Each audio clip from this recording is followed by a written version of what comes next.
Alright, I think we've kept these people waiting long enough. Hey everyone, welcome. It's a beautiful Sunday today, and I decided, why not? Let's spend some time building some Lego together. Welcome everyone. Let's switch things over here and start kicking things off. To make a little bit of space on the table. There we go. Okay, hey Zuko, hey buddy. Awesome. Hopefully everyone's able to hear me okay on the other end there. Yeah, hopefully all that sound's coming through. Good stuff, good stuff. Void King's got a good question there. I want to mention that here in a minute. Thanks for bringing that up. That's an interesting question. Let me switch the camera over here, show you what we're going to be building today. Haha, just kidding. No. I just had this here to focus the camera, but yeah, I've been working on some HeroScape scripts for my Slugscape channel, and this is one of the recent releases that was sent to me by Renegade Game Studios as a review copy of things to work on. So yeah, anyways, I just had that here to focus the camera. That's not actually what we're building. We're going to be building this thing. We are going to be building this thing. Yeah. So I'll move that out of the way. Big set. It's huge, eh? Oh, it gets even crazier, Petsy. Yeah, it gets even crazier. Not only does this thing have the box, it still has the plastic insert on the inside. Oh, yeah. Not only the box, but the plastic insert as well. So the pieces would have come like in bags and just would have been set in these inserts back in the day, and that's how you got your Lego sets, I guess, back then. Yeah, so kind of wild. Yeah, we're gonna look at the box and all these cool things here. Oh, hey Zuko, hello, welcome. Yes, this is what we're looking at here. I do want to actually, Void King, do you want to hang on to your question? Ask it again here in maybe about 10 minutes. I do want to talk about that. That seemed like an interesting thing, but I don't want to break up the flow here too much. So yeah. Yeah, so anyways, what's the story behind this? Well, the story goes, well, I don't know if you remember the last live stream we did here. I was going through and digging through a bulk lot, going through the collection of pieces and things, and the reason why I bought that bulk lot is because it came with a box. It came with the box of the Jango Fett Slave 1, and I was thinking, oh, that's cool. I imagine that set must be in there somewhere. We're going to dig through, see if we can get that really valuable minifigure. However, we came up short. We weren't able to find it. In fact, there was no trace of any piece at all from that set in there. So I was kind of left with a box. And I was like, well, what the heck am I going to do with this box? Luckily, a fan that lives in the same city as me reached out to me through email and said, hey, I have the Jango Fett Slave 1, and I've been looking for a box. I'd be more than happy to trade you some of my old 80s Lego for that box. And so we met up and, we made an exchange. I gave him some extra things and some money and whatnot, and we traded some sets. So this is one set that I got from trading that box. So I'd like to thank Aiden for making that happen. He's a really great guy, super friendly, and yeah, might even come out to some of my HeroScape events in the future, which would be cool. But yeah, so that is the story behind how I got this. And it's in great shape. The box is in great shape. So I want to look at the box a bit more. I'm just going to take the figures and their little buggy out for now, so we can flip this around and look at it. See you, Zuko. Oh, he knocked the cable over. Okay, thanks, Zuko. Yeah. Oh, by the way, it's been a little while since I live streamed because, and I know this because when I set up my camera here, I was plugging it in, and then what I thought was a speck of dust came down, but it was actually a spider, and it ran off and living its best life somewhere. But yeah, I guess it's been a little while since we did this. All right, let's flip it over here so we can see those glorious, glorious alternate builds. Beautiful. Beautiful, beautiful stuff. Some of these, like this, I don't know, this kind of looks like a houseboat in space. It's so tall. I think my favorite one here is actually this one, this really lawn-shaped one. I actually think I might like the look of this better than the actual set, but yeah, they really go nuts with some of these. This one's cool. It's got like an opening thing, like a hangar or something, that opens up. Or maybe that's a cockpit where you can put the astronauts. Yeah, it's pretty cool. I think this is 1986.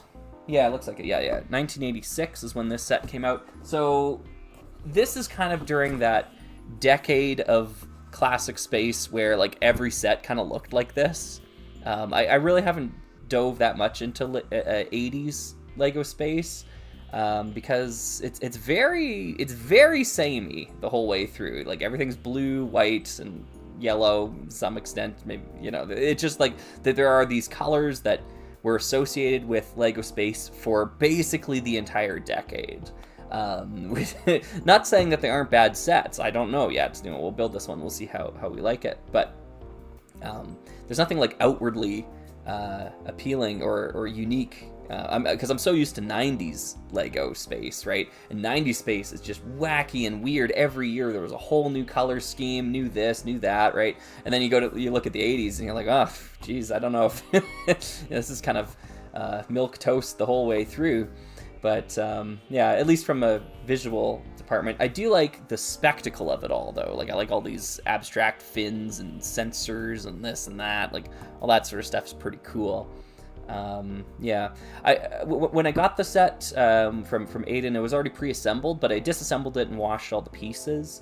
So I have a good sense of like what this thing looks like when all is said and done. But I'm really curious to go through the building techniques behind it, to actually go through and build it.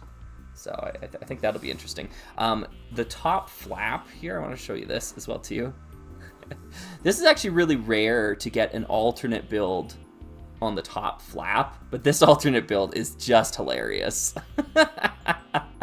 Big space bird. Yeah. Yeah. Pretty cool.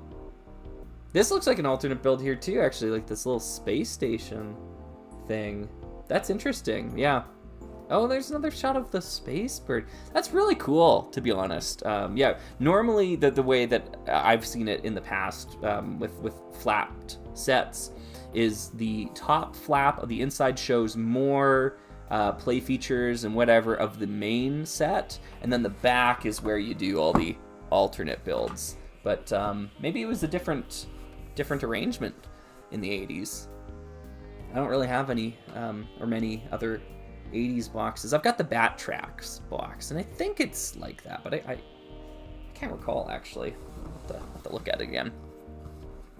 But, yeah. Yeah. So Classic Brick Studios was saying, I think this ship looks really weird without any wings. Yeah, like it is kind of it's odd. It's definitely odd, but odd is a good thing, in my opinion. That's what I'm looking for from Lego Space. Whereas like modern Lego Space stuff looks predictable, this looks odd, and I like that, even if it's not particularly, you know, my cup of tea in terms of the design. Odd is better than safe, I think. Now, 405 pieces, that's all that's in here. 405 pieces. So this might come together quicker than we think. We'll start building it. We'll see how much time I actually want to spend doing this today, but yeah, let's get cracking at it here. So I'm gonna move the box out of the way. Do that. Bring the instructions down. Zuko left some cat hair behind, as he does. Here are the instructions. The instructions are kind of tiny compared to the size of the set and the box. But yeah, you get some minifigures in here. Looks like there's a Seems like there's 2 white astronauts in the collection here. Black astronaut over here and the yellow one over here. I wonder if there's an extra set that's been added or something that I'm just unaware of. Yeah, this looks like it's part of the set, so weird. Anyways, yeah, we got our cast and crew here. I'm gonna get them out of the way, and we'll start the process here. Hey, Zuko, welcome back. Welcome back.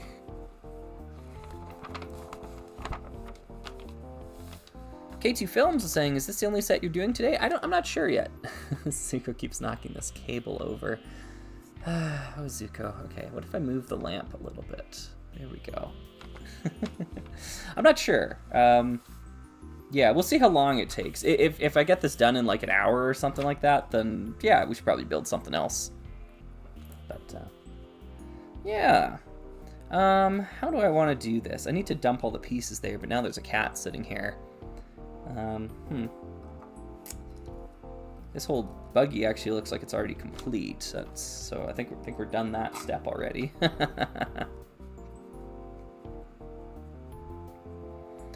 Okay, well, I'm gonna move Zuko here in a minute, but if anyone has any questions they want to ping me with, remember to use @r.r.space/slugger, use the full name, and then they show up orange on my screen so I can see them easier. I think I'll start by going back to Void King's question earlier, which was a really good one. I just need to find it. I'm just going to scroll back a little bit. There it is. Void King was asking, I saw a video talking about how LEGO haven't been evolving in their sets over 10 years compared from the 90s to 2000s or 2000s to 2010s. Your thoughts? Yeah, that's interesting. I don't know if I have enough expertise to be able to weigh into that, to be honest, because if we talk about 10 years from 2025 looking backwards, that takes us back to 2015, and I know nothing about the sets from 2015, 2016, 2017, 2018. I only really got back into the hobby in 2019, so at most I can kind of judge the past 6 years, and even then I don't have that many modern LEGO sets. So yeah, I get where that thought of stagnation is coming from, though.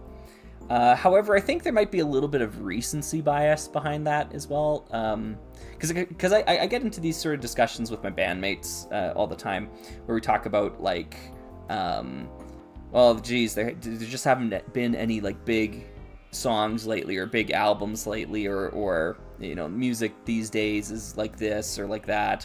There's no trends, there's no big cultural things that are happening, and I guess my position on that is always, like, it's so hard to see when you're living in the moment, like, what is actually gonna stand the test of time, like because like for example, we look back at like the big hit songs from the 1970s, and we look at bands like Led Zeppelin or The Who, and we're like, whoa, these amazing rock gods brought us such amazing music. Music's nothing like it was back then, it was so much better back then. But the reality is, like, that does not describe 99% of the music that was created in the 70s. And in fact, not even for those bands. Like, The Who has plenty of hey, you got a little shake going on there. Hey, buddy.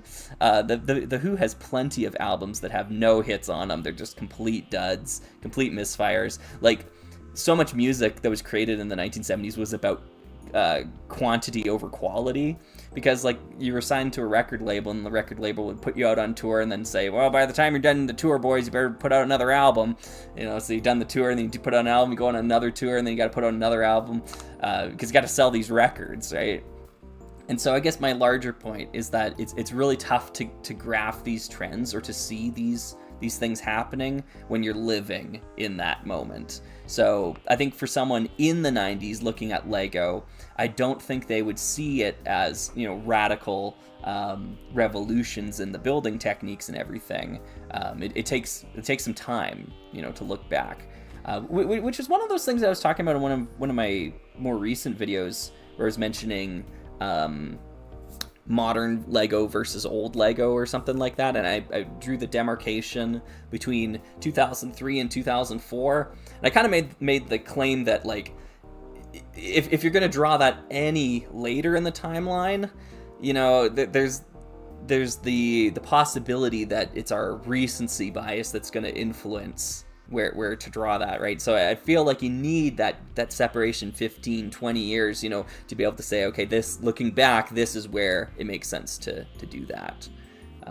So yeah, it's a very interesting question. Sorry, I had a very long-winded answer there that didn't really answer the question. It just kind of explained why I don't think I can answer the question, or why I think it might be unwise to try to answer that question now, if that makes sense. Okay, cool. I'm gonna take a drink of water here. Okay, let's get the pieces out.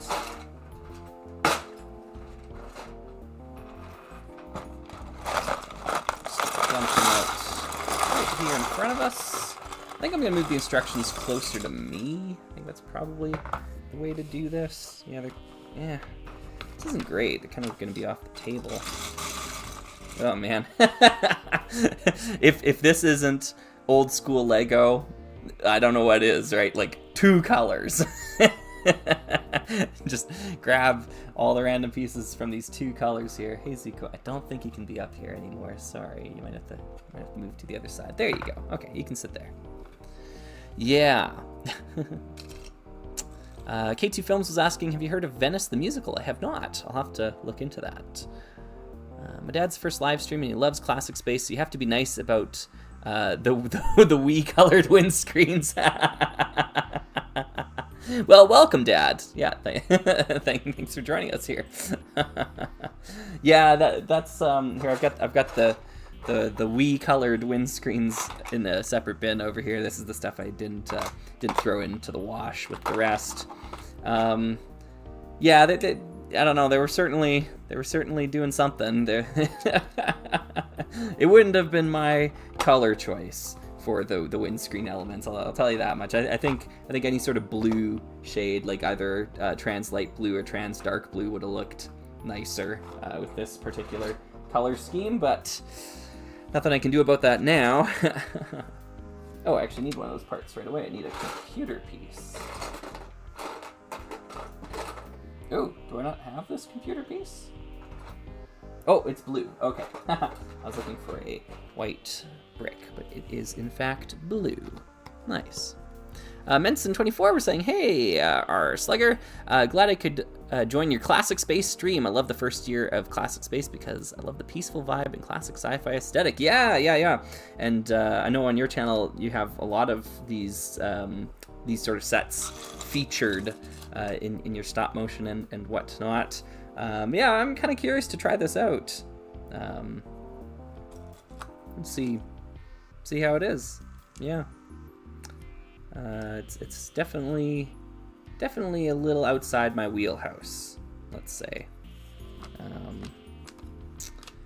And we're already into the spot the difference style instructions. Like, even though this set probably has, like, I don't know, like 30 steps to it. 20 steps, okay. Yeah, the whole set has 20 steps. They add a lot of bricks each step. And it can sometimes be very easy to accidentally miss the addition of important elements. So I'm gonna have to keep my eyes down here for some of the time, just making sure I'm actually putting these pieces in the right place. I guess I could have started by like sorting these pieces. Maybe that would make a bit more sense. But I want to just kind of start putting it together. Hey, Zuko. Hey, don't bite me. Hey, don't bite me. No. And see where we go from there. Hey, Donovich. Good to see you. Yeah. Void King was saying, I own this set and I love it. Hope you enjoy the build experience. Thank you. Yeah, I'm gonna try my best here.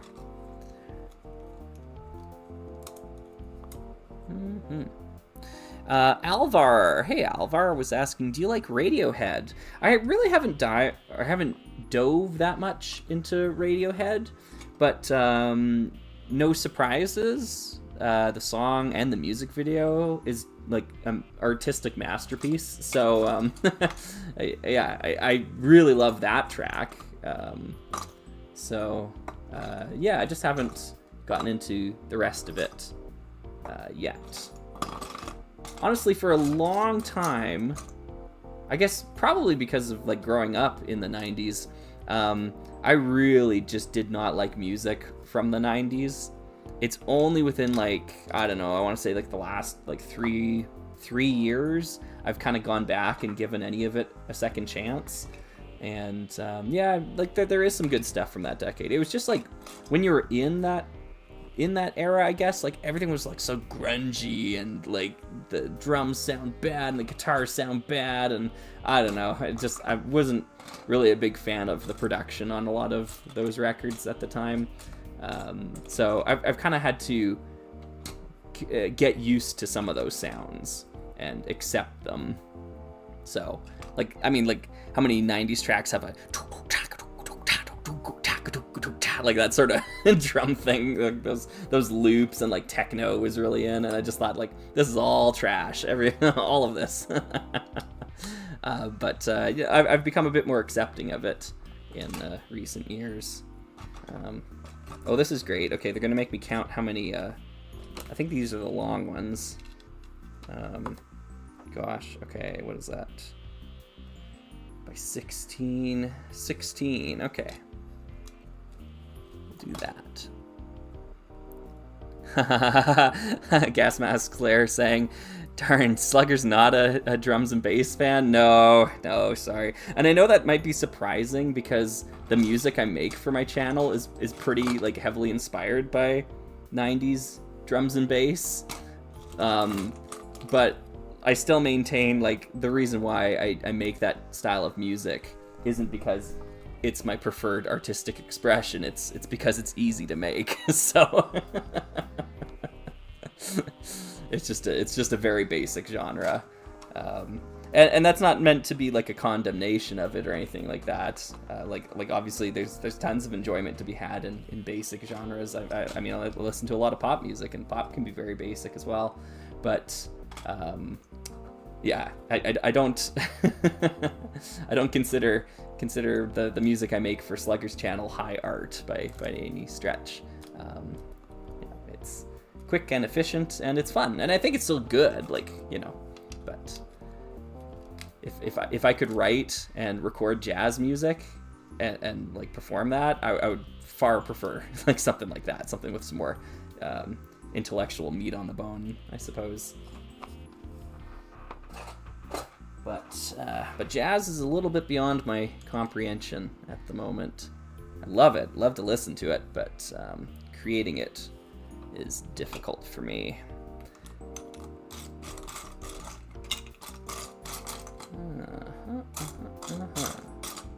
Looking for a 2x2 plate.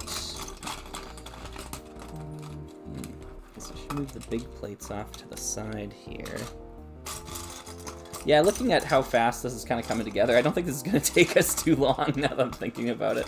We might have to add another set into the mix here. Come on, I'm just looking for a 2x2 plate in blue. There it is. Well, thank you, Nadiki. Nadiki was saying Driller Night is art to me. I mean, yeah, you're right. No, it is objectively art. Yeah. I don't know. Yeah. Maybe I shouldn't be so dismissive.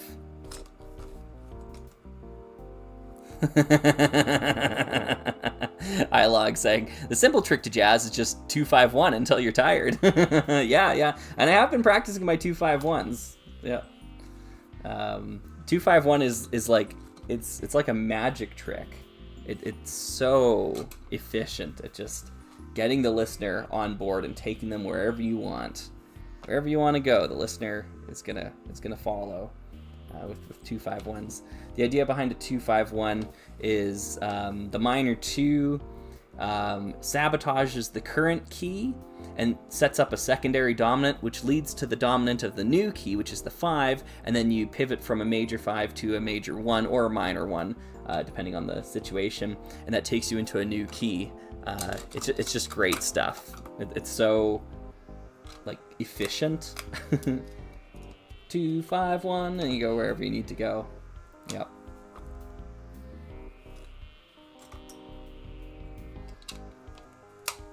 Okay. Oh, sorry. I'm missing a lot of questions here. Frankenzana, hey there. If Lego was to do a Creator 3-in-1 set that paid homage to vintage space, which space would you like to see get adapted? Oh, that's a great question. Yeah, fantastic question. I love this.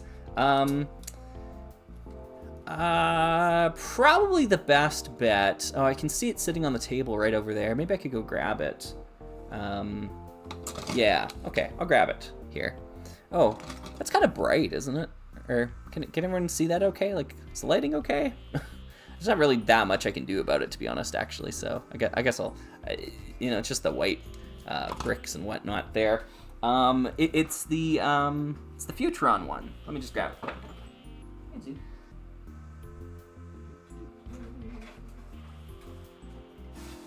This one's dusty.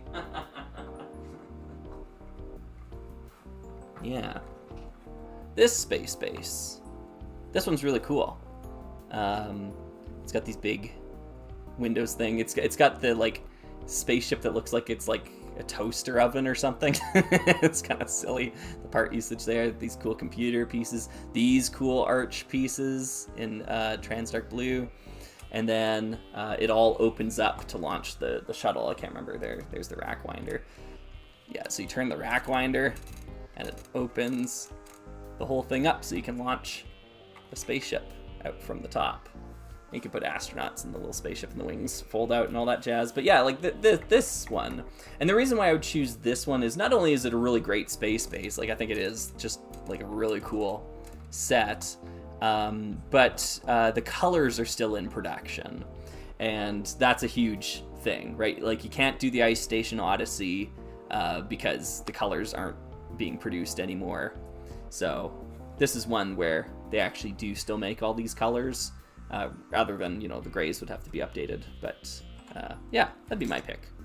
Hey, Zuko, you're kind of sitting on the pieces again. No, don't bite me. Don't bite me.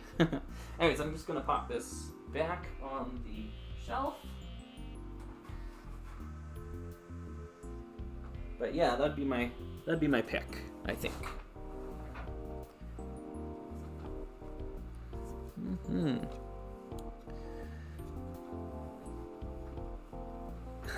Void King's asking, are Slugger your least favorite music genre? I'm gonna make so many people mad. Because honestly, I've got quite a few that I'm a really picky listener when it comes to music. I don't try to be, and I never thought I was until I started meeting so many other people who aren't picky listeners, and it really made me realize, I guess I'm just kind of picky about this stuff. But yeah, there's plenty of stuff that I just shut off immediately. If the drummer's using a double kick pedal, that's pretty much an instant turn off for me. So any music that uses a double kick pedal is no good, because they just throw that up everywhere. It's so annoying. Anything with shouting or growling vocals, also no bueno for our Slugger. The like ska music, just like I can't stand that. Any like funk sort of stuff isn't really, I don't know, sometimes it depends, but like Red Hot Chili Peppers is like big thumbs down for me. Yeah, so like I know, and I'm upsetting a lot of people. Yeah.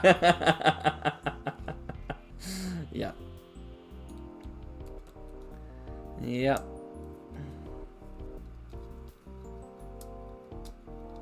Sorry about that. Oh, Menson had a good question too. As a music lover, what is your favorite sci-fi movie, TV show soundtrack? Mine is certainly 2001: Space Odyssey. Yeah, that's a great one. I mean, there's so many really good ones. But I mean, like I'm always going to default back to Star Trek as being more or less my favorite. I think like Search for Spock, Wrath of Khan. Those films have great scores to them. Even like a bad movie like Final Frontier still has a really great score. That's Jerry Goldsmith doing that. The original motion picture, really great score. But like for some like deeper cuts, I think the original Battlestar Galactica theme is just superb. Not only does it have a great A section, which is the dun da da dun da da dun da da da dun da da da da da da dun dun da da dun da da dun da da da da da da da da dun, like that sort of melody, it's really great. But it's got a good B section as well too. The da da da da da da da da da da da da da da da da da, like that, like it's so good. Another good one is Stargate. Stargate SG-1, I think, had the theme. Da da da da da da da da da da da da da da da da da. That was a great one. Andromeda. I mean, I watched a lot of Andromeda growing up too. That one was good. Ba bum ba ba ba ba ba ba ba ba ba ba bum bum ba ba ba ba bum. Yeah. That's a good theme. So yeah, some of that sort of stuff. Anything with like horns is usually pretty good. Except ska. No.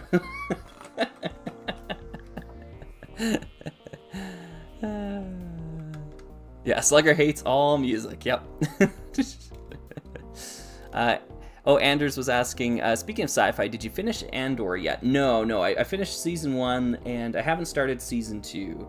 I'm waiting for the right time to ruin my life, I suppose, because those endless cliffhanger shows like that, like once I sit down, it's just like I can't stop thinking about the show. I can't do anything else in my life until I finish this bloody thing, right? So yeah.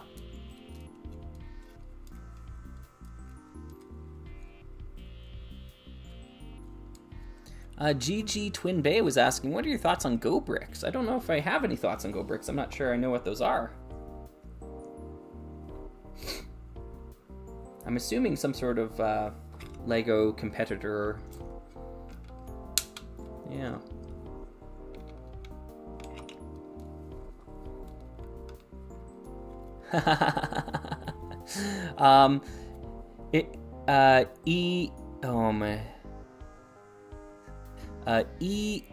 Isu sorry, I know I just butchered that, but was saying that Slugger doesn't like funk, but your bass lines are so funky. I would have thought that you had been an influence for you. You make great stuff regardless. Thank you.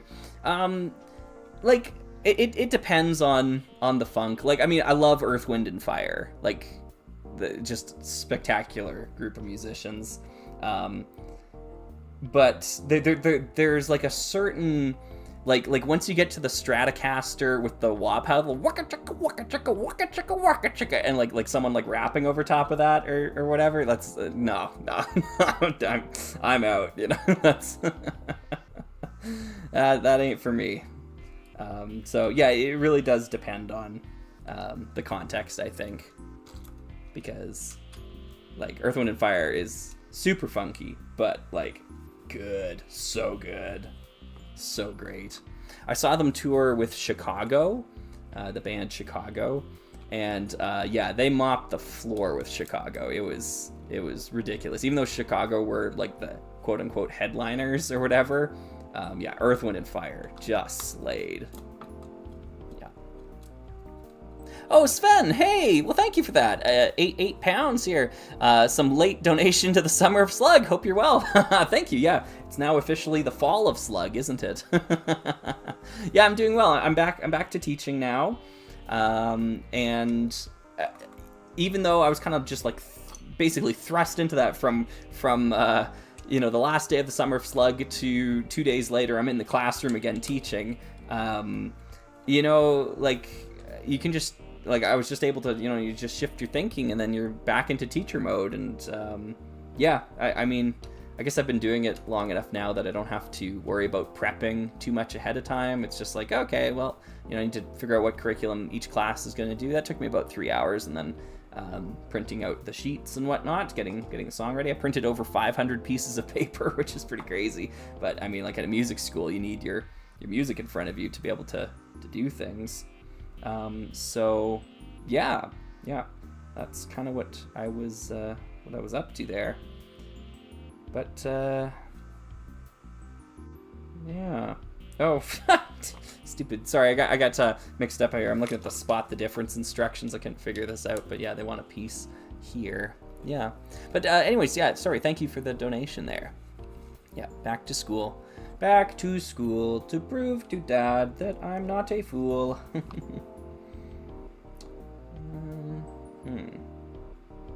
That's a 3. These are 2s, okay.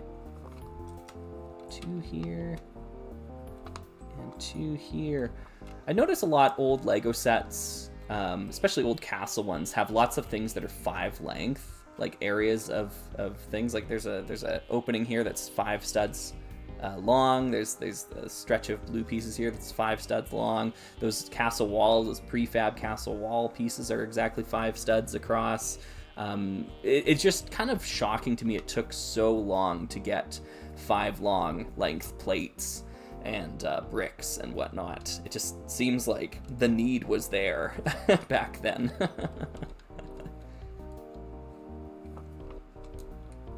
AT17, hey, good to see ya.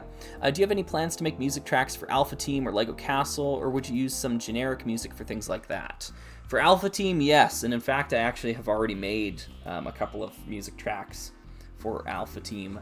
I intend to make some more once that project gets a little bit nearer to pre-production. Yeah, it's taking forever. I don't know what the future holds, but yeah, we'll see. Yes to that. Yeah, like honestly, I have enough now that like I probably wouldn't need to make any more music ever again. Like I have enough tracks that I can just pull from what I've got. But the thing is, I'm a musician first. I'm a YouTuber second. So I like making music, and sometimes I just want to sit down and make music. That song I did recently-ish, called Christo Calling, the one about Ice Planet. I wasn't making that for any particular video or any particular reason. It's just that the thought came to me, and I kind of hummed the melody out to myself, and then I decided I should just sit down and record this, and so I did, and made a song out of it, and it's a pretty cool song, I think, actually.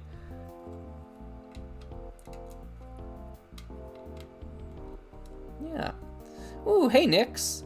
Are you aware of the band TWRP, formerly Tupperware Remix Party? They're very 80s electronic and released their new album, The Longest Weekend. They're also based in Ontario. Cool. Oh, interesting. I'm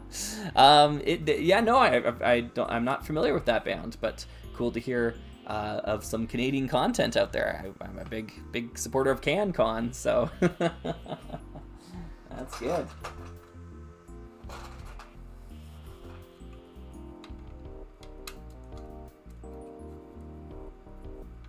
This and that. This is a cool through line on the ship. The little wing here, and then the white stripe that kind of goes up and across to these parts along the edge here. That's nice. What do they call that? A cheat line? Is that what it's called? It's been a little while since I wrote a Plastic Plane script. Yeah, I think it is called a cheat line. I need to get back to Plastic Planes. But like I mentioned earlier on the stream, as well as earlier in one of my videos, I've got some sponsored Heroescape projects I need to work on first, and because they're sponsored, they're next. They're on the docket. Those folks are giving me money to do what I do, so that's important. Let me make sure these arrows pointed that way. The arrow's the same piece? What? Why would they do that? What? Really? So this one's going to point forward and this one's going to point backwards. Huh. Okay. Yeah, because that's what it is in the next shot here. Strange. Okay. Well, all right then.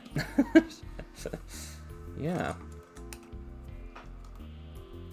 Bronson's asking, have you seen my RR Slugger mock on my channel? No, I haven't. I have instructions for it, so hopefully you try to build it. By the way, have you seen my channel yet? No, I haven't actually. I haven't looked it up. I will have to do that, but it's been, this has kind of been like my first like day off, I think, since the summer of Slug. So yeah, you'll have to grant me some patience here, because it's a busy time of year for old Slugger. Yeah, I've actually fallen behind on a lot of my YouTube subscriptions and things like that, just because like when you're in the thick of it and you're making videos every day, all day, you don't have time to sit around and watch other people's videos, you know.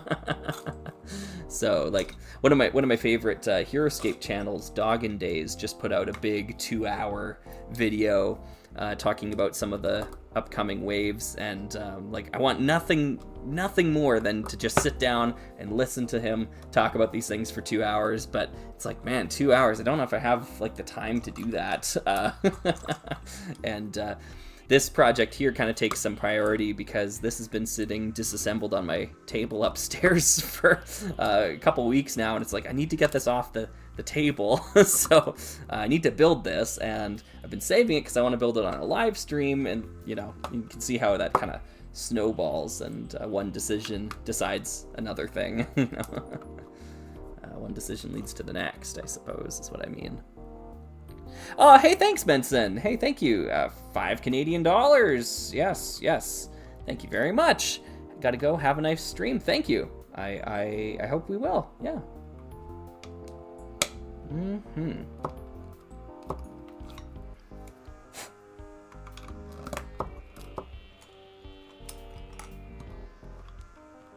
K2 Films was asking... Oh, actually, I'll answer Matthew's really quickly. Matthew was asking about a favorite sandwich. You know, I was thinking about a sandwich today. I really wanted to have one before I got doing this, but I didn't have time. I like, I don't know, any sort of like Italian sandwich, or like a turkey sandwich, something like that. Like, I mean, there's just so many good sandwiches out there. I think I'll have a sandwich for supper when I'm done. I'll go out and get a sandwich. Yeah, and then K2 Films was asking about interpretation of the spaceman color meanings, new colors and old. It's something that I haven't put a lick of time into thinking about.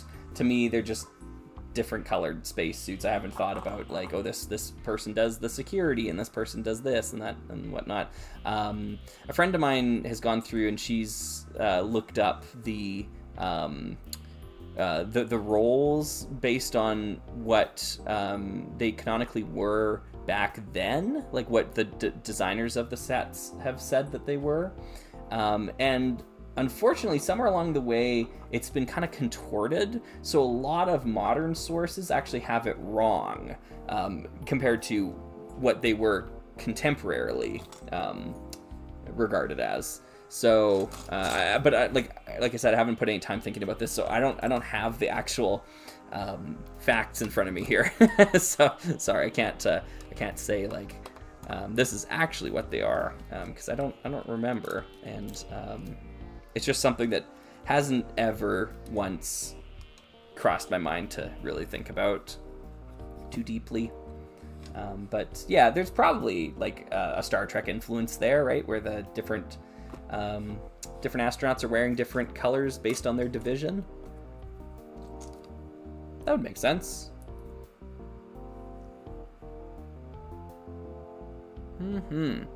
Ask Jeeves was asking a question here too.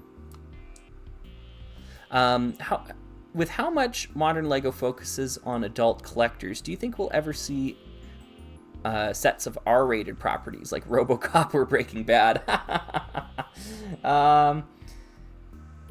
Well, yeah, never say never.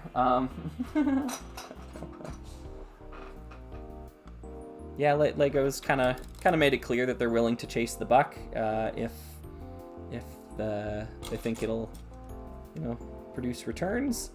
I don't know. That might be a little bit too much of a stretch outside of their core values, but it's entirely possible. I won't say it's not possible, but yeah, I don't think RoboCop would be popular enough to get a Lego set, but some R-rated property might. I don't know.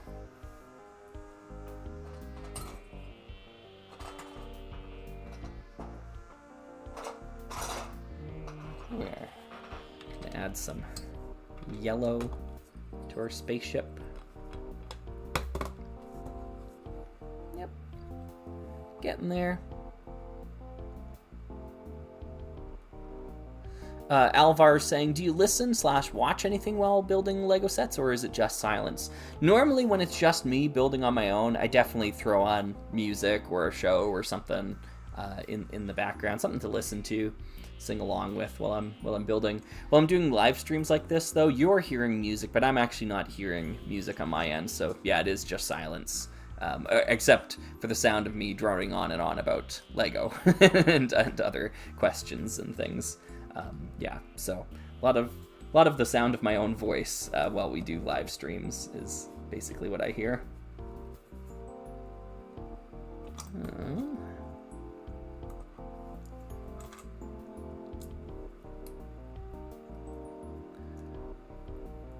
Jamin Grove, do you have any thoughts on the new Death Star? You know what?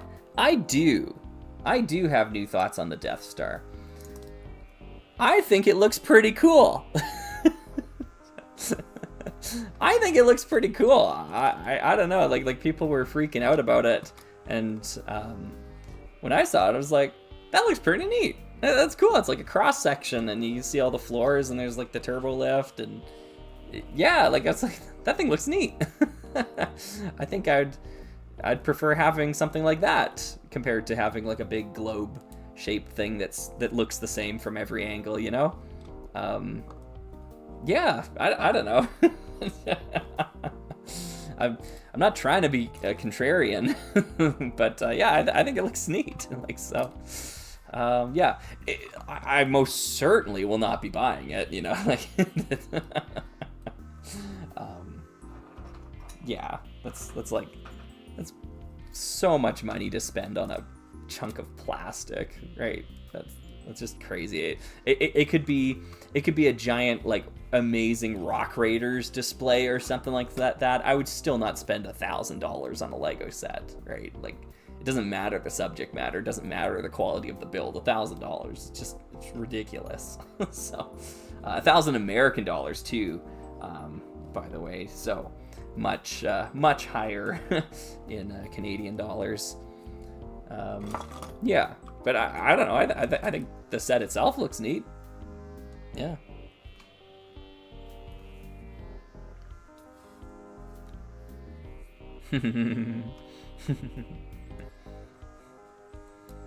Yeah, hot take apparently, I guess. Yeah. Sock was saying, I agree. Obviously, $1,000 for a Lego set is out of the question, but I think it looks really great, especially that hangar bay. Yeah. Like, I don't know. It's cool to see the interiors of the Death Star kind of put together in Lego form. Because, like, A New Hope is my favorite of the Star Wars movies, like, by a wide margin. You know, the first Star Wars is just... And then every Star Wars after that is kind of like 8 out of 10 or below, that sort of thing. But yeah, that first movie, just wonderful, spectacular. And there's something so cool about the interiors of the Death Star, just the architecture and the way it's all laid out. Yeah, it's cool. It's great film. You can totally see why it became a cultural revolution.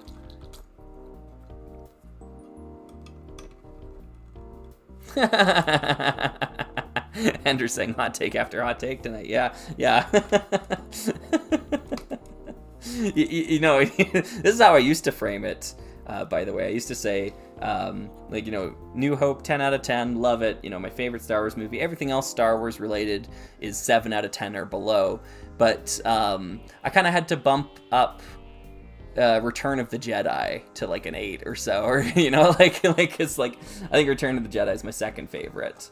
And of the original trilogy, I think Empire Strikes Back is the weakest of the three. I'm not saying it's bad, but it really is. It feels very meandering in a way that the other films, those other two don't. Like, they have a really solid narrative thrust to them, but a lot of Empire Strikes Back is just the Millennium Falcon's broken, oh no, and then like Obi-Wan telling Luke in a vision, you must go to the Dagobah system for the next plot point of the movie, and then he goes to the planet and lands on the planet conveniently right next to where Yoda lives, on the entire planet. Crash lands and conveniently lands there. Oh, it was the will of the Force, do that sort of backwards writing justification. Yoda was guiding his X-Wing with the Force or something. I don't know. Like, it's just... it's a lot of contrivances in that film. Not to take away from the glorious set pieces. Like, the lightsaber fight at the end is amazing. The Hoth battle is amazing. The asteroid belt. Dun, dun, dun, dun, dun, dun, dun. Like, amazing stuff. It just, to me, that movie feels very like, and then this happens, and then this happens, and then this happens. There's not a lot of therefore this happens. The other films have much more of that. So I think they're just stronger narratively.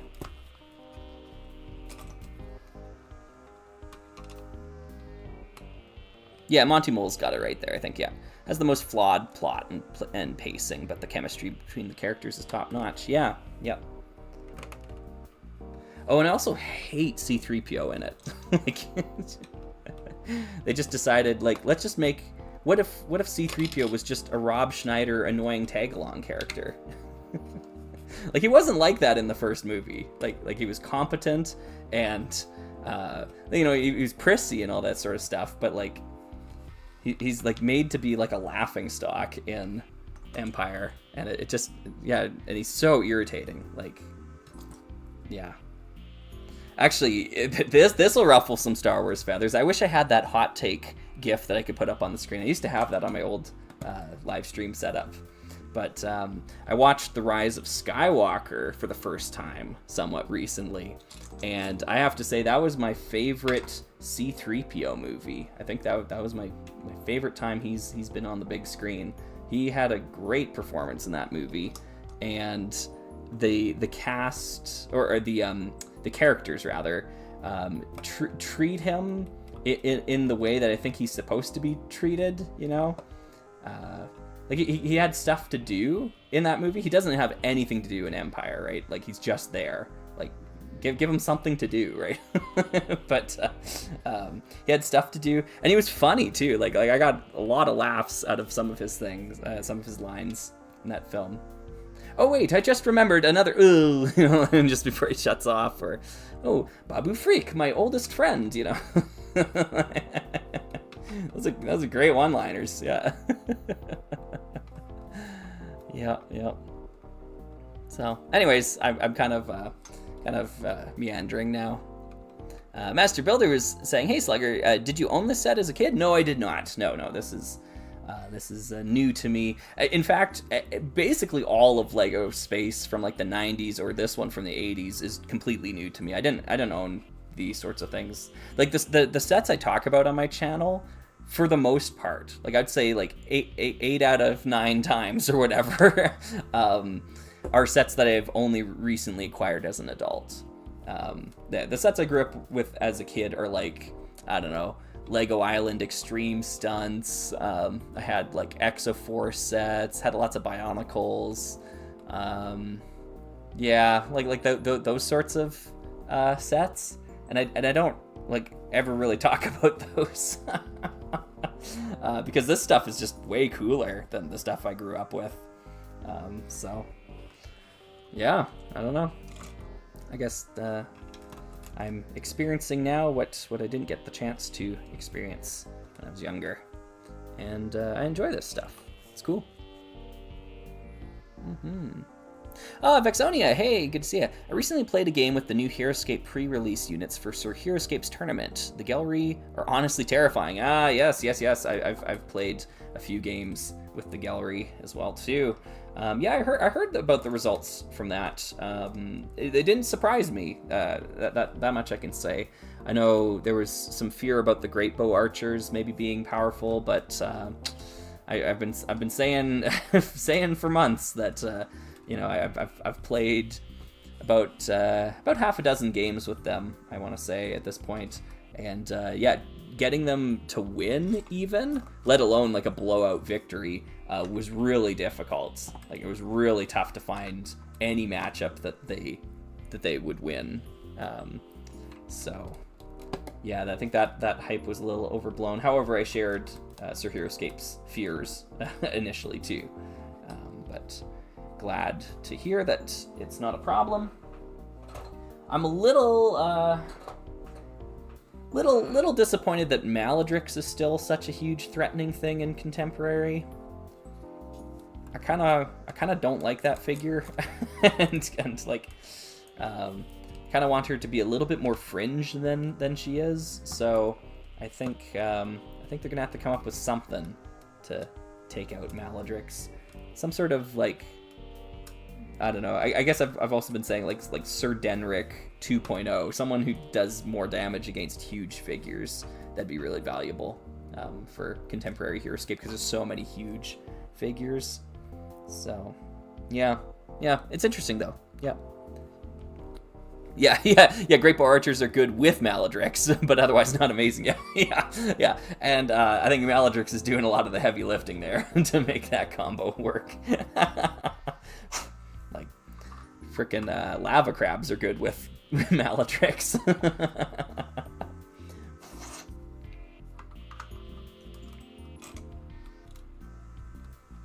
Yeah, these are cool old corner pieces. Love them. Oh, Anthony had a good question here.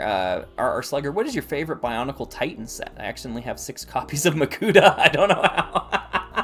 Wow, 6 is pretty crazy. That's 1 for each Toa Nuva to fight, you know.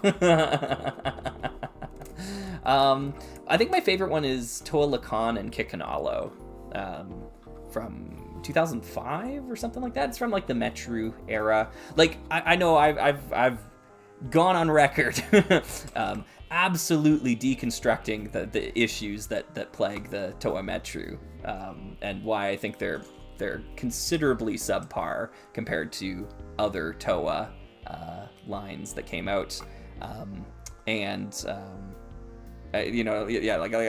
think I've stated my case there, and I think I've made a good case argument in regards to that. However, I'm not trying to say that nothing of value ever came from like the Toa Metru era of sets. It's just the Toa Metru themselves are particularly bad compared to the things that surround them, because the Titan sets from that era they're so good.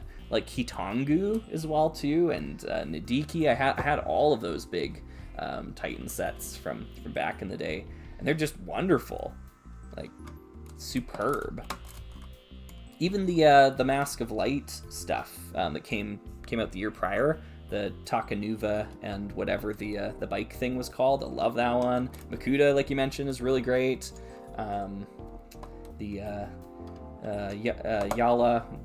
and Puku or something like that, the little crab thing and the bird thing, like, yeah, all 4 of them, just solid stuff. It's just a shame about the Toa Metru. I don't know, wish they were better.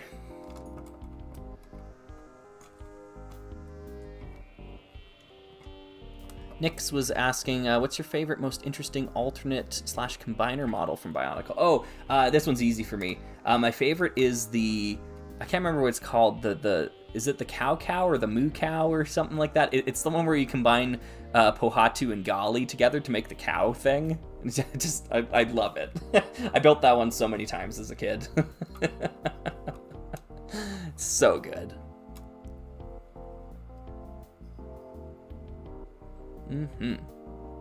Oh, Monty Mole saying, Slugger, you still have the Summer of Slug 2005 profile picture. Whoops! I haven't changed it. Oh no, I bet you my YouTube background is still the Summer of Slug. Thank you for the reminder. I need to add that to my to-do list here. SOS 25 profile. Awesome. There we go. Thanks, Monty. Caitlin's asking, since you play HeroScape, what do you think of its competitor Warhammer? Oh, interesting. That's interesting. You know what? I've never honestly thought of them as competitors to each other. Like, they're both miniature war games, you're right. But like, I just feel like it's such completely different target demographics. Yeah, I don't know. Like it's almost like Risk and its competitor Settlers of Catan, you know? like I just like, you know, like HeroScape is more Settlers of Catan and Warhammer's more Risk, I think, right? Yeah, HeroScape's a casual game. Like there are people who play it competitively, and that's cool. And like honestly, that's probably true of any board game experience where people are gonna find a way to get more competitive. Actually, Settlers of Catan is a great example. There are competitive Settlers of Catan players, which is almost like an oxymoronic thing. But yeah, no, I guess I've just never even thought of them as competing. I just see them as targeting completely two different demographics. Yeah, BattleTech might be a better comparison. BattleTech versus HeroScape, because those ones seem to be a little bit more casually focused. And I've been meaning to try out BattleTech at some point in time. Yeah, BattleTech seems to have a pretty cool, like, anything goes sort of philosophy to it as well. But yeah, I don't really have many thoughts about Warhammer. I know it's like a hardcore game for hardcore gamers, and it's very expensive to get into. Yeah. Frank Kinzana says, is there a possibility of using Lego to play HeroScape? Absolutely. Abso-freaking-lutely. I used to do that all the time as a kid with my friends. We would make our own custom figures and custom cards and then play HeroScape with Lego figures on the board. It was a blast. Like, one of the huge advantages of HeroScape as a property is that the rule system for it is so beginner friendly, so easy to pick up and learn. You can learn how to play the game in 15 minutes if you sit down with someone who knows how to teach the game, and it allows for so much depth of complexity in designs and customability. Like, it is a fantastic game system. So I've got nothing but good things to say about the way that HeroScape is set up. It does so many things right. It uses small numbers. That's one of the things I love about Subset Games. Subset Games is the company that makes Into the Breach and FTL, and it's one of the things they talk about in one of their GDC talks about using small numbers whenever possible, because there's no reason that, you know, the figure needs to do 3,000 damage when it could do 3 damage and just like drop the zeros off of everything, you know? I feel like a lot of games from Japan are really bad for that. And I think that's partly a cultural thing, because their currency system, the yen, like they're so used to reading numbers that have a couple of extra zeros on the end of them. Like 100 yen is $1 essentially, right? They just read everything in cents. That's kind of what a yen is.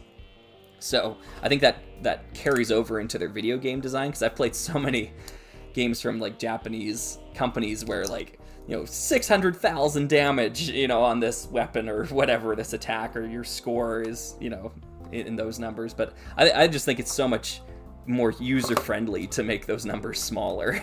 like lowest common denominator, right? That's what you want in your game design. Just makes it so much more approachable. So, yeah. Daniel, hey Daniel. Do you like any other building toys? Not especially, to be honest. I haven't really dipped my toes into many others. Like, I consider HeroScape a building toy. I know I was just talking about HeroScape, but like, part of the fun of HeroScape is building with HeroScape. Like, it is a construction system, right? Hex-based grids that you end up, you know, building 3-dimensional terrain. Like, it's just like physically fun to build maps and scenarios and things. So sometimes Sometimes I'm just in the mood for sitting down and building a HeroScape map, so I do. I break out my terrain and start constructing things together, and yeah, it's awesome. I love it as a game system, as a building system. So I think that'd be my other one that I like building with. I know that's not like Lego compatible stuff, but yeah. Bronson's asking, what's the backstory of HeroScape? Is it fun? Yeah, I love HeroScape. I think it is one of the most fun tabletop experiences out there. It was a game designed back in 2004 by Hasbro, and its target demographic was like 8 to 12-year-old boys, like that sort of kind of demographic, I think, because they had such like, you know, cool teenager energy. Like you could play as the cool samurai or the dragons or the agents from the Matrix, like all these cool factions. Since then, it's been revived by Renegade Game Studios, and I think the target demographic is a little older now because the prices are more inaccessible.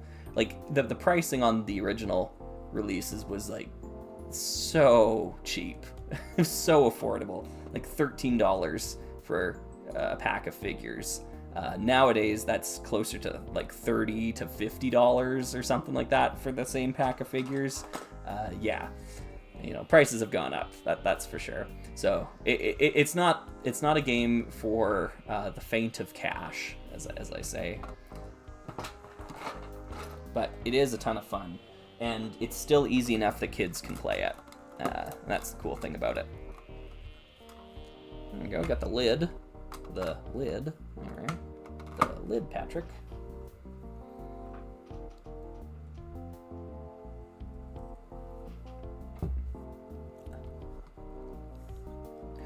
Cobra's Nap was asking, have you heard of the Lego tabletop game Brick Wars? I have heard of this one.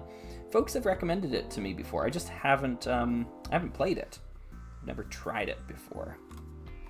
But yeah, Lego and tabletop gaming seem to go hand in hand. Honestly, I think it's a great system for it. Minifigures are a perfect scale for tabletop stuff. Like they're not too big, they're not too small. They are perfect for that. You can use minifigures in like D&D, like as you know, placeholders for figures and such. But yeah, like it's good. It's good stuff. There we go. Got our lasers on the front here. I guess I haven't really been talking about what I've been building. It's getting bigger and bulkier, and it's got a back hatch here to close up, so I think this thing can fly on its own without the back. It's kind of silly, but you know, yeah. It's interesting at the very least. It's an interesting shape and design. Yeah. Let's move that off to the side there. Oh, we're forgetting the thrusters. Whoops. That's what we're missing. We're missing these thrusters that go out on the wings. Interesting. These are cool thruster pieces. I love these old thruster pieces. They're just weird. It's such a weird shape, and they fit like in between the studs because of the grooves on them. It's just really strange decisions that were made to make them. So yeah. Sock saying, this set is looking way smaller than I always thought. Kind of prefer it. Yeah, this is only the front half, though. There's a whole back section that still needs to come on. So there's these Technic pins. So we're missing about half the set at the moment. But we'll see. Mm-hmm. What about Heroica? Yeah, you know, I've never played Heroica either. I've definitely heard of it. But I have never experienced it. This doesn't seem to be a lot of connection back there, but hopefully that's enough just to keep these thruster pieces on. There we go. Ask Jeeves was saying, if Hasbro made Marvel Legends style posable figures of HeroScape figures or HeroScape characters, would you buy them? I'm not familiar with the Marvel Legends opposable figures. And that's a curious question. I don't know, honestly. I really don't know. Now, obviously, Hasbro still owns the IP, but they license it out to Renegade. I don't think Hasbro is particularly interested in doing anything with HeroScape, but Renegade is printing money with it. Like, to be honest, I think they're making money hand over fist with HeroScape. They certainly recognize the potential there in picking up that license after the HasLab campaign failed, and Avalon Hill thoroughly dropped the ball on the whole thing. The more that has come out about that, the more I've really learned that, like, wow, Avalon Hill messed that up. Like, they absolutely messed it up. We could very easily be living in a world where Avalon Hill would be the company making HeroScape now and printing money with it. But no, they screwed it up badly. And the people who were, like, in charge of the project, I think, were all laid off, essentially. And yeah, I mean, that's sad because I think they were nice people. But just a foolish evaluation. Just so foolish. Thinking that, yeah, we can get $2 million right now in 45 days for HeroScape.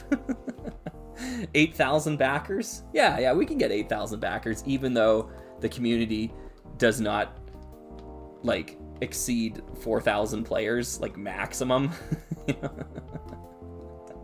We can do this. It is ludicrous. Insanity. Utter insanity. And they had, like, we had it halfway. Like, they had $1 million in hand, and they still said no. Like, no, we can't make it work. Yeah. Insane. Like, how do you mess that up?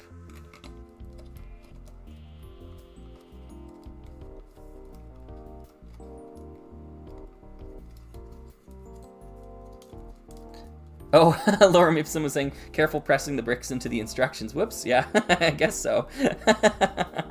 Didn't even think of that, the instructions are fine. I don't know. I'm not like a huge, like, instructions purist or anything like that. Like to me, they're like, it's a means to an end. It helps me construct the set, and then they go in a drawer or something. Even if they're beat up or whatever, it doesn't really matter. I don't have intentions on selling my Lego sets in the future. Yeah.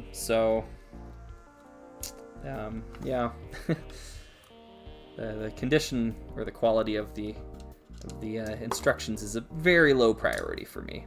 Even the existence of the instructions is a pretty low priority for me. It's not like I'm just going to go throw these in the recycling bin or anything like that. No, obviously I recognize that they're rare and that probably someone would enjoy them or want them. But yeah, they'll probably just get thrown back in the box. And the box I care about. I really do care about the box. Because the box has got alternate builds on it. There's no alternate builds on this, though. Ooh, wow, lots of questions here. Nice, thank you, everyone. John was asking, or saying, the store I work at had a Summer of Sports drinks sale. Every time they announced it on a radio, I kept getting the Summer of Slug jingle stuck in my head. It's the Summer of Sports drinks. Yeah. That's hilarious. I love that. Xeron was saying, what's your favorite era of pre-faction classic space? The original primary gray sets or the more colorful later ones? That's a good question. I don't have enough experience with either, to be honest. And I don't think I'm honestly crazy about any of them, to be fair, either. The look of this is, it's okay, right? Yeah, I think Lego Space really got interesting in the 90s. Maybe you could make the argument that, like, Blacktron was the first, like, really interesting excursion in Lego Space, and I think you'd have a case there. But Yeah, it's you know, like, yeah, some of this is okay. Yeah, I think even the builds, I think the builds would look better if they just had a better color scheme or a more differentiated color scheme. White and blue with trans yellow is kind of not amazing. It's not doing a lot for me. So yeah, I don't think I can really pick a favorite era. I do like that the designs got like wackier as time went on. So probably late 80s would be where my preference would fall.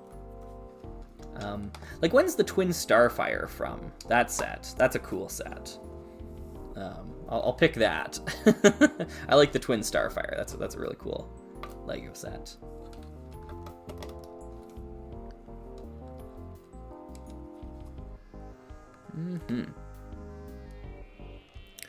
Ask Jeeves was saying, if you did have to sell some of your Lego collection, what would you sell? It's a pretty easy pick for me. I'd sell my Harry Potter sets.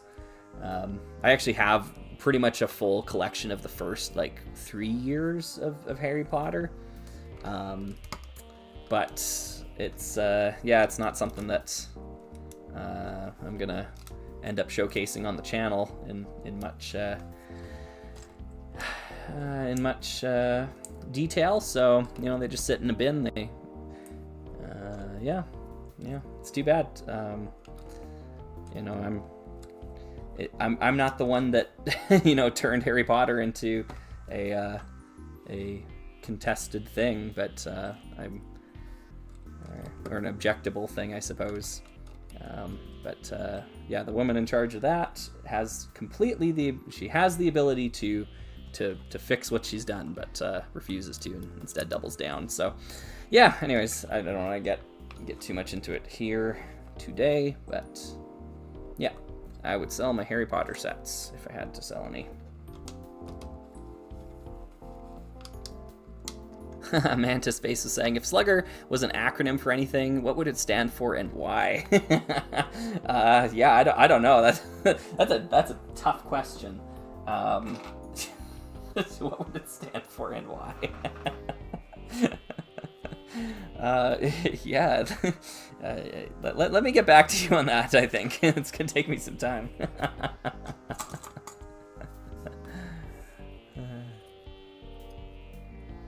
Ukabur was saying, been digging through a lot of my old Lego, found 3 M-Tron figures and found out I have the main ship. If I can find all the pieces, been over the moon for it. Nice! Good. Yeah, that's the Stellar Recon Voyager. That's a great ship. I really like that one. It's super industrial feeling. It's in my opinion, it feels completely unique to the other big capital ships of Lego Space. Yeah, it's definitely a favorite of mine too. So I hope you find all the parts for it, because that one is cool. It honestly, like, M-Tron feels like Rock Raiders before Rock Raiders. I know color scheme wise they're like worlds apart, but that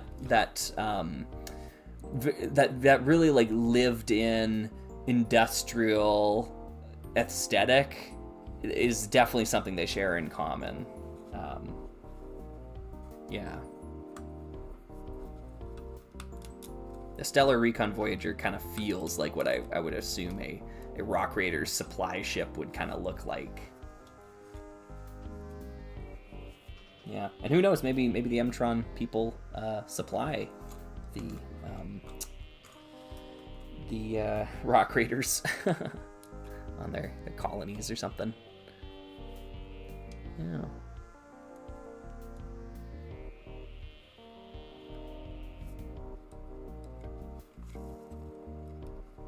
Oh, Phil was saying 1987 was the Twin Starfire. Thank you for that. Yeah. All right, so this is 86. Yeah, I guess 86, 87, late 80s. Yep. Mm-hmm.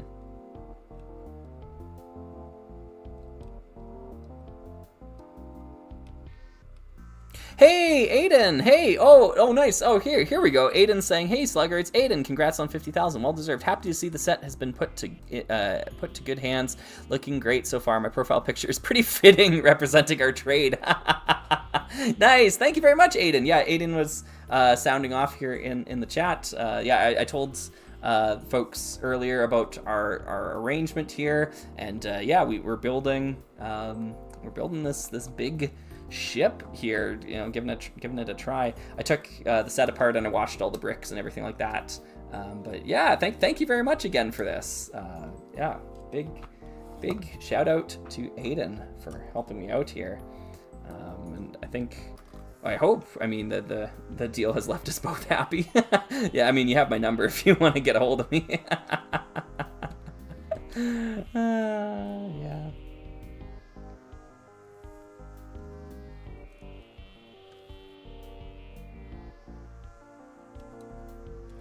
Okay. This and this. And we got some more pillar pieces here.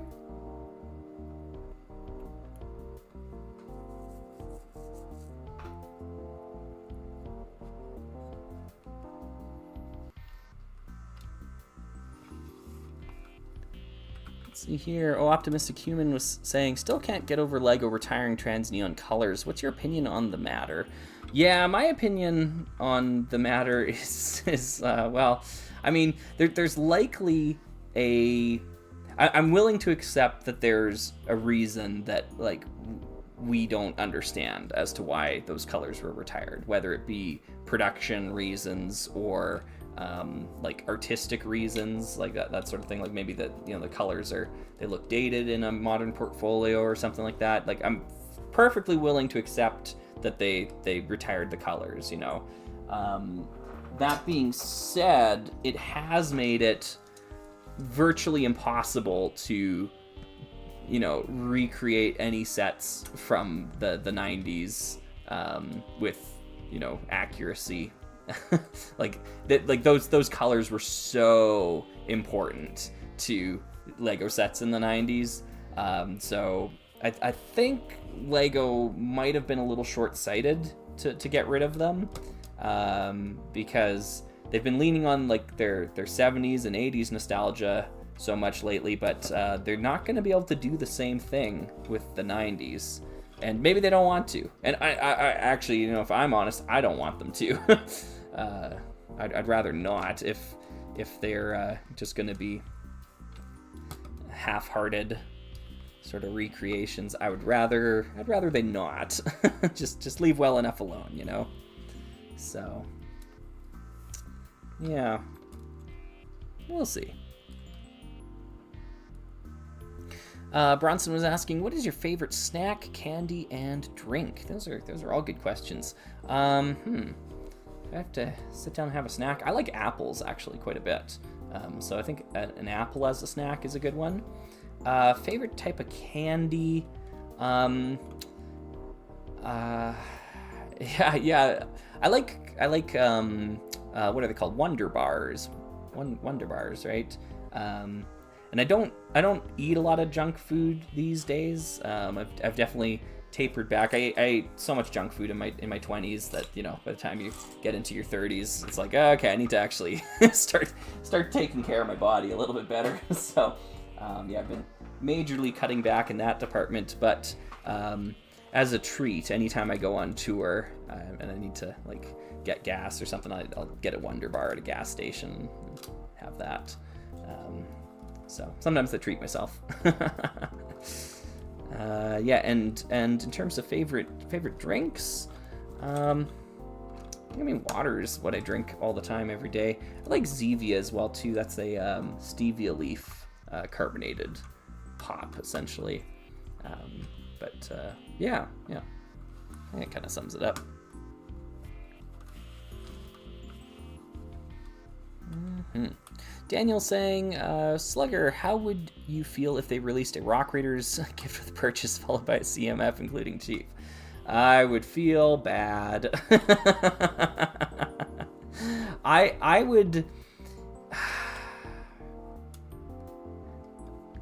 Like, I hope this isn't too arrogant to say, but I would kind of feel almost slighted in a way, because like, you know, RR Slugger, still, like, relatively small in the LEGO world, but, like, not an insignificant factor in the resurgence of the popularity behind Rock Raiders, right? Like I don't think I'm crazy for saying that or for thinking that, you know, like, there are more Rock Raider fans now because of, well, not just me, but, like, you know, Manic Miners, Bear Clava and his work there, but like, also me, you know, like I think I turned more people onto Rock Raiders, like, than were already Rock Raiders fans. I think that's, like, objectively true.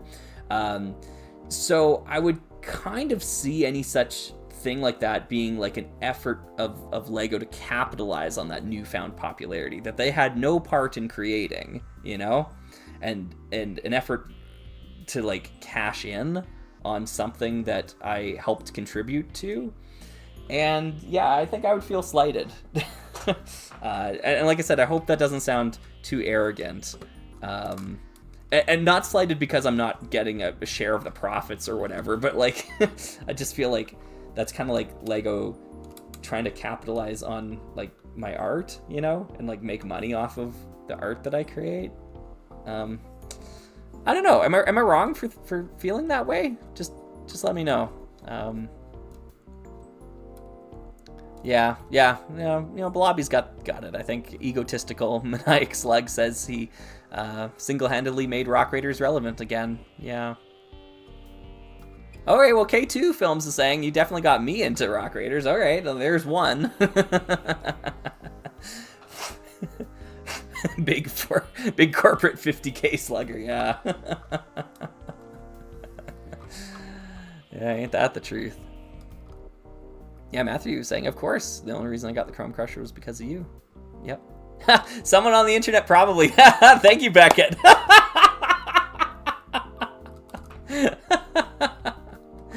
Oh, man. I don't know if I don't want to claim, like, you know, that's I'm the first person to ever use that. I never saw people use that as a quote before, like, you know, someone on the internet, probably. I used to do that all the time in my older videos. And I just thought it was funny, but I'm glad someone remembers that.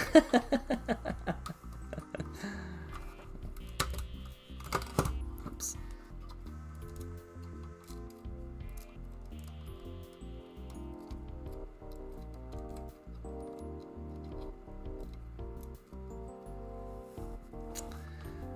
Yeah, fair advice, Tyler. Tyler's saying, own your own hypothetical feelings. There's no right or wrong when it comes to feeling something. That's true. But I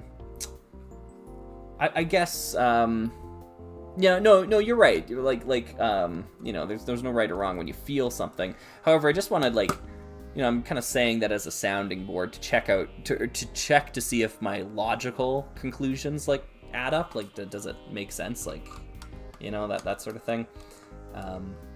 Because, like, it's one of those things where, like, yeah, I'm perfectly willing to change my my outlook if there's logical inconsistencies there, right? Oh, Lorem, hey, thank you for $10 there. Lorem Ipsum was asking, would you rather LEGO return to system era with all the basic themes, stickers only, no printed pieces, or takes the path of exclusive third-party IP license sets but brings back all retired colors? Oh, wow. Ooh. Wow. That is a do you want a poisoned apple or do you want a poisoned orange? Yeah. Okay, so LEGO returns to system era with all the basic themes, stickers only, no printed pieces. So basically just LEGO basic blocks, and, like, that's the only thing that you can buy.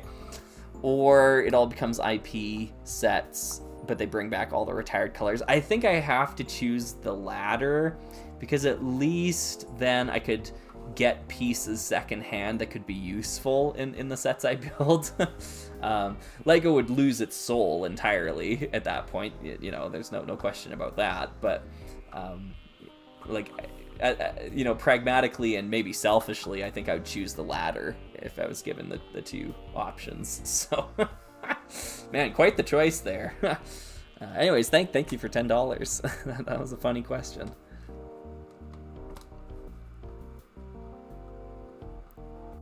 Anthony was saying old themes like Rock Raiders and Bionicle should be community owned. The fact that Lego took down a fan game for Bionicle has basically broke every goodwill they had left.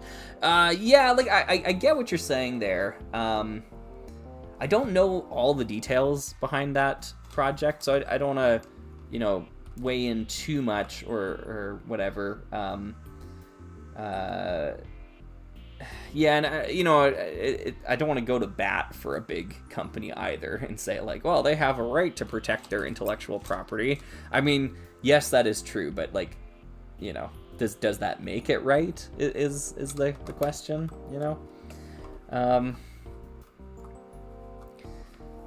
Yeah, I don't know. I don't know how I feel about all of that there.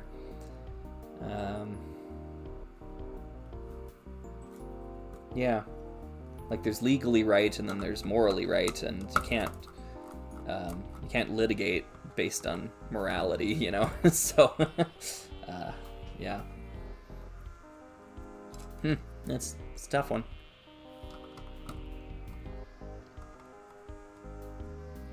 Nix was asking, has the Spyries versus Unitron Lego Rewind episode given you new thoughts on the two factions? No, like, I mean, I already held them both in pretty high regard.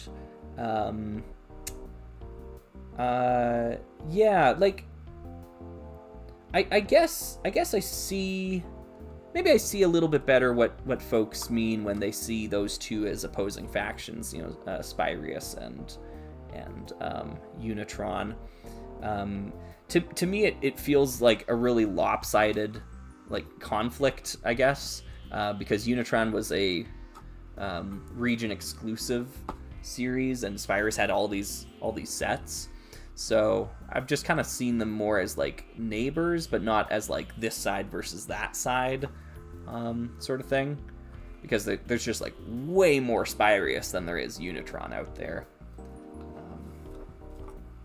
So yeah, I don't know.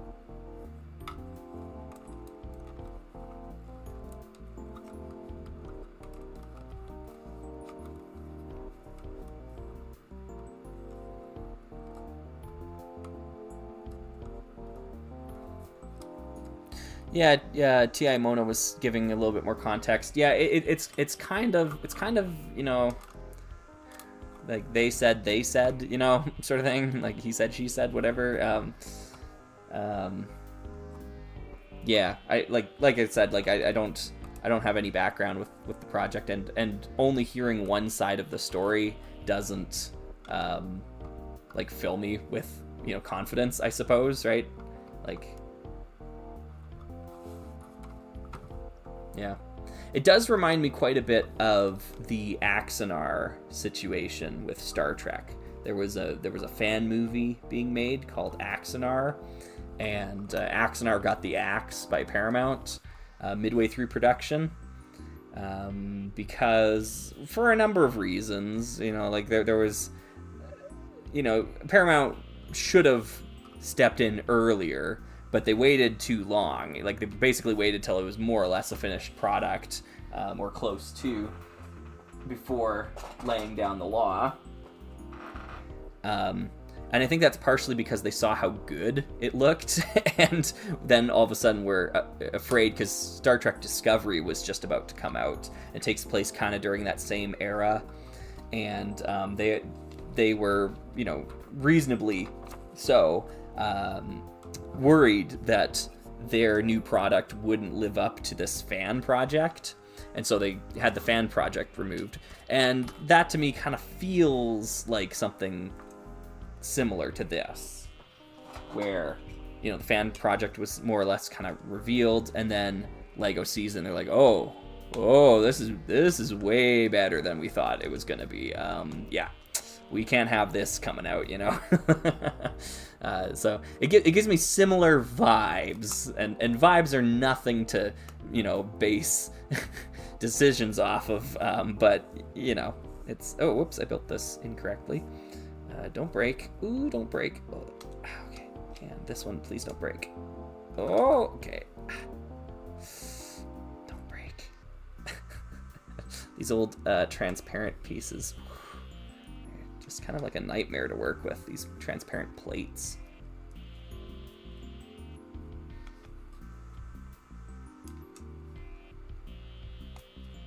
Yeah, that we know of, T.I. Mona. That we know of.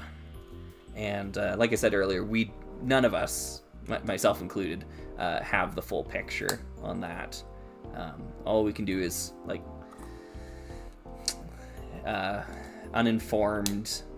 uninformingly speculate. I don't know. You get what I'm saying, I think.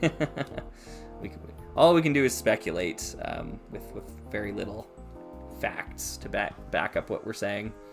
So, yeah.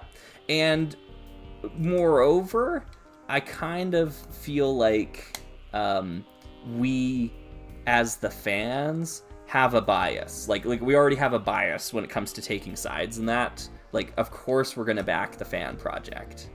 You know what? Like no one out here saying, like, trying to back Lego and say, oh yeah, no, Lego's right for taking down that fan project. Yeah. So, I don't want to, cast doubt into the intentions or operating standards of the fan community that was making it. It's not my intention. It's just to say that, like, I don't think I can really weigh in. And I put these in the wrong spot.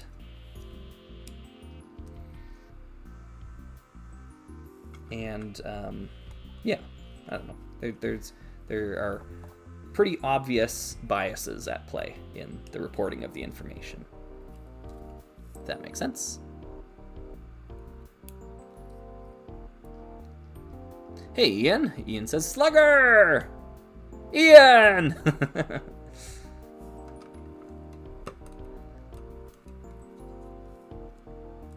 yeah, Donovich, yeah. Unless it's Nintendo, yeah.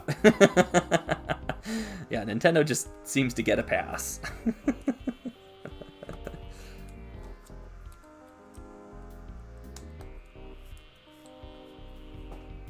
This is a really cool element, this blue satellite dish piece. I really like this piece.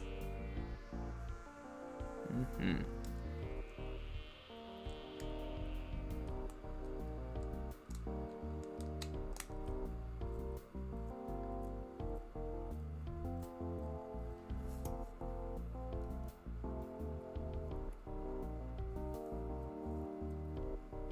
Glenn! Hey, Glenn. What are your thoughts on castle/kingdom adjacent themes? I noticed you haven't mentioned them much on the channel. Yeah. I like them. Obviously, I mean, you've probably been able to tell that my preferences lie in, space fantasy rather than, medieval fantasy. But I really do enjoy some of those older castle themes and stuff like that. Like, there's a lot of, like, old, sword and board media that I really enjoy. It partially what has kept me from talking about it, though, is I just don't have a lot of it, and it's way overpriced, in my opinion. Like getting old castle sets you're paying so much for what is essentially just, like, gray bricks, like the minifigures command, like, I don't know, it feels like it's twice as expensive, like, per set, compared to, like, Lego Space.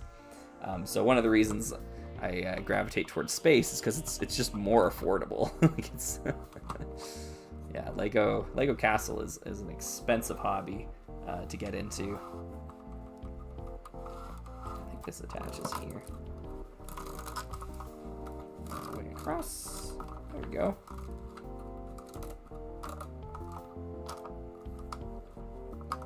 K2 Films was saying, what are your top 5 or 10 Lego themes? Well, I'll go with 5, I think, yeah. Well, Rock Raiders is 1, Time Cruisers is 2. From there it gets a little bit more hairy, a little less clear cut. Galador might be up there. I really enjoy Galador, obviously. I also really like Adventurers. So that could be up there too. Lego themes. Yeah.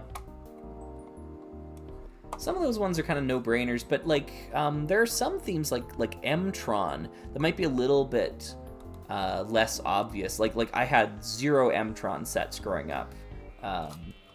Actually, I think that's pretty much the same with Time Cruisers. Now that I think about it, I think I had the Rocket Racer from Time Cruisers, and that was it. But M-Tron to me is really interesting. Like I really like M-Tron. So I might pick a little bit of M-Tron as well. I feel like this is a bad thing that I'm left with a few blue pieces that I haven't used on anything. Are they getting added later? Oh, I see. No, never mind. Yes, okay. These ones I missed here. Oh, and this one I missed here. Okay, yeah. All right, I found my errors. Let's do that. And these ones go right here and right here. And there we go. Oh, Monty Mole! Ooh! I've started making a new Slugger game. I'm planning on getting it done by Halloween, just like last year. Would you be interested in playing it on Slugging Around? Absolutely, sign me up. Yeah. For those who don't know or have forgotten, Monty Mole created a 5 Nights at Sluggers game that you can just play right in your browser. I made a video about it on my Slugging Around channel. It's fabulous. It is absolutely wonderful. So yeah, go check it out. 5 Nights at Sluggers.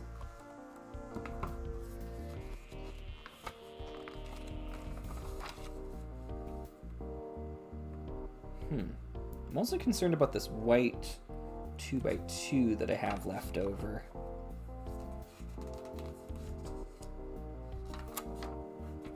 Surely this goes somewhere.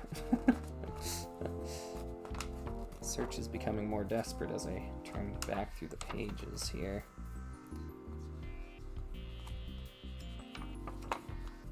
Is it on the underside somewhere? No?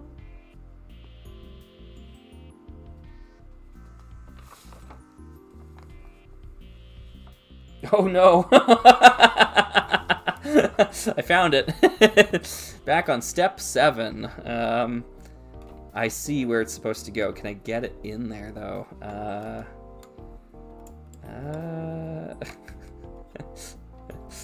Oh dear. Oh dear. What do we need? We need something like that will do, I think. Okay. Put it in there. Frick. Okay. This is a nightmare. What else we got in this?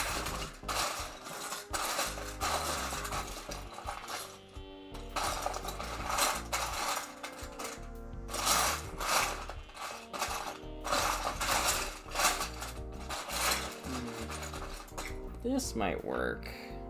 Something with only 2 studs of connection. I can stick it in there. Press it in all the way. Remove the piece. Nice. All right. Okay. That was not an uncommon event when building Lego sets back then. It was very, very easy to miss steps. More so when you're also building on the live stream and trying to watch the chat and all that jazz. But yeah. Mantis was saying, do you like Andor's musical scoring? I haven't really noticed it, to be honest.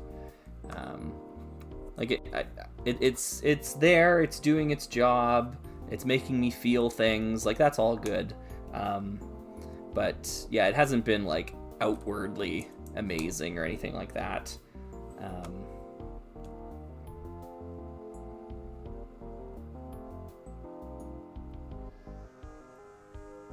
Yeah.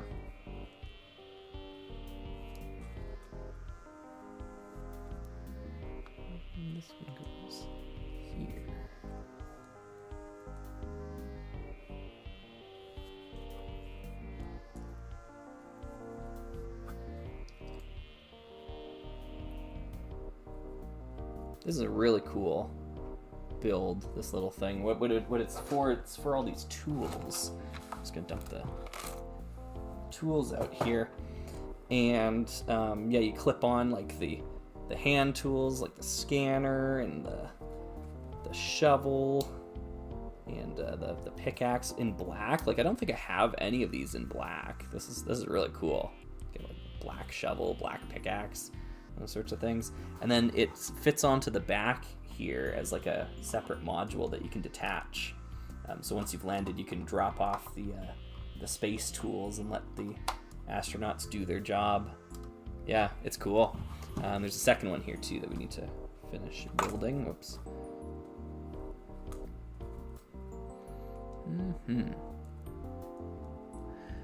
Nix was saying, what are your thoughts on the rest of Bionicle G2, specifically the Skull villains and Year 2 as a whole? I don't have many of the sets. Donovich did send me one of the Skull villains during the Summer of Slug there, and I remember building that one and thinking it was cool. It's the one with the big long bow.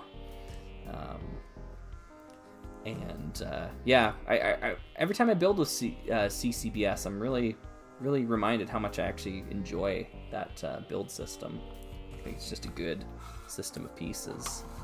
But yeah, I don't really have much in the way of thoughts beyond that.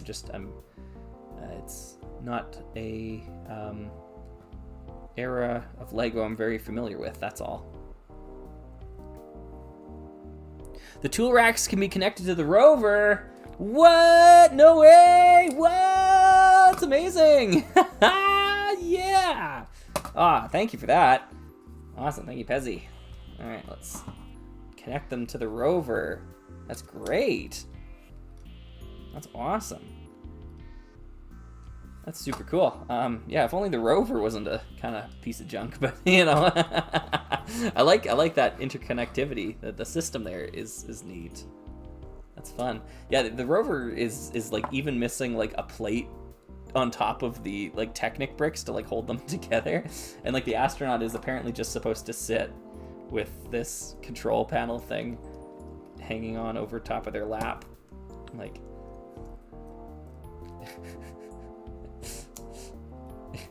Yeah, like it's pretty lousy, but that connectivity between the two of them, it's pretty top notch. Yeah. Now imagine the rover was made this way, made this kind of size. Yeah, see that's the problem, eh? So that it can fit into the back here. Yeah. So in the back there's the ramp that lowers, and you open up the the bar table sort of doors here, and then close it up, and then close those down, and close it up on the back. Now you got a little rover inside. You can park the rover. This makes like kind of like a space base, except that it doesn't have a door on this side, so you kind of got to use your imagination there. Anyways, we'll clip the tools onto the back.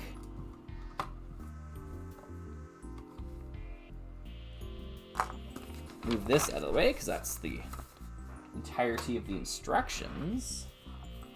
And then we put the rest of this together. So we got a front half, we got a back half, and they should lock together like so. That is the full set. What's this one called? The Cosmic Star Voyager? Cosmic Fleet Voyager? Cosmic... I think it's Cosmic something, right? Does anyone know what this set is called? I can't remember. Yeah, it's pretty big. Pretty big.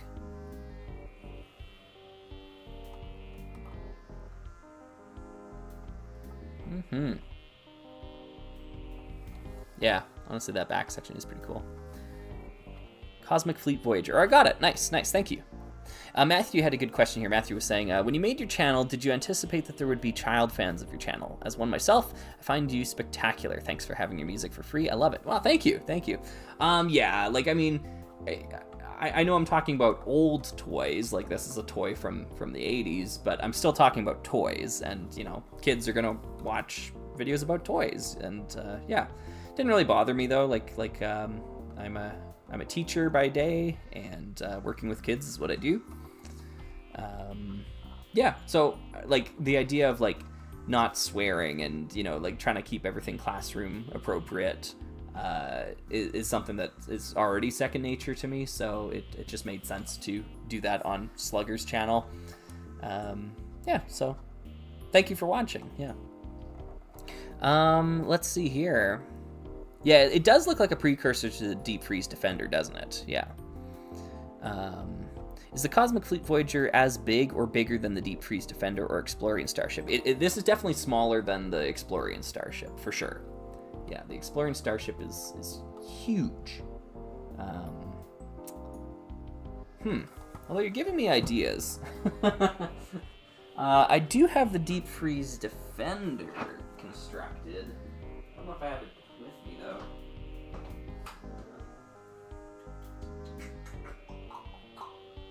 Oh, I do. Oh, yeah. Okay. All right. I'll get my bin out. Whoops, sorry. I bumped into the microphone there. That was probably kind of loud. How do I want to do this? I'm just gonna move that for a second there. Let's get some of the sets out. Deep Freeze Defender. You're seeing lots of Mtron in here as well too. Let's do this and that. Man, the Deep Freeze Defender's so freaking good. This is such a great set. We'll look at those Mtron ones here in a sec too. I'll just move that off to the side.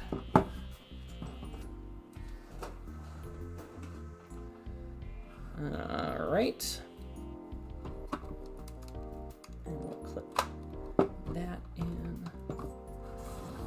Now it's missing its antennae. I usually take those off when I store it, but yeah, these are pretty similar in size and construction. That's for sure.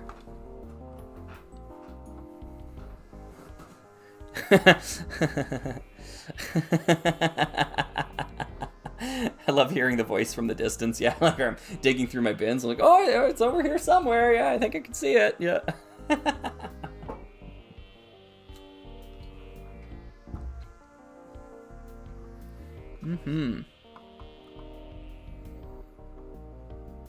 Right. I hear what you're saying, Sock. Yeah, I don't have that set. Yep. Sluggin' Y, Sluggin' Hecket. Yeah. Anyways, pretty similar. Now, there are some really interesting details between these two that I love to see it. I think it's so cool. So first thing, this set is the breakaway point is in that same area. And like these two sets are 5 years apart, or 6 years, right? Yeah, this is 1986 and this is 1993, so 6 years apart. And already, like there was a lot of lessons learned here that were then adapted into this set later on. So this set breaks away right here, right, with those Technic pins. However, and I don't know if you saw me doing it earlier. I was taking a brick separator and I was increasing the grip of these. I was just sticking it in because over the years and over the play, they'd actually been smushed so that it would fall up like apart very easily. And that makes sense. It totally makes sense. This is a heavy chunk of plastic. Of course, the Technic pins wouldn't be able to hold up over the years. Like they'd start to break away there a little bit, you know, from the weight of it all. And so what did they do on the Deep Freeze Defender? They added clips. So this actually clips onto the studs on top, and then the Technic pins hold it. The Technic pins on this side, on this one here, yeah. And then the Technic pins hold it. So it's actually a combination. So they strengthened that breakaway point on this ship and other ones too. It's on the Space Police 2, the Galactic Mediator. It has the same sort of system where it clips on, or with stud connection as well as Technic pins. So that to me is really interesting to see that evolution. So what was arguably a design flaw here became something that became a staple later on. The other one that I think is really interesting too is this panel here. And I think, yeah, these wings come up with it here too. this panel opens up, but as you'll see, there's actually no studs. There's nothing actually locking this into there, right? The only thing that locks it in, and this is crazy, it's kind of crazy, is it presses up and grinds up against these bricks on the other side. It's actually just friction of the Lego parts rubbing against each other, and being out of system with each other for a brief moment, and that's what locks this in. That's the only thing holding it in is the fact that you're not supposed to be able to to like do that, you know? So in later sets, when they had opening panels like on this one where this thing opens up with the rocket, there's actually stud connections down here that connect it and hold it down, right? So it's not up against a wall, bumping into things there. So I think that's pretty interesting too. So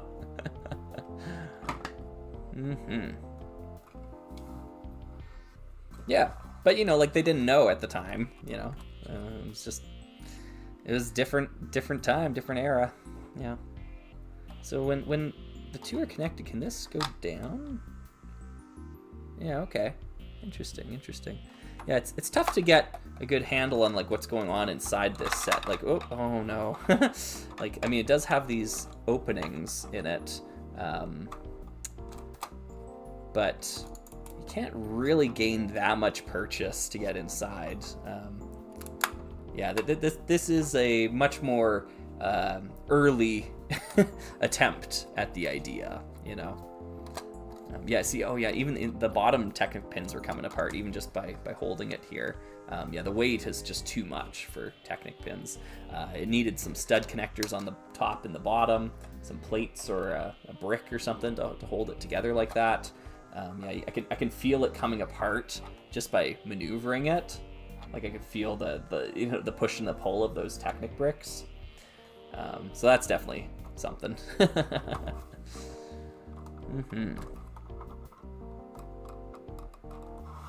Yeah, but yeah, Deep Freeze Defender is fantastic. Yeah, Deep Freeze Defender is fantastic. Do I have the little? Oh, I do have the little thing. These things open up in the back. If you haven't seen the Deep Freeze Defender before, these things open up. Oh, am I missing a tile there? I can't remember. No, I don't think I am. I think one has a tile, one doesn't. Now I'm thinking about it. Then the garage door thing opens up, and the shuttle pops up, and then it comes out, and it's a little shuttle, and you can put it back in, and by closing it, it starts the closing process, and then you close the doors the rest of the way, lock it up with these thrusters, and you're good to go. Yeah.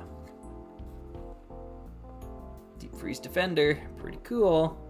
But you can see what I was saying earlier too. I mean, if you've been watching the stream this whole time, I was mentioning earlier that like the color schemes in the 80s became very samey, very monotonous over time, and then it wasn't until you got to the 90s that you started getting more dynamic color schemes. And like this like, just look how much that pops compared to that color, right? So I don't know, the 90s sets have always just appealed to me visually a lot more than the 80s ones have. But this is cool. This is a really interesting stepping stone.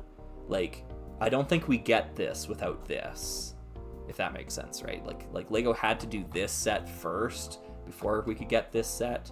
And I mean, my bias is pretty heavy here. Like, I think the Deep Freeze Defender is, you know, hands down the better Lego set.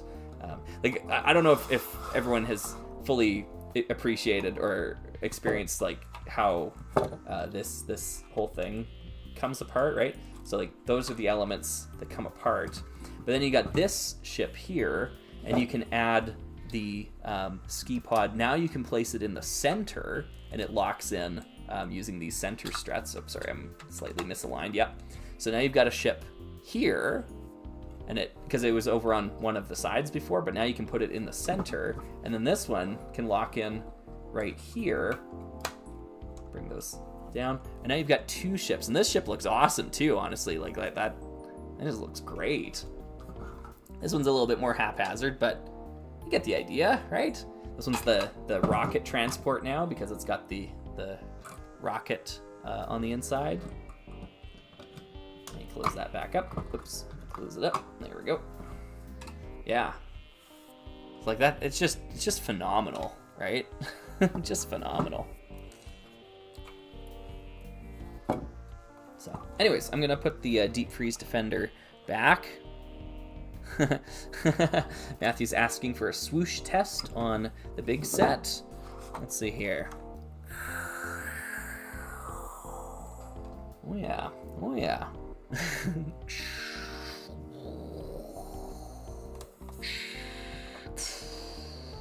Yeah, that's pretty good. If my hands were smaller, I feel like this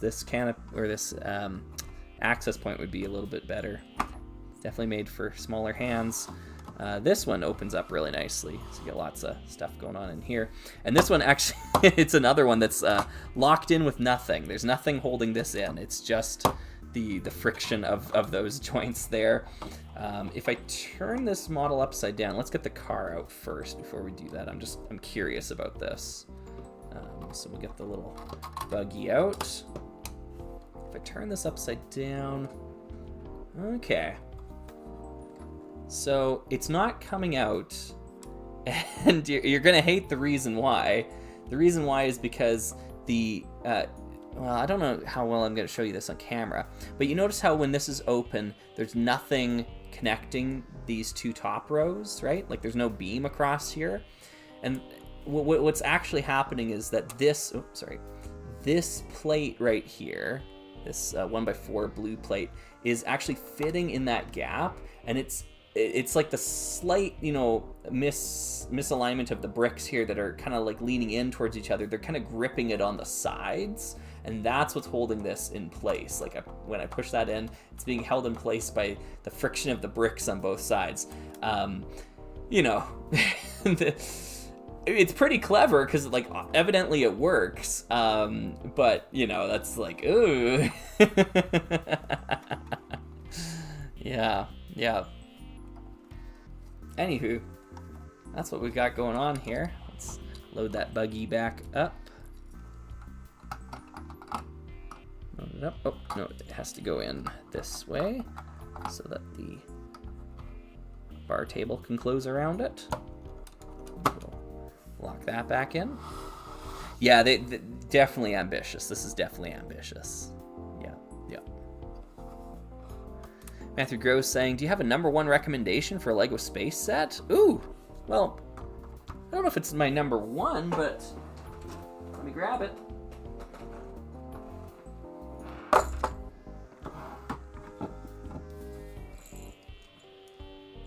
This is the, what is this set called? Celestial Forager? Celestial Forager from Mtron. This set is amazing. I love this set so much. Like, this is my pick for set to get from Mtron, and it's one of my favorite LEGO space sets ever. It's got this really great turning mechanism here where you can control it just by turning it as you drive it around, right? It's just fantastic. But then the real star of the show is the magnet system here, the magnet system crane. So the box that it carries here is magnetic, but so is the crane. Like it comes down with a magnet, right? So you drive up to something, you pop it down, and you pop it back up, and then you're good to go. So it magnets in and it magnets out, like that sort of idea. Just fantastic. Just so good, so great. All right, so yeah, I cannot recommend this set enough. Forager, Celestial Forager. Thanks, folks. Yeah, Celestial Forager. Yeah. Okay, let's grab some of those Mtron sets and take a look at them now too. Some of the other ones. What am I gonna do here? I guess I'll move this bin out of the way. And just move the Deep Freeze Defender off to the side. And we'll bring up some more Mtron stuff. I've got the helicopter, the space helicopter. Particle ionizer. This one's really cool. Has this cool container pod on the back. Again, another crane arm thing. This one's a little less amazing. The crane arm, I mean, it uses those old finger-styled hinge joints that aren't spectacular at holding weight, but it does a decent enough job here. And then here's the cargo container with a bin and a bunch of tools and things like that. Yeah, it's super cool. And of course, like, space helicopter, how much cooler can you get? Like, yeah,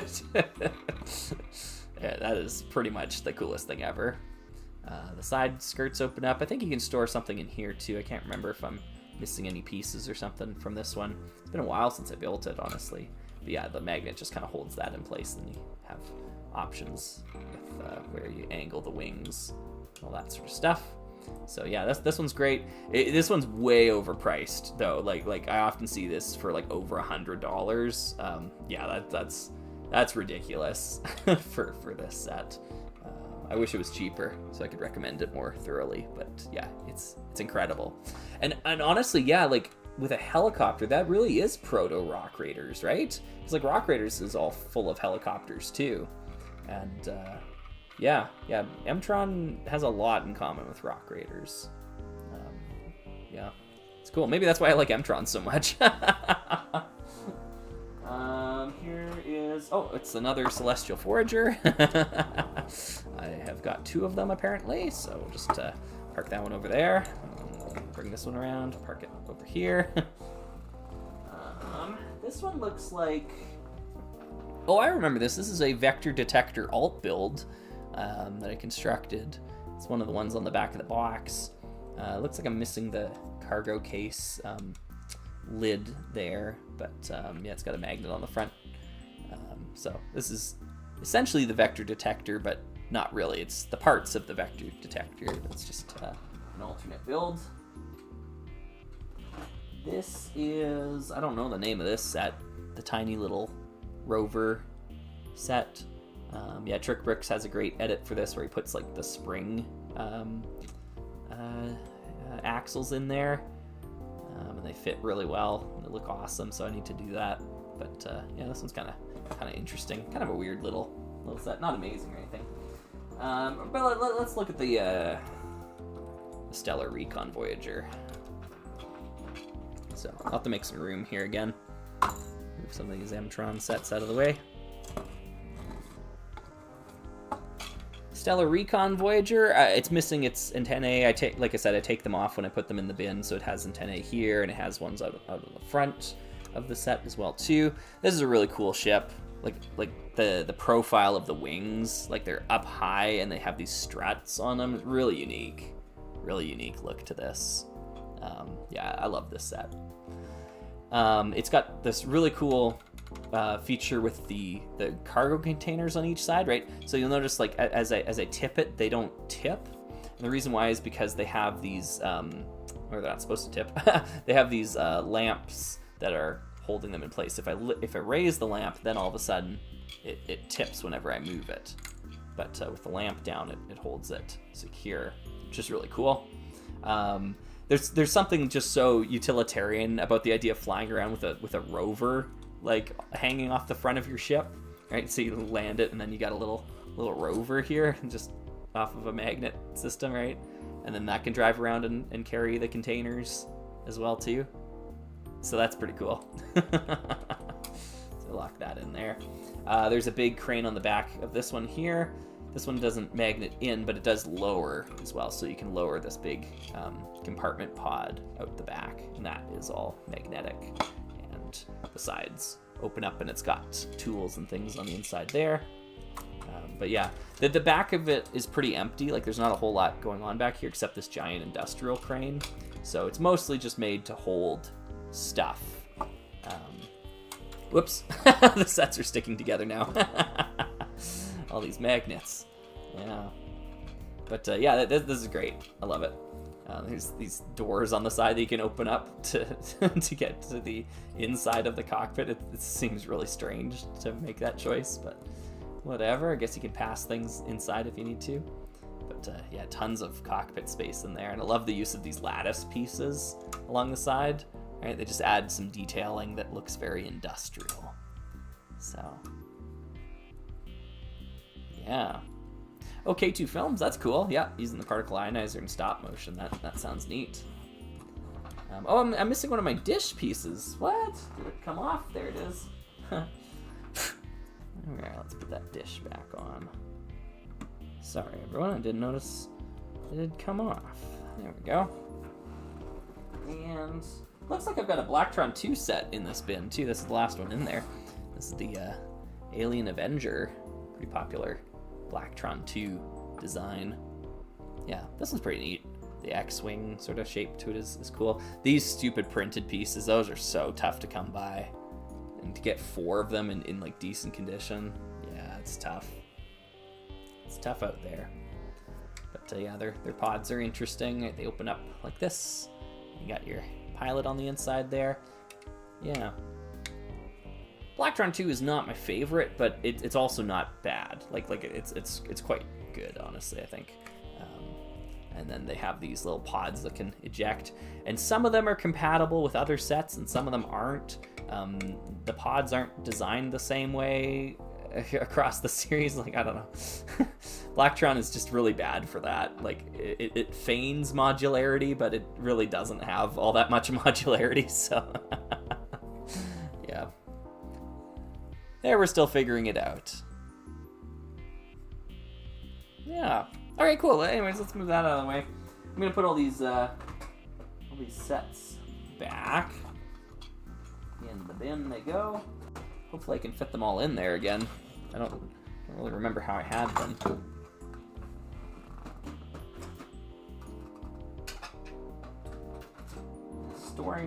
Storing the vintage Lego is sometimes half the battle, you know. Celestial Forager Army.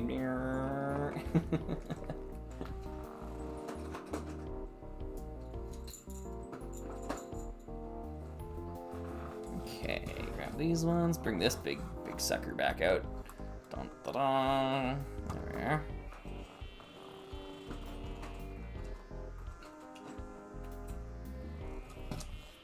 These little guys out of the way. Go.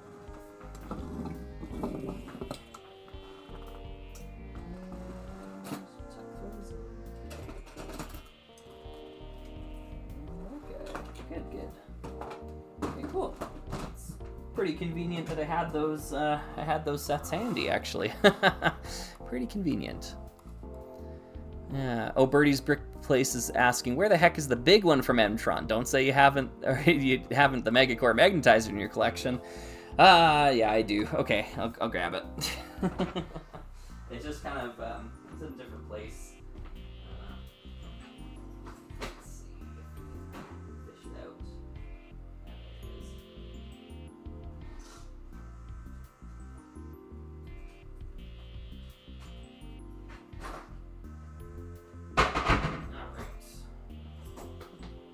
It's kind of too tall for any of the bins,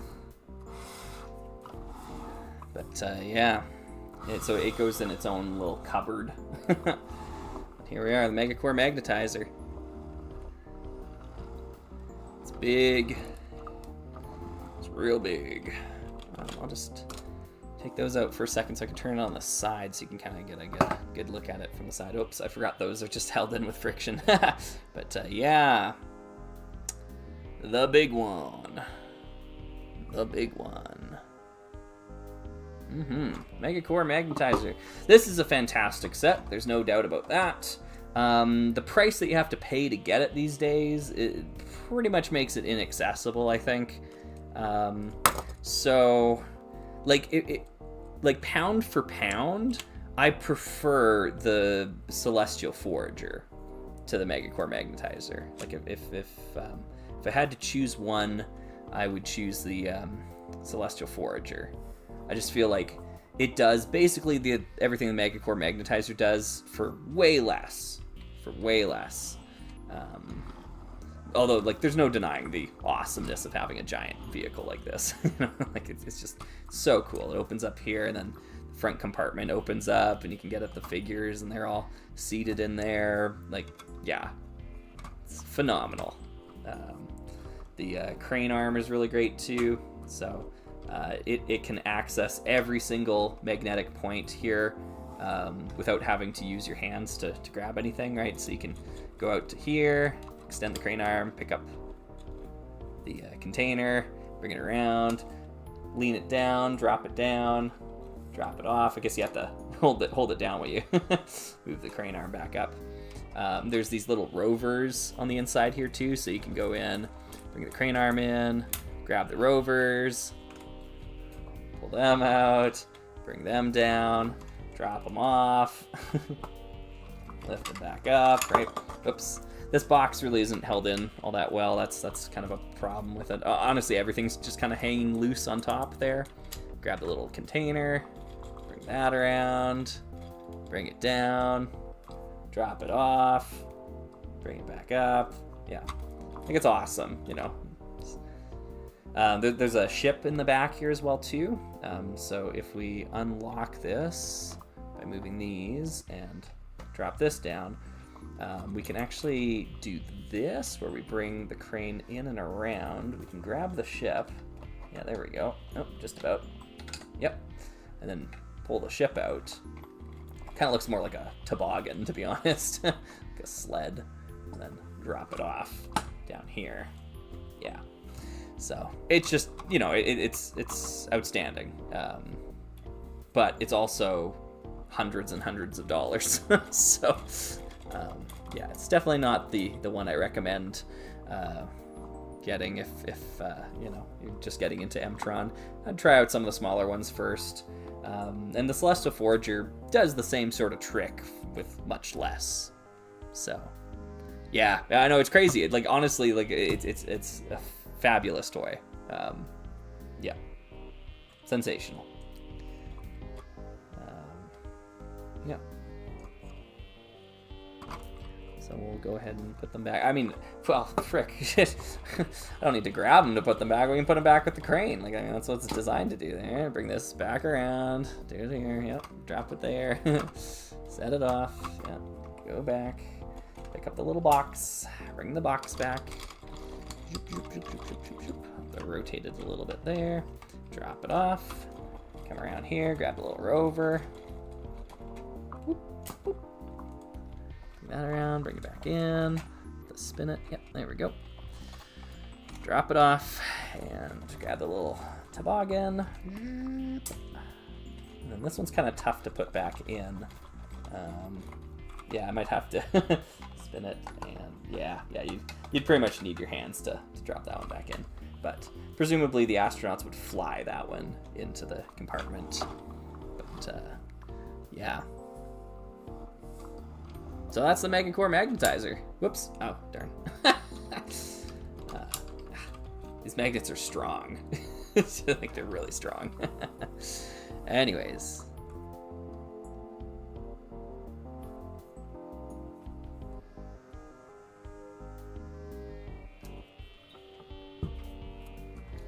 All right. What should we do now? We still have over 100 people watching. Maybe we should build another Lego set.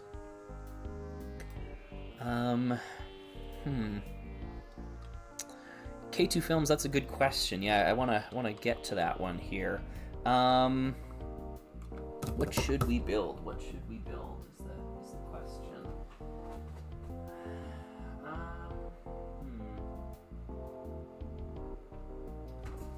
Well, I've got this one. Do I have the instructions for this one? I don't think I do. That'd be a barrier to entry.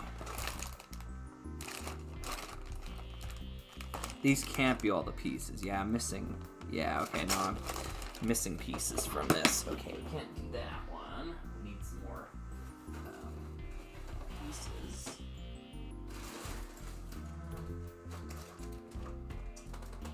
That one would be interesting. I know I have the instructions for it. It's just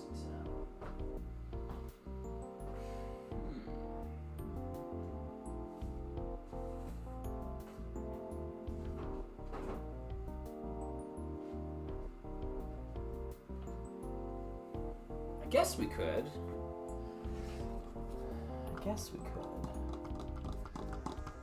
I might have taken pieces out of that bin though. Sorry, I know I'm kind of talking to myself here.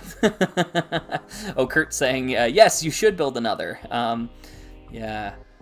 Blobby saying Spacebird alt build. Yeah, honestly, you know what? I am kind of tempted to just like immediately take this apart and build something else with it.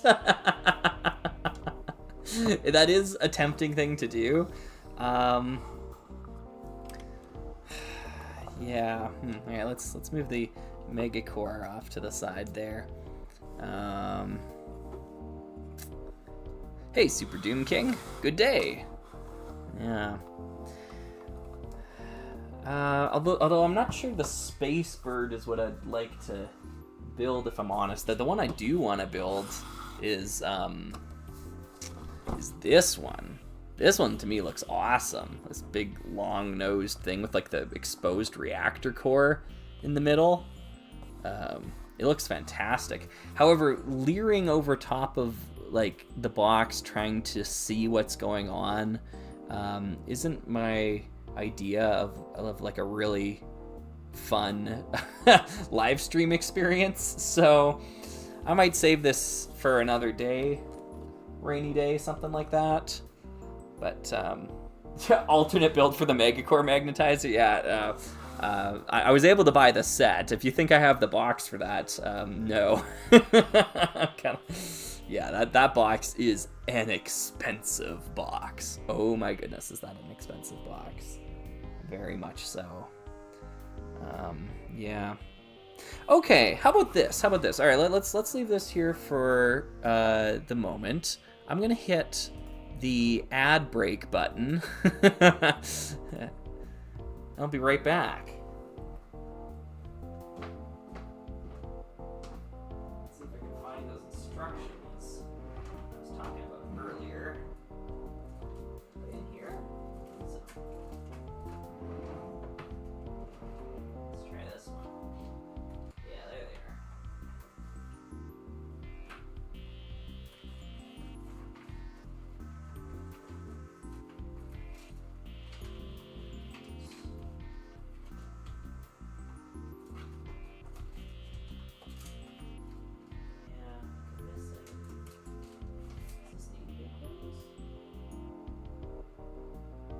Wait, maybe it doesn't. What?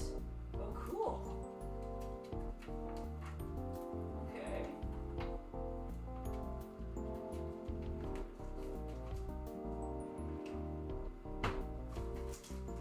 Okay.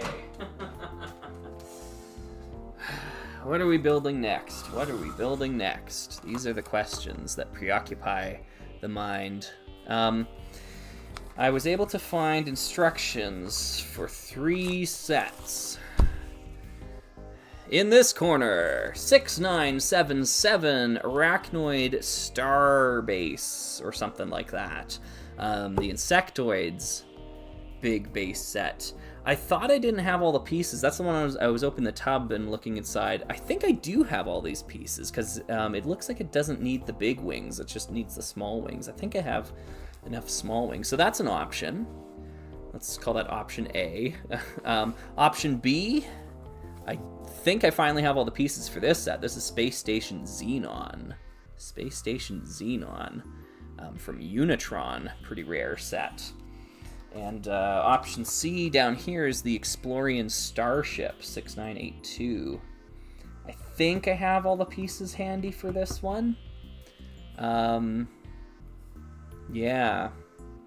So I think we're gonna have to put it to a poll here. Let's say A, B, C. Let me create the poll really quickly, and we'll just do whichever one. Only one though, folks. Only one. I cannot go long enough to do all of these. No way. So let's say which one, and the answers are A, B, or we'll add another option, C. Start poll. Okay. A, B, C. A, B, C. A, B, C. And Slugger says he never runs mid-roll ads, yeah. You caught me. Yeah. It's time to cash out, you know? This has all been good fun and games, but yeah, it is time to cash out. A, B, C. Well, this is gonna be a tough one. Yeah, there's lots of votes for each one. It's gonna be pretty much a three-way split here. Oh, they're fighting! Wow! B was off to a strong lead, and then A took it, and now C's in the lead. It's like that is a close race. Okay, wow. Only 45 votes so far, though. There's 120 people watching. We gotta get the voting average up here. So A, B, or C. This is insectoids. This one's Unitron. This one is Explorians. Which one do we build next is the question. Oh, it's so neck and neck. B is back in the lead again. What? What is going on?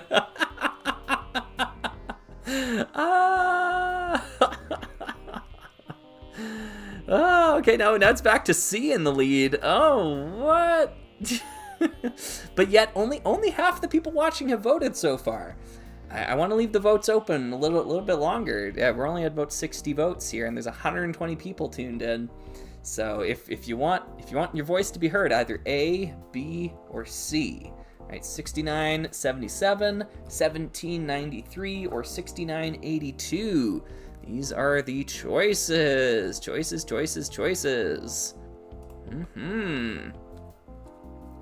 Which one are we gonna build?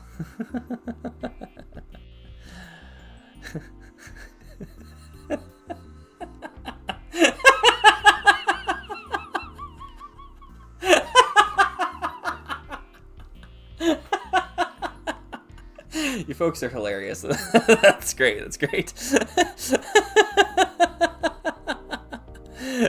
Oh, it's bouncing back and forth right now between B and C. It was B, now it's C, now it's B, now it's C, now it's back to B.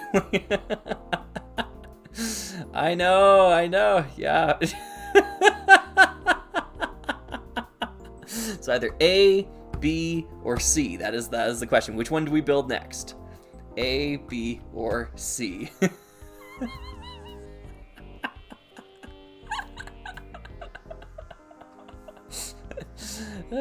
It's rigged.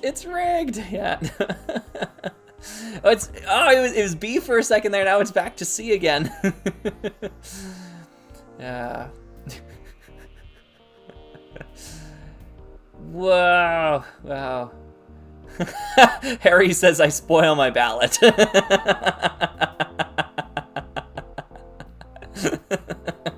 Funny bug, dang it. Yeah. B. The difference between the votes between these two is probably down to like a single vote. This one's 36%, this one's 35% right now. Like it's so close. That is so close to call it. So 74 votes. I don't know, is this mostly everyone? Like, it seems like it's slowed down. 75, okay, B is now at 37%. What should we cap it off at? Should we say 80 votes? Like 80? Is that where we hit end poll? Can we vote third party? Yeah. Okay. I hope I didn't make promises I can't keep here. I need to make sure I actually have all the pieces for these sets. Well, it does kind of look. Let's see. Yeah, that looks like.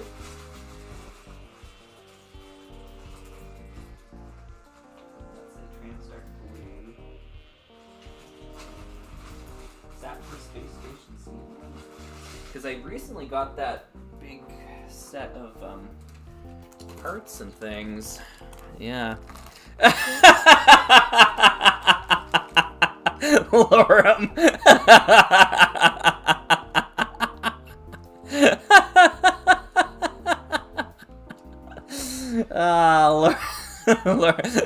Lorem, I can't accept that.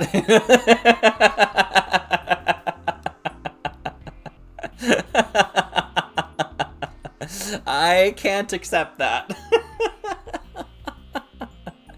Thank you for the $2. You can't influence the vote. However, right now it's currently split 36%, 36% between B and C. And we're at 79 votes. Oh, C is back in the lead. 79 votes. I said I'm going to hit end poll at 80. So whatever it says at 80, I got to be ready. I got my finger on the trigger. It says 80. Okay. End poll. End poll. All right. What did we get? Okay. All right. 80 votes. And 36% of the people, with a minority government, we're going to welcome the Explorians in.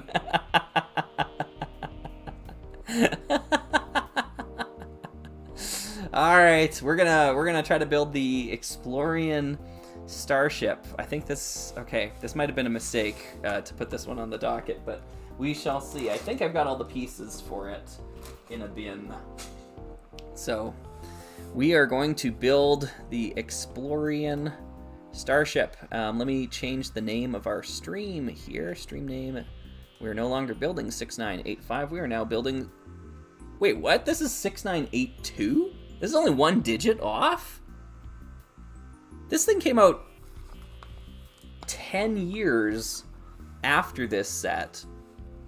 And they're only one digit away? Huh. Maybe it was fate. That's kind of crazy. That's really weird. Yeah, Explorian's VPN sponsored this. Okay. I like the layout of this much better, by the way, like the horizontal layout of the instructions. The Explorian starship, this set we're about to build, is so good. It's so good. You folks are really in for a treat, I think, if I have all the pieces. So I'm just going to put that off to the side there. I need to find the bin that has the pieces in it. I see the bin. It has the pieces. I can see it. All right. There's an added wrinkle to this, though. And here's the added wrinkle. The added wrinkle is as follows. I actually own 2 Explorian starships. I own 2 copies of this set. One of which I bought from eBay because it was like the cheapest listing I'd ever seen for it. And it was like a buy it now thing. Like, and there were people like that had it on their watch list or whatever. And I showed up and I was like, what the heck are you people doing? Like, why keep this on your watch list? Like it's like $100 less than like any other listing. Like, and so I just bought it, you know, and I got it. And I was like, yeah, it's all here. Like, why would anyone keep that on their watch list? Like, if it's like so much cheaper than any other listing, just buy it, right? Like, yeah. Anyways, so I have 2 copies of it, and they're both mixed together in here. So we actually only need half of the bricks that are in this bin. And then all the big chunky bits are in this bag. So we'll just have to pull from here when we need any of the printed pieces or something. Actually, I'll empty them out into a bin as well, too. This is the Explorian starship. Explorian starship. And this is one of, at least in my professional sluggy opinion, this is one of the best LEGO space sets. Like, it's right up there. I don't even think I'll be able to show off how amazing this thing is on camera just because it's so unwieldy. But I love this spaceship. It's just great. Okay, so I'm gonna dump all of this out, I guess. Yeah, like I said, this is twice as many pieces as we need. Oh my gravy gracious. Okay. Yeah, and actually some of these bricks don't belong in here. Guess we'll see what happens. This is like a comical amount of Lego I'm about to dump out here. This is gonna take forever. What have I done? Okay, well, I need some big plates. there. I guess maybe there's a positive to this, though. Like, it's going to be twice as likely that I find the piece that I'm looking for, right? Because there's twice as many copies in this pile. We're just going to start sorting something. Oh, my... Like, are you seeing this? Yeah, I should have picked Funny Bug. I certainly wouldn't have had to sit here as long, that's for sure. Funny Bug would have been done and dusted pretty quickly. These are 2x10s. I need a 2x8, right? Yeah, it's a 2x8. Is that a 2x8? That's 2x6. It's 2x8. Huh. Yeah.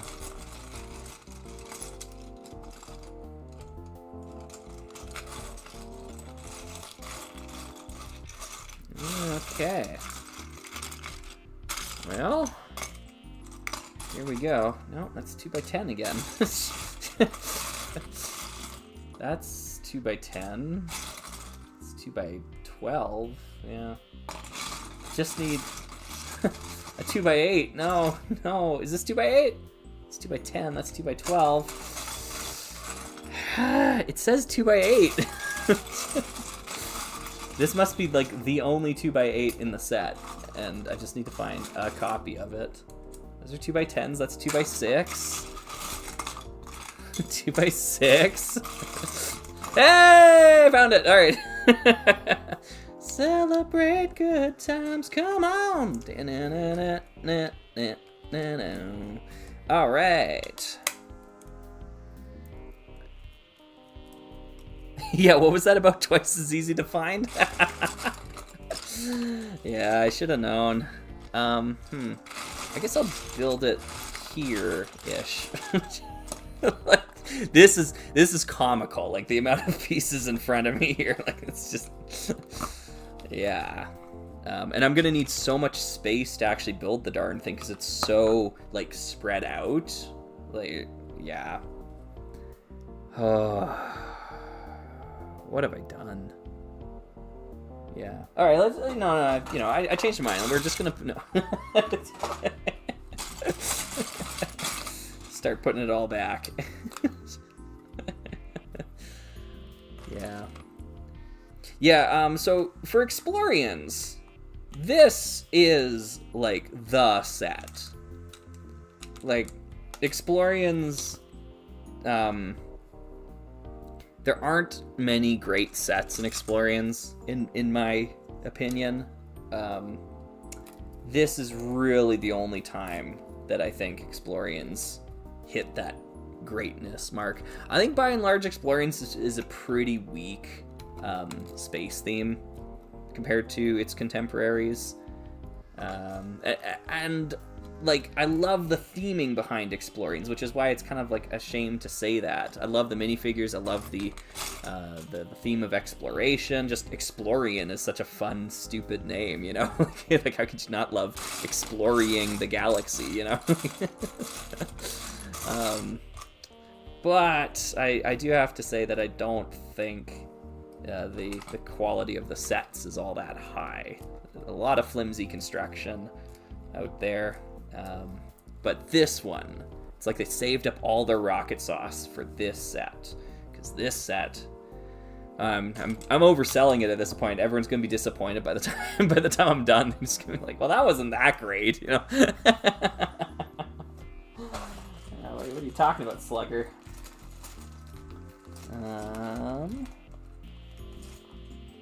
Looking for the 2x2 turntable pieces. My favorite. Love 2x2 turntables. Yes, sirree. Love me some 2x2 turntable pieces.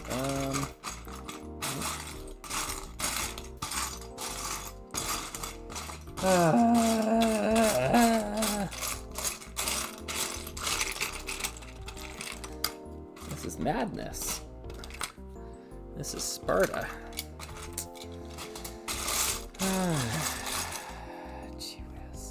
There's no guarantee that's even like in here too. It could be like in this container. So maybe I didn't put them in the wash. Whoops. Yeah.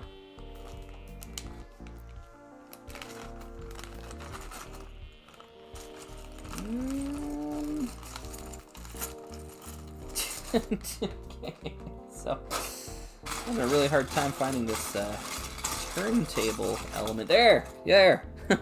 There she is. There she is. And not as wounded as we were led to believe. All the better. Okay, we'll do that. And Explorians had these really fantastic. Well, let's grab the camera. We're going full in. That ought to keep those fighters off our back. All right, this and boom, zoom. Yeah, look at that. Look at that. That's so cool. Holographic display, and you got the little exploring guy and the planet in the background. Isn't that just the best? Super cool.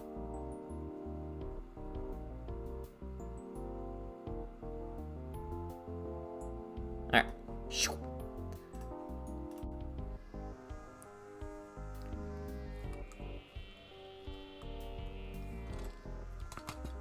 Whoops. Oh no. Is that not gonna stick? What? What the heck's up with this? Okay, I'll grab this one instead. Ooh, that one's got a lot more clutch power. All right. There we are. So we got a computer panel there. And then, yeah, it's already, see, like, I'm on this step here. It's already starting to sprawl, like, quite significantly. All right. 2 by 10 in black. Those are 2 by 10 in black. Good. And then I need 4 1 by 2s in white.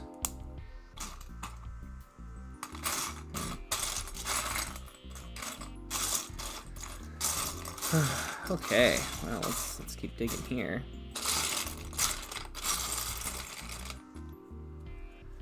Frankenzauna is asking, aside from Explorians, are there any other LEGO themes that used stickers in a good way, in your opinion? Oh yes, plenty.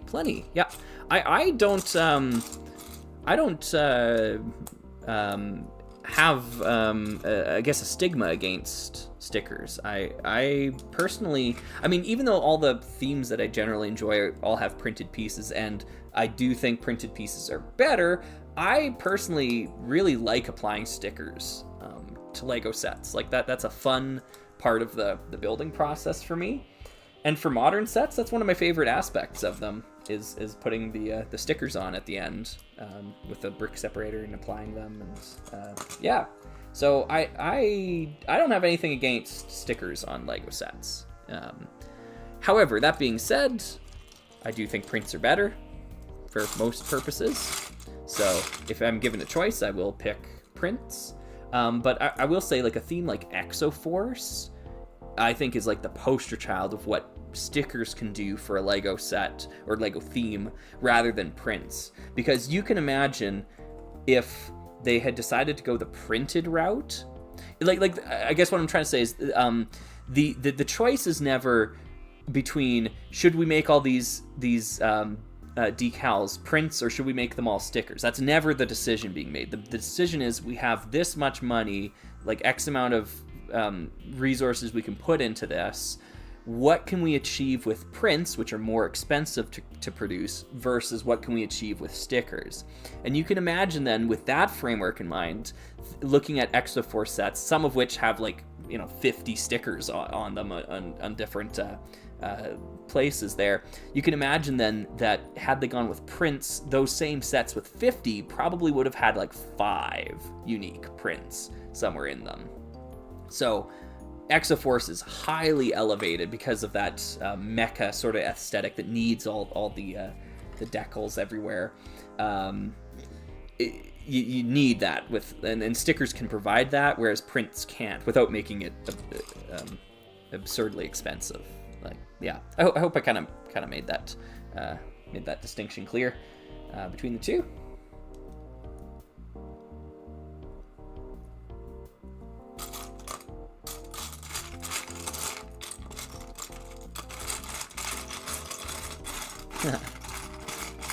Straight slugging it. Yep. All right. Laura Ipson says, RR Slugger confirmed Futuron and Explorian connection. These are related factions. Yeah, yeah, maybe. I don't know. Explorians does feel like a throwback for sure. I get what you're putting down there. Like, if you look at its contemporaries on either side, right? On the 1997 side, you've got RoboForce, you've got UFO, right? Like these really bizarre out there sort of themes. And then on the opposite side for 1995, you've got Unitron, and before that, Spyrius. And yeah, like it really does feel like, you know, Explorians is the odd one out. It kind of feels like it's out of date by about a decade. So yeah, it's interesting. It is a cool series because of the way it kind of throws back to the originals that kind of inspired it. I don't know if this series is the first one to use these cool computer prints, but these are cool computer prints. There's two of them on either side there. Very generic looking, which makes them very useful in walks and things. So I'm building these two side struts here, but I just need to find some more inverted slope bricks in white. We'll move that back out of the way. Just need one more. There we go. That will do. That'll do. All right. So now this piece goes out on this side. This piece goes out on this side. I think this is the rear section, if I remember. So this gives you a good sense of like how wide this is gonna be. No, is this the rear section? Maybe this is the front section. Man, it's been a long time since I built this set, like years at this point in time. So it's probably a good thing we're doing this. It's good to refresh my memory on these things as we go. Oh, this is the middle of the ship. I remember now. Yeah, so it has this really cool thing with these wing panels, like the big ones here. They extend outwards on either side like this and like this, and it's super cool. These are gonna have like canopies, because there's gonna be, you can set like figures here sitting at the computer consoles to manage the ship. Like this thing's awesome. I'm just getting very excited to build this again. I feel like I should be finding more of these wing pieces. They might be hiding in here. I don't see them. All right. Guess we'll start digging. There's one. I guess they're flat. They're probably hanging out at the bottom. There's another one.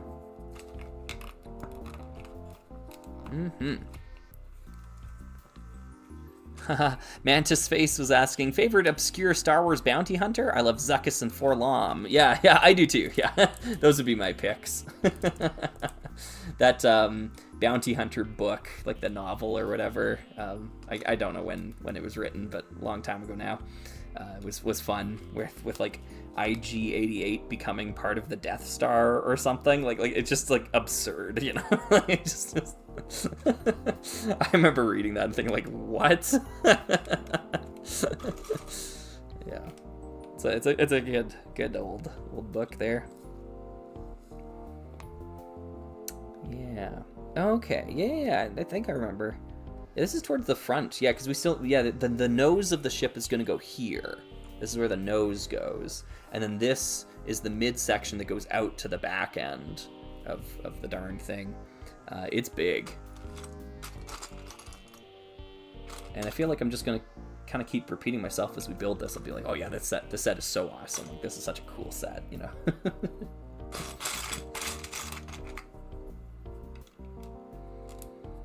Yeah.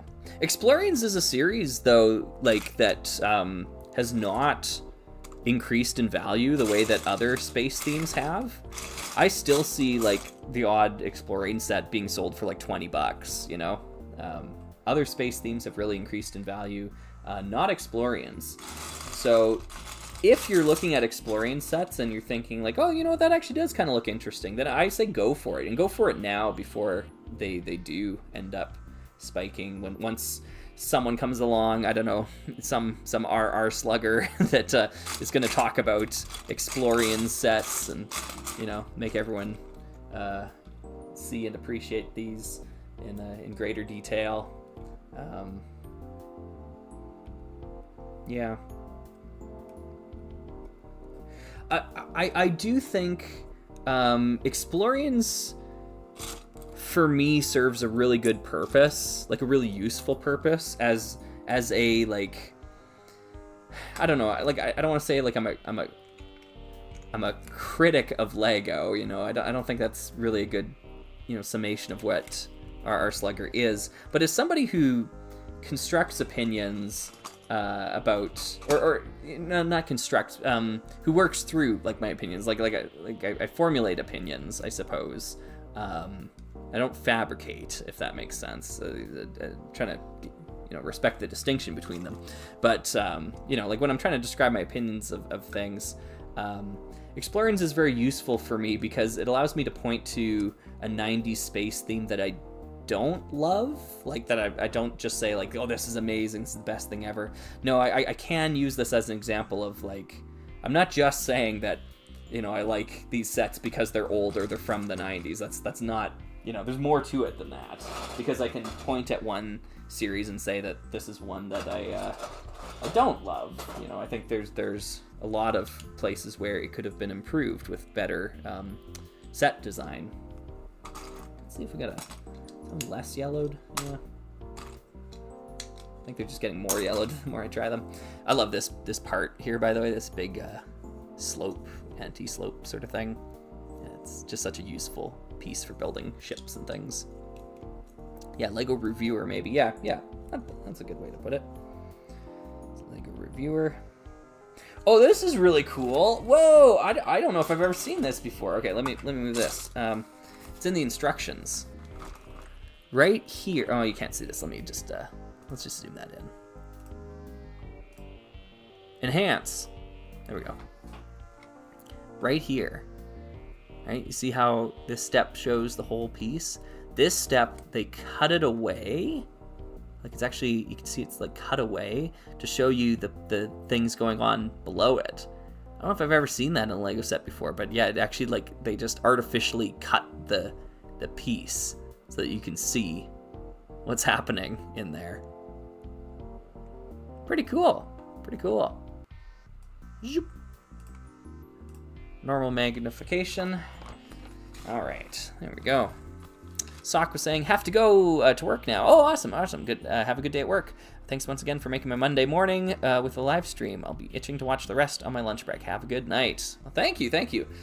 We must live on opposite sides of the planet there, because it is nowhere near Monday morning where I'm at. But good luck. Enjoy the rest of your day.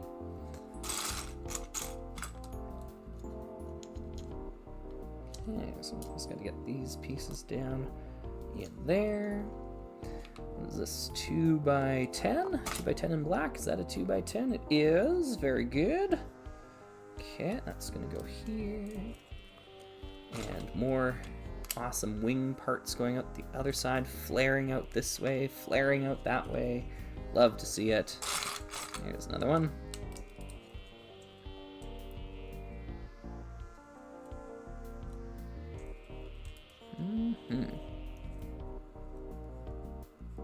I wonder how many kids thought they needed to break off the side. Yeah.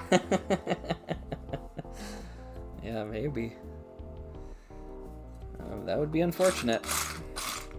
Okay, I need. Oh, that's the piece I'm looking for. The one blue piece in the pile. One of two potentially, I guess, if there's another exploring starship kicking around in here. This is for the stick shift on it. Just looking in my other bin to see if I separated those elements. Doesn't look like it did, so there's probably a lever kicking around in here somewhere. It's not really a big deal if I find it now. If I find it later, that's fine too. Because I can always come back and just pop it in there. Yeah.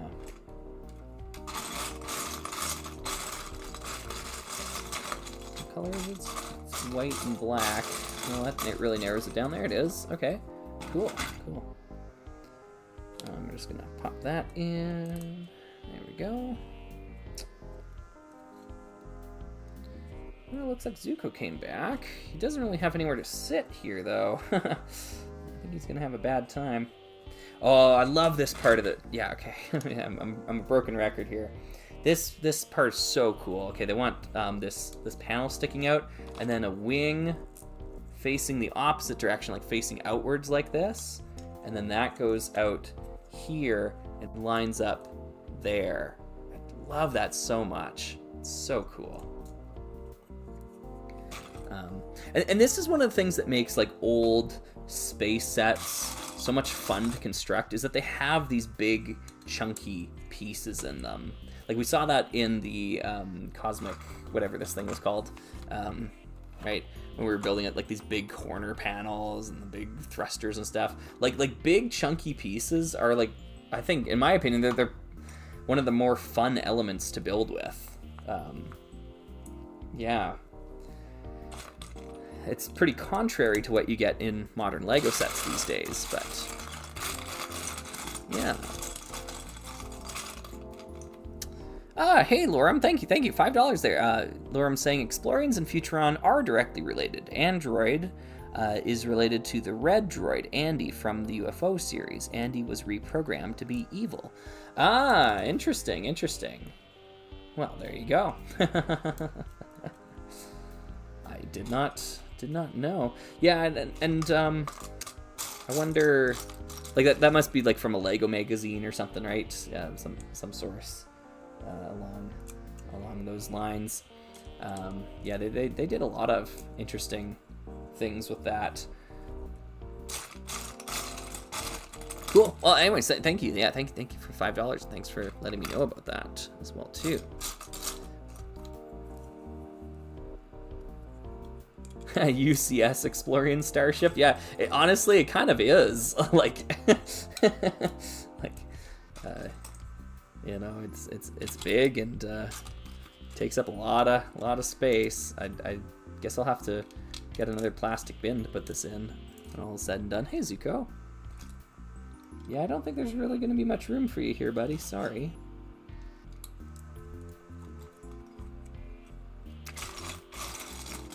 It's great to see you and all. Glad you're doing well. Hi, hello, yes. But yeah, there isn't really a place to sit. Do you want to come over here? You can sit on my lap. Yeah. Come on. There you go. There you go. Yeah. There we go. Okay.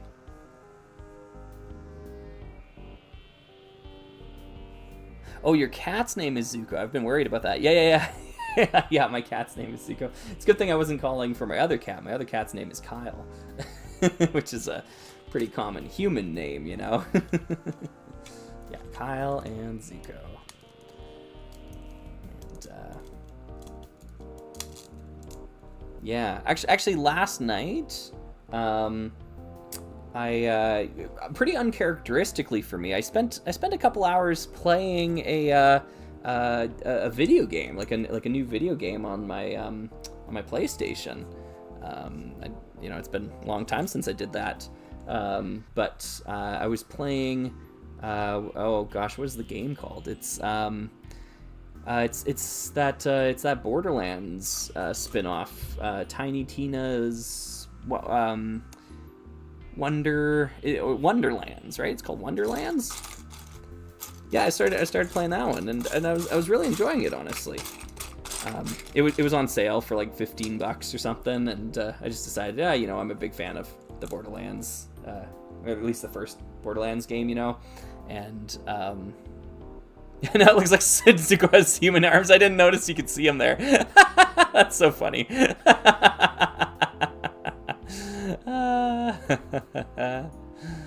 Yeah.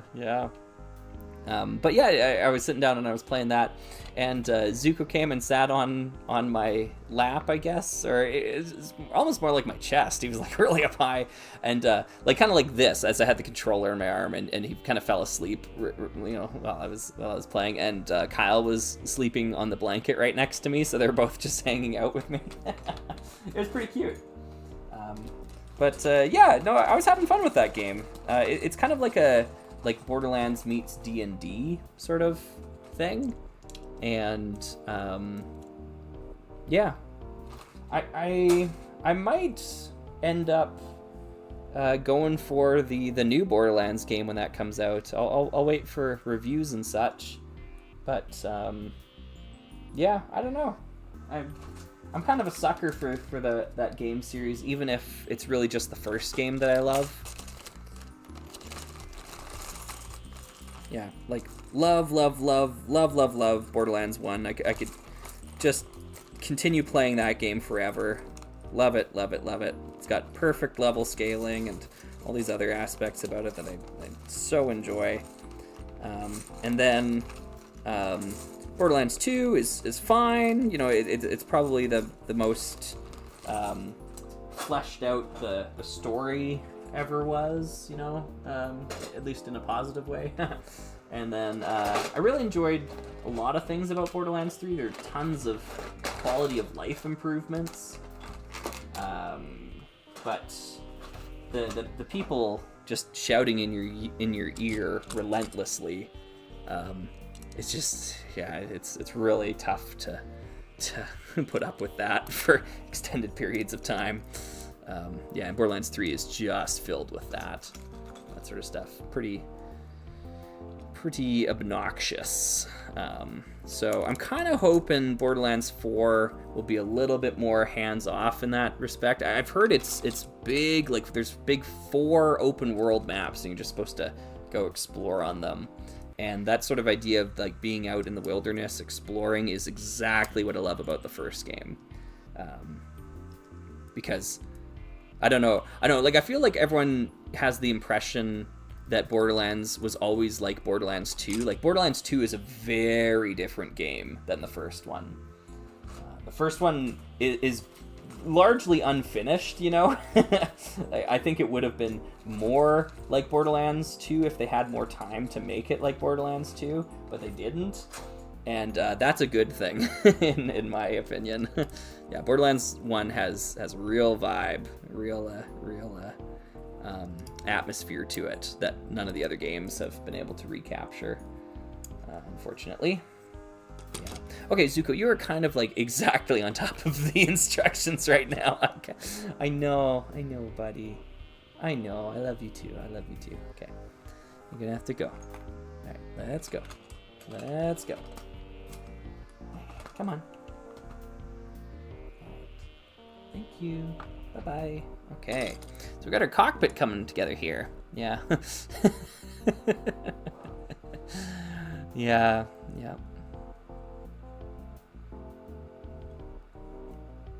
Yeah, digital instructions. I guess I could have done that. Yeah. Instead of kicking him out of the way there. It's okay. He'll be back. Yep. K2 Film saying, have you heard of Helldivers? I heard it's similar to Halo. Ah, cool. Yeah. I have heard of both. I've never played either, though. So, yeah. Oh, Mantis is saying Borderlands 4 looks much better written than 3. Well, that'd be a big improvement. Yeah. Like, I didn't hate Borderlands 3 the way that a lot of people did. Or the writing in Borderlands 3, the way that a lot of people did. I thought it was still generally pretty poor, but it's at the same time, like, I'm not going to Borderlands for a rich narrative experience. That's like, I don't know. That is not one of the strengths of that series. I didn't like how you couldn't ignore it, like the story of Borderlands 1 is also not that great, but like most of it is told through text prompts, like when you accept missions and things like that, and you can sit down and actually read them, and some of them are pretty funny and whatnot, but a lot of it isn't voiced because, like I said, they just like ran out of time. Like I think in that developmental history of that game, like the whole reason they went cell shaded was because they had an early build that was 3D and looked more realistic and whatnot. But then they lost, like, one of their hard drives corrupted or something like that, and they had to like rebuild much of the game from scratch. And the deadline wasn't moved, you know, like they still have to get it out by this deadline or whatever. So they're just kind of scrambling to put that thing together. So that's why it does kind of feel unfinished in a lot of regards. But that being said, I think it turned out to be a good thing because it allowed the world to do a lot of the storytelling rather than the characters. And that's what I really liked about that first one. This piece is cool. I'm going to talk about Lego here for a second. I know I want to keep talking about Borderlands, but yeah. So this piece is pretty cool. This is a giant, it's one piece of Lego, one big piece of Lego, and it was introduced for Explorians. It was introduced for this series. And it goes right here, right across the top. Like, isn't that like so satisfying to like build with a bunch of smaller pieces first and then add like a big chunky extra piece? Like, I don't know, maybe it's just me, but like this is like, yeah, that makes it all worth it. Like, that is so cool. I know the lighting is like pretty harsh here, but yeah, I guess white pieces are gonna glow pretty brightly here. But yeah, that's awesome. You know, I love the cockpit on this thing. Like, it's just so many cool angles to it. Then they want these trans neon green dishes in here and here, so pop those in. Those look great. They want a computer console there, so I'll grab that. As well as, what else do they want? Oh, a little arrow piece. I can find that too. Yeah. There it is. So, one of the things that's like currently, I guess, like stopping me from playing Borderlands 2. I mean, it's not released yet, or Borderlands 4 is what I mean. Is that I don't currently own a console that it's being released on. Like, I don't have a PlayStation 5, and I would have to buy one to play this game. Now, that isn't like a huge problem, because I really want to play the new Death Stranding game. Like, I really enjoyed the original, and I also don't have a system that can play Death Stranding. So yeah, like, you know, if I get a PS5, like a used one or something, and then I can get both of those games, and then it's at least, okay, there's 2 games that like I can play on the system. Because like it really did not make sense for me to go out and get a PS5 just to play Death Stranding. But if there's 2 games, maybe I could do it. Like, I bought a PS4 because I wanted to play Prey, and so I bought those 2 together, and that was really just the first game I had on the PS4. And you know, now since then I've expanded the collection, got a lot more games on the machine, and yeah. There we go, that's the computer piece I was looking for. No, a lot of folks are going to say, like, well, just get it on the computer, get it on the PC, but I don't got a PC, I got a Linux, and my Linux is for work, like, it's for this. I don't need, like, video games bloating that up or whatever, and I don't want to go through, like, downloading Wine and getting Wine to work, or some sort of Windows emulator or something like that. Yeah, no. I am, if you know anything about me, you know I'm very, very simple when it comes to technology. So consoles are perfect for me. I'm tailor-made for consoles. Yeah. So yeah.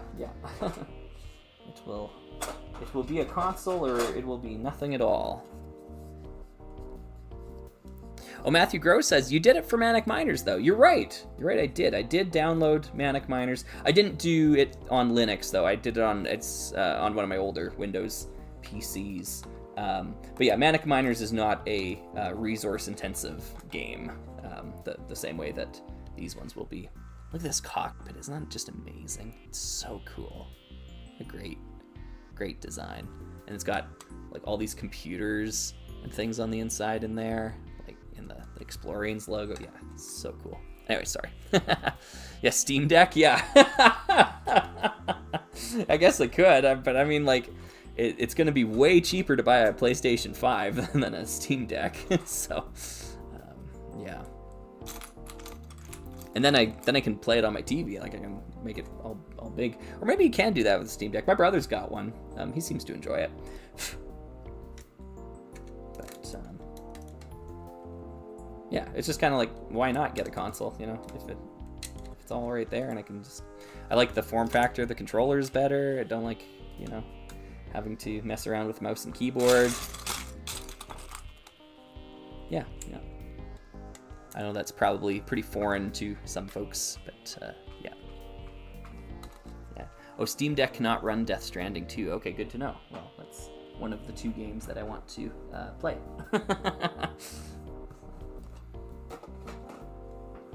Hey, Trick Bricks, good to see ya. Hey, 50K! I've been filming all day, but wanted to drop in and say hi. Hey, well, thank you very much. Good luck on your project. Yeah.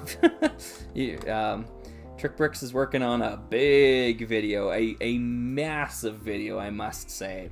From what I heard, it sounded incredibly ambitious and torturous to some extent, but hopefully you're having fun with that. I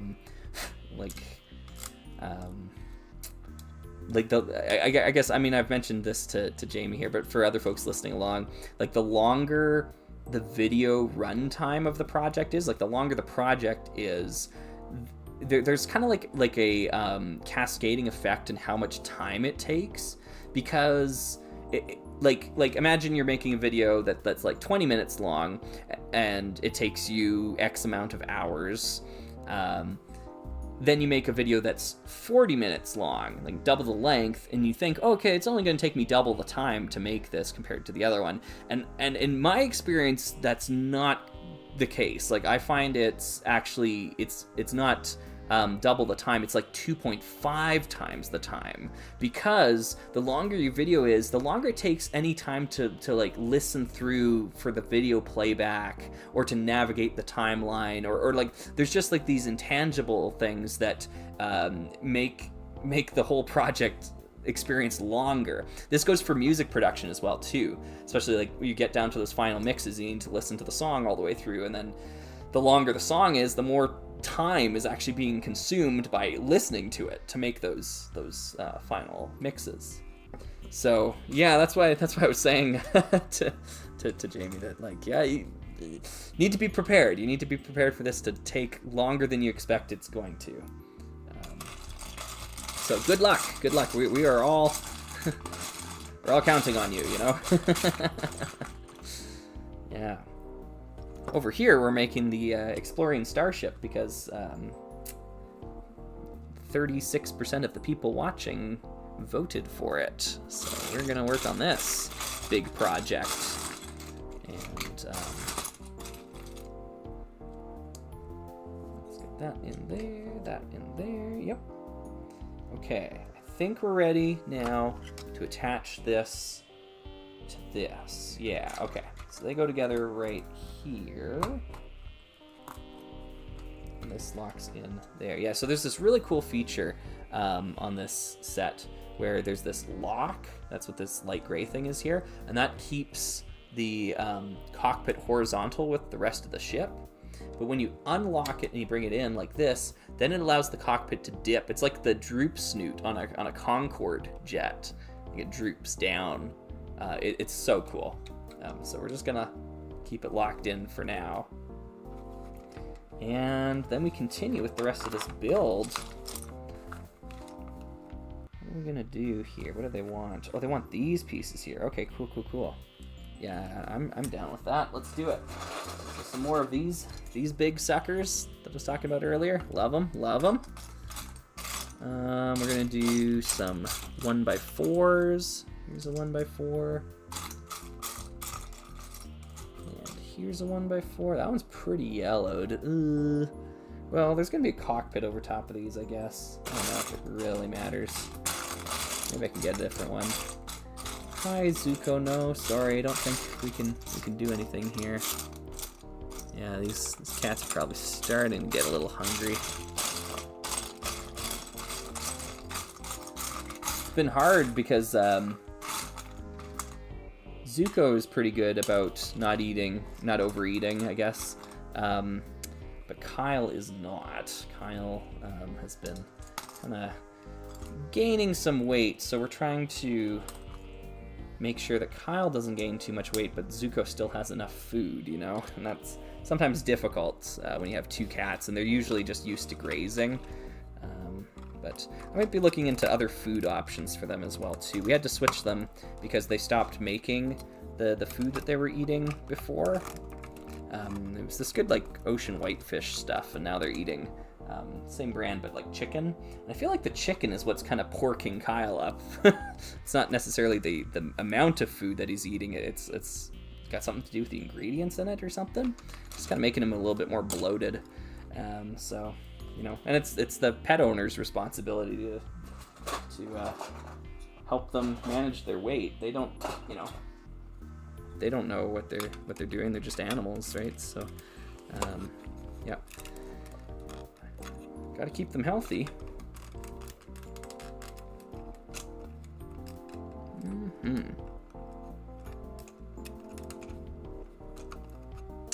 Oh, sorry, I was just gonna jump back here. Wow, okay, cool. Oh yeah, Bronson's asking, can I use your music in my vids by chance? Yes, go for it. Yep, it's all available on my Bandcamp page. It's for free, and it's free to use in your own projects. Yep, go for it. K2 Films was saying, I have to go, but I'll watch the rest after. What are your thoughts on real-world space travel and eventually colonizing other planets? Like, I mean, that's a huge question. I think it's neat. I think it's cool, but I really echo what like, I'm paraphrasing a bit here, but like what Bill Nye the Science Guy says about this, and he says, like, humanity was born and will die on Earth. Like this is our home planet. We like to romanticize this idea of, like, oh well, if, you know, we mess up the Earth, we'll just fly to Mars and, like, we'll live on Mars. Like that's not going to happen. That is just, you know, we need to take care of our planet first, you know, and we can't just have this imaginary, you know, get out of jail free card of, like, oh, we could just go colonize other planets to save the species if we really mess things up here on Earth. No, we have to take care of this planet. That's the thing. Will we ever go to other planets and, like, you know, make colonies there? Sure, maybe. Yeah. Will they ever be able to replace what we have here on Earth? No, never.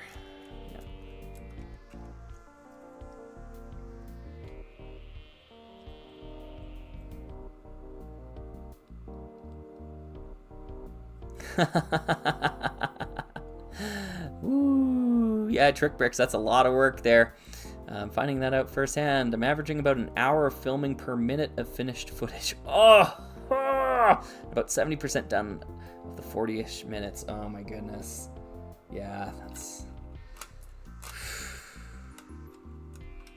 Well, you know, like go steady. You know, you don't want to burn out like that one guy who was making Lego videos that one time. I can't remember the name of his channel, but yeah, he kind of burnt out and then, you know, took 5 years off or something like that. Yeah, you don't want to end up like that guy. So, you know your limits. I'm just kidding. Yeah, like that sounds like a lot of hard work there. Coda.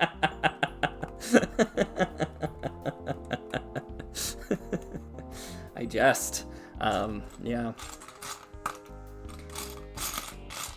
Actually, I mean, if Jamie's still around and listening, Well, one thing that a lot of folks were saying, I noticed this in the comment section on our interview that we did on my channel over the summer. They were saying like, hey, you should do this again next year. You should make this like a yearly sort of check-in thing. And I was like, oh, yeah, that's a neat idea. So I thought I'd just broach that idea to you as well too. You're always welcome back on our Slugger. But yeah, we'll see what happens.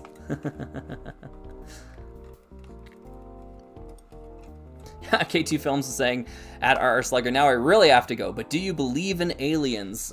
Yeah, well, believe in aliens is certainly, I think, really the only sensible way to structure that, because, like, I would need, irrefutable proof of alien life, because otherwise it is, do you believe, right? It's not scientific fact. It is a belief system sort of thing. So no, I've never seen anything that would convince me of alien life, like to what what people mean when they say alien life, like human-like intelligence running around the galaxy, that sort of alien life. Like alien organisms, like on planets or something like that. Yeah, sure. There's probably plenty of it out there that we can't see. But, like your classic, like Roswell aliens or something like that.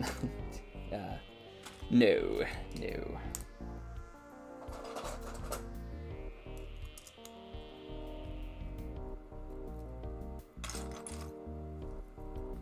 Mm-hmm.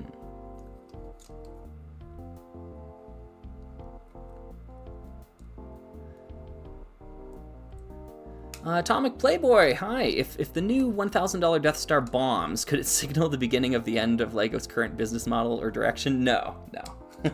No, I think no. I don't think there's any way it will, like, bomb either. It's only a single product, and they know that it's not going to sell like hotcakes. Like they designed it for die-hard collectors, much to the extent of like the Lion Knight's castle, like those huge sets. Like they didn't make like 80,000 copies of it. Like they're not, like they're gonna kind of like make it to order, or more or less, right? Like, they're not idiots or anything there. So no, it's not going to go on like deep discount sales later on. Like you're not going to see it like, oh, $600 off, like we have to get rid of these somehow. No. Yeah. And I mean, like, even at the end of the day, it's just one product. We've seen Lego sets bomb all the time. Like the Galaxy Explorer remake was a pretty big bomb. And I think they learned a lesson about that in that there really aren't that many, classic fans to the extent of like, we can just put this on shelves at Walmart or something. So that was a misfire. And I think they definitely tapered things back with the Blacktron Renegade as well too. Like they surely did not make as many of those as they made Galaxy Explorers, is what I mean. Yeah, Lego is top dog, top of the charts. There's no way a single set or a single even theme, like people could stop buying Lego Star Wars tomorrow and Lego will be fine. Every single Lego Star Wars set, Lego will be fine. There's nothing that's gonna break them down that quickly, Because if we look back at the history of Lego, what actually did almost destroy the company, it was a cascading sequence of events. It wasn't that like they made Galador, therefore they almost went broke. No, had they been as successful as they were today and they made a Galador, they would not almost go broke. And in fact, we saw that happen. We saw that happen with Lego Video. That was the today equivalent of Galador. Those things were on clearance for months. Nobody was buying those. And that's what happened to Galador too, right? It's just that Galador came out at a time when Lego couldn't afford a giant colossal failure like that. But Lego just shrugged off video, you know. Yeah, there was no problem there. No problem there. Yeah, so Lego's gonna do fine. Yeah, Death Star will have no impact one way or the other.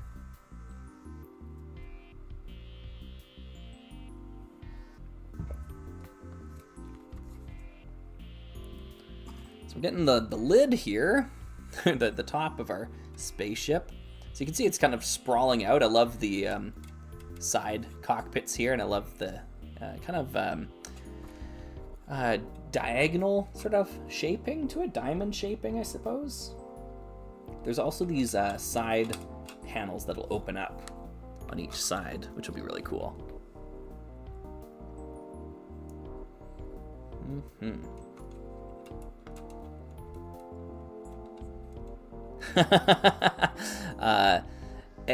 PHT Ever, I'm not sure how to pronounce that, Ftever maybe, was saying, I sure missed the early 2000s clearances though. Yeah. I went back and looked at some of my old boxes from like my Lego sets I had as a kid, and my parents bought so many of them from a place called Liquidation World, which is where, like, you know, companies would dump their leftover stock of things, and they still have the Liquidation World stickers on them. Can you it's almost like unimaginable now to think of Lego in a liquidation store like that, but it was, and it was really common for that to happen. So yeah. Yeah, my parents didn't have to spend a whole lot, or I mean, they bought me a lot of Lego. I'm not not denying that, but they did not pay market value for or retail value for it, because you didn't have to. Honestly, you could just go to a liquidation store and get it, and like all sorts of Lego, tons of Lego Star Wars stuff with liquidation stickers on it. Like, Lego just wasn't selling the way it sells now.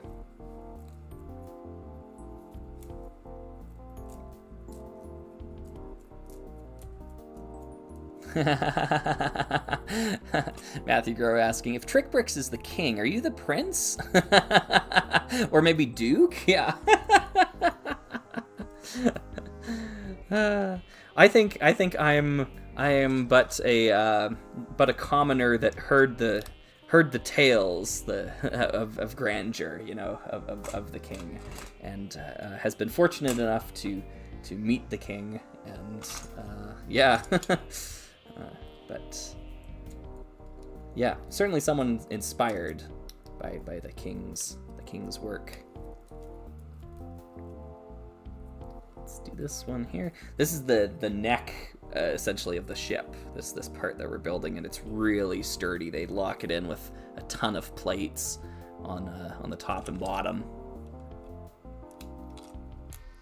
Void King saying, we still have liquidation stores in America. Yeah.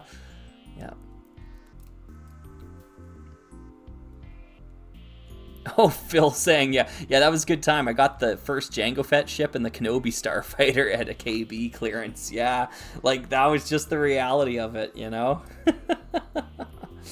It's wild. It's depressing to think about. Honestly, like as a HeroScape player myself, like, and fan of the game since it came out, it was also in a similar spot where towards the end of the game's life they put everything on clearance, you know, like $2 for figure packs and stuff, and some people were really smart and they bought it all up. Like, they bought as much as they could back then, because now, like if you think like Lego has appreciated in value, you need to see what some of those freaking HeroScape figures go for.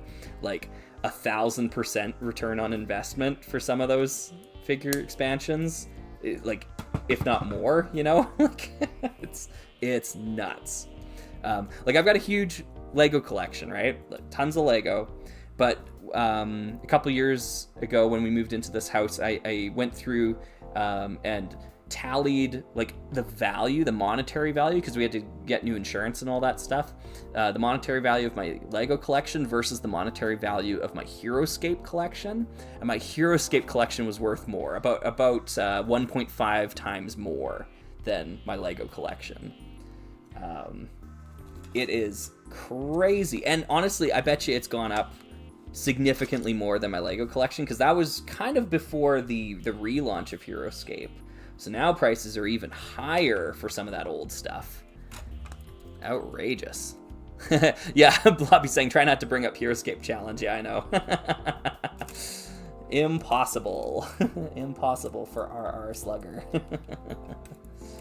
Yeah, or at least it's become more impossible, because I spend so much time playing and thinking about it these days, since it's been back, and since we've really built up a local scene. Yeah.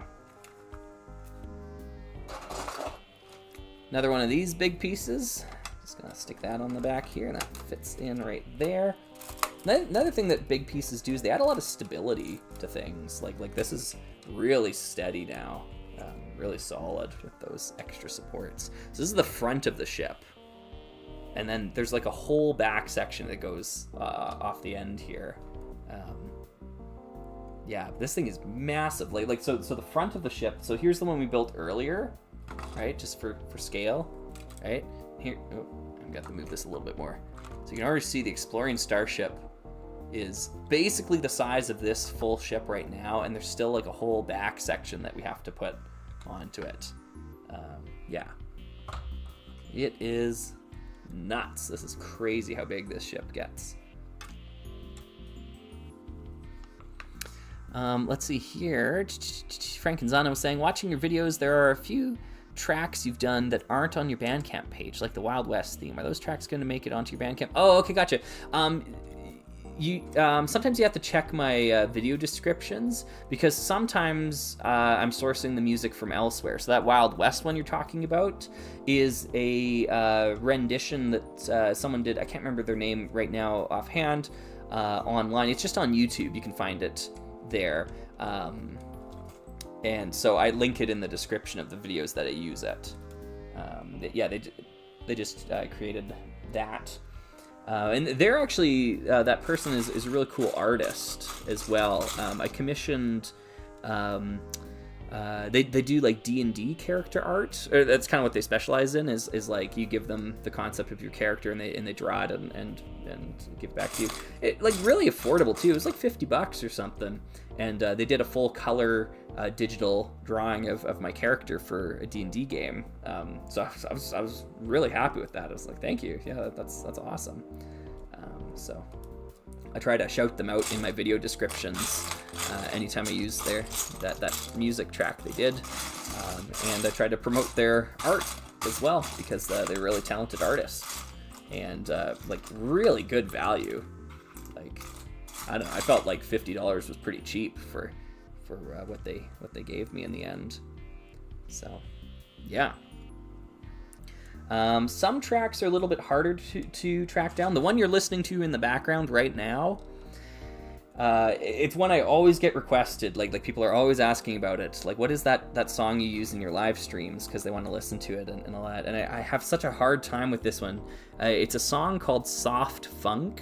It's by an artist called Cammy. However, Cammy has not like released it, and they don't really have like any like strong desire to release it. They've basically given me permission to use it in my videos, and it was originally pitched in the Manic Miners server as music for the game, to potentially use in the game, but I don't think it ever was.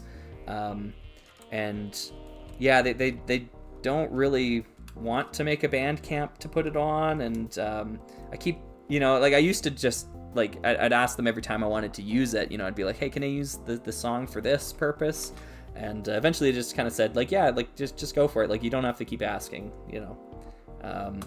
so it's kind of like, I don't know, I have explicit permission to use it in my videos, but I don't have explicit permission to, like, share it, so it's a really tough place, and I don't want people bugging Cammy about it either, right? Like, because that's obviously not what they want. That's not their intention. They just kind of want to disappear on the internet, but they've created this lovely music track, So I've been trying to think of ways that maybe I could just feature it in the background of like a slideshow or something, and then people could just like clip it and like make their own copy of it or something. You know, like yeah, it's tough.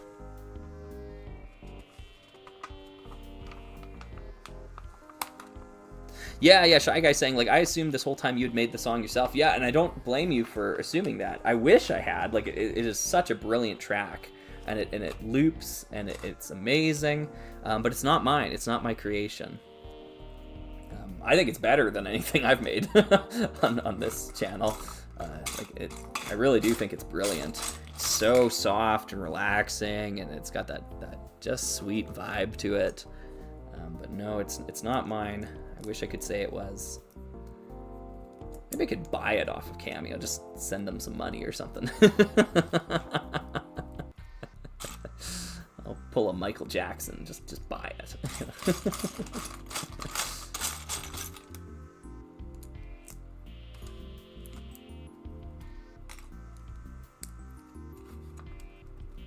Okay, this piece goes there. Yeah. Add some stability. Yeah. This is pretty thick the whole way through. That's where you're gonna hold the ship from as you fly it around. Vexonia is saying, at first glance, the exploring ship looks like Space Police 3 ship. Yeah, the same, very similar colors, right? Yep. What do we got next here? I'm just gonna set this out there so I can kind of get in there.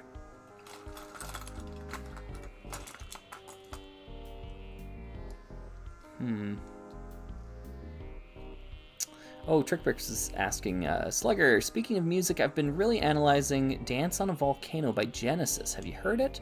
As much as I love Neil Peart, I think Phil Collins could give him a run for his money. Yes.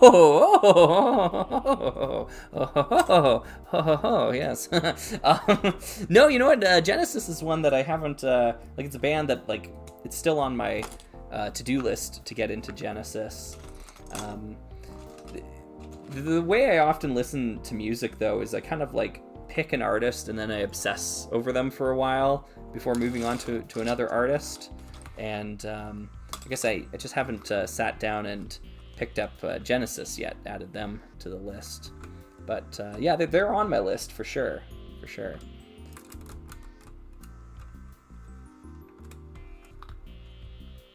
Yeah, I feel like if I want to keep my prog rock credentials in check, I need to listen to some Genesis. That's for sure. They're kind of one of the big ones.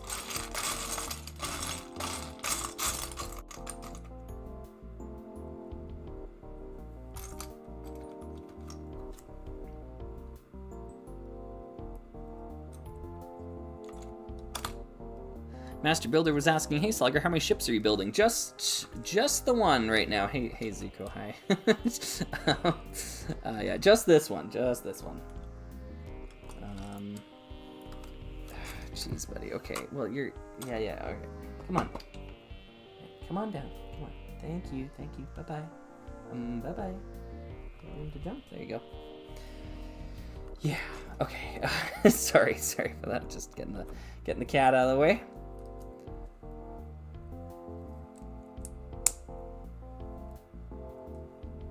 Adrian's saying Genesis' first 4 albums. Okay, all right. Is that where the good stuff is? Like sometimes, like you've got prog rock bands that kind of need some time to come into their own, you know. But if you're saying like they started out pretty great, then maybe I should start there and work my way out. Like I think of like Yes as being one of those ones where like first couple albums are still good, like I still enjoy them and whatnot, but like it isn't until the Yes album and Fragile that you really get into like, okay, now this is why people like this band, you know. Whoops. So this little section here, I want to, sorry, I'm gonna look away from the chat for a little bit here because I want to talk about this little section of the build. I really love this section of it. So everything closes up on the top, you see, but this thing opens up this way, and then these panels open outwards like this, so you have access to the whole area with the computer display here, and it's kind of like a central, I don't know, foyer, I suppose, of the ship, where you can go out to either of the modules here or to the cockpit module by walking through to those areas. But I just love how satisfying it is to see these angles all line up so perfectly on top there. It's just such a satisfying part of the ship. Yeah, really awesome set. Oh yeah, there's a back window too. I forgot about that. We need to put the back window in. So many windows on this thing. There we go. And that kind of encloses the whole thing. Now it is like, you know, it's a Lego spaceship. There's gaps. You know, it's open to the vacuum of space. You know, if you look at the sides. But you know, whatever.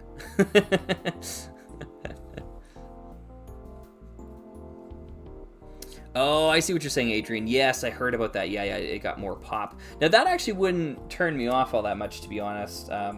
Like I was talking about earlier, I am a pretty big pop fan, and I like prog pop. As I don't know, it's not maybe a widely recognized genre, but there are some albums that I consider to be prog pop. One of my favorite artists that kind of fits in that is called Esquire. Esquire. It's really tough to find her music now, but she made Nikki Squire is the name of the artist kind of behind that project. She made 3 albums. Each one is like some of the best prog pop music on the planet. It's like such a niche specific genre, and she only ever made 3 of them. There's only ever going to be 3 of them, and I love them all to death. Some of my favorite albums, yeah, it is what it is. You know, she made one in like I think it was like 84 or 86 was the first one, and then the next one wasn't until like 1996. And then the last one was in like 2015 or something. Yeah, and that's it. And that's all she wrote. I mean, she's still alive, and I don't know. Maybe she'll make more music again. But like, you know, the gaps between the albums was only getting bigger. So, but yeah, each one is a total gem. Esquire. Yeah.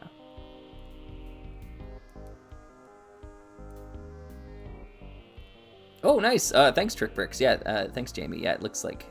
Okay, anything before 1977 is pretty great. All right, cool. Well, I'll have to throw that on next time I'm, you know, making a giant video talking about Adventurers Egypt or something like that, if I ever catch myself doing that, you know.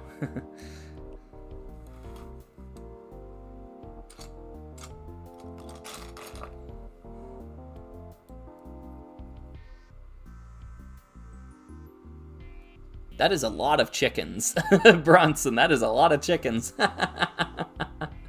Very cool. Very cool. Kurt, hey Kurt. Space minifigs are always wearing spacesuits, so gaps are okay. Yeah, I agree. Yeah, like I mean, we were talking about the Megacore magnetizer earlier. Here, I'll just grab it back out. There we go. Uh-oh. Have I done something? What have I done?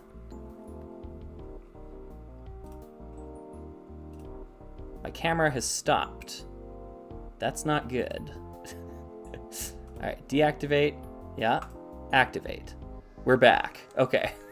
I think I bumped the cable to the camera as I was grabbing this. Looks like it's reset all the controls for it, which is annoying. Okay, let me just, yeah, that roughly looks right. I think I had the saturation up a little bit so it didn't look so dead. I guess I could turn the brightness down a hair. No, it doesn't really help. Yeah. Okay, all right. So sorry. All right, let's just go back to there. All right, so yeah, the Megacore magnetizer's got like gaps here, like under the wheels, you know, right? So it's not like it's airtight. And yeah, they're wearing spacesuits. You're right. Sorry. It's kind of a distracting point to make there. Accidentally sabotaged the camera. Yeah. Mm-hmm. Yeah, those big wheels are a sight to behold. Yeah. Lorem Ipsen's asking Trick Bricks and RR Slugger, what music labels would you recommend? Oh, that's interesting. That's an interesting question. I don't know if I have any recommendations on music labels, like modern music labels to like sign with. I don't know if record labels really have that much power or relevance these days anymore, but or music labels to listen to the music from, because that question might be a little bit more interesting, but I don't know if I have a good answer there either. Yeah. Okay, I got a little lost on my instructions here. I'm going to try to pick things up again.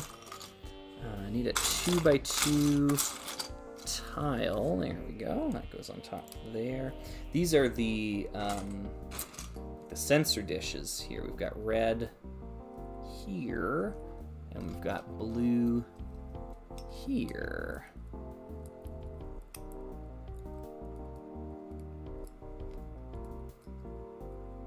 And those are for reading the fossil pieces. I don't have the fossils handy at the moment, but we'll get them when we're done here. We'll analyze some fossils. This arm is pretty cool because it's got these two joints, and it keeps it level, but gives it stability at the same time. Yeah, that's cool. So we're gonna add that on there. Got the arm sticking out.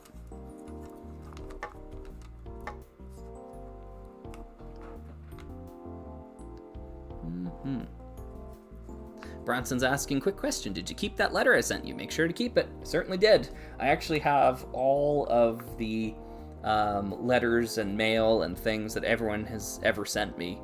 I've got a cupboard, or I guess a drawer. No, it is a cupboard, yeah, where I file it away. So yeah, still got it. Don't plan on throwing it out or anything. It's it's lovely.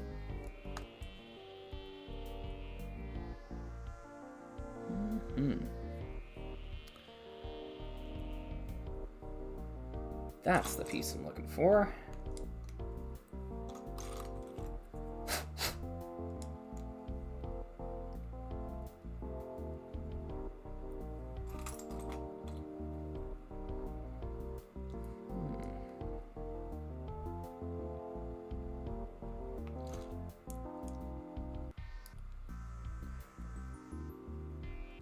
Yeah, I wonder when the next time I'll be able to do a live stream like this will be. Nice Sunday stream. One of my bands is getting ready to go back into the studio to record another EP, in this case here, smaller album, that sort of thing. So we've kind of got October's weekends basically booked off for that project. So yeah, I'll have to start practicing my bass parts a little bit better.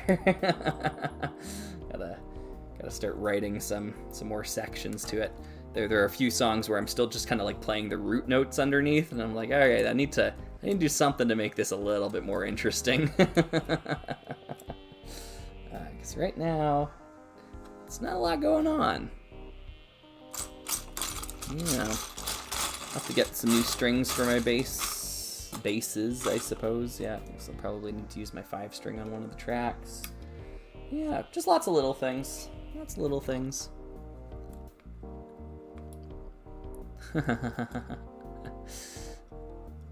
Now we get it. The RR stands for rock and roll. Yeah. Ain't that right? Ain't that right? Should be a magnet piece. There it is. Oh, okay. Yeah. It actually already has the pin in it, so we're just gonna put it in like that, and then I need another 2x2 tile in white. Man, this is a lot of Lego pieces. Holy Toledo.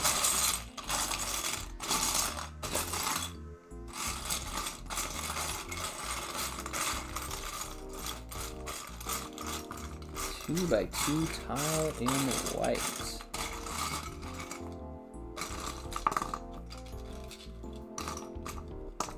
Ooh-wee. All right. I'm not seeing it.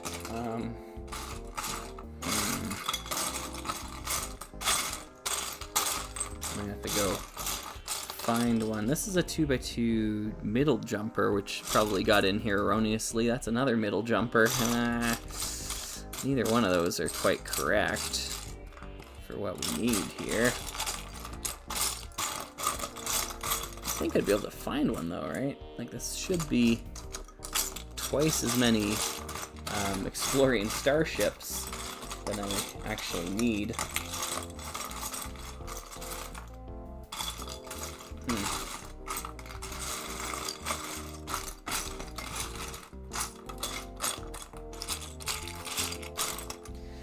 Well, we're not finding what we're looking for here, are we? What if it's in here? No, it's... no. Here? No. I don't know what I'm gonna do here. Guess I could use one of these middle jumpers for now and then just replace it later. Yeah, we'll do that.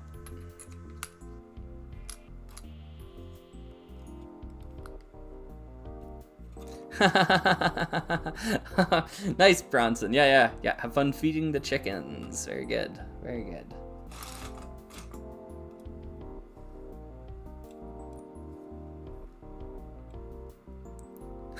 Martin saying Davey504 would be proud of you, Slugger.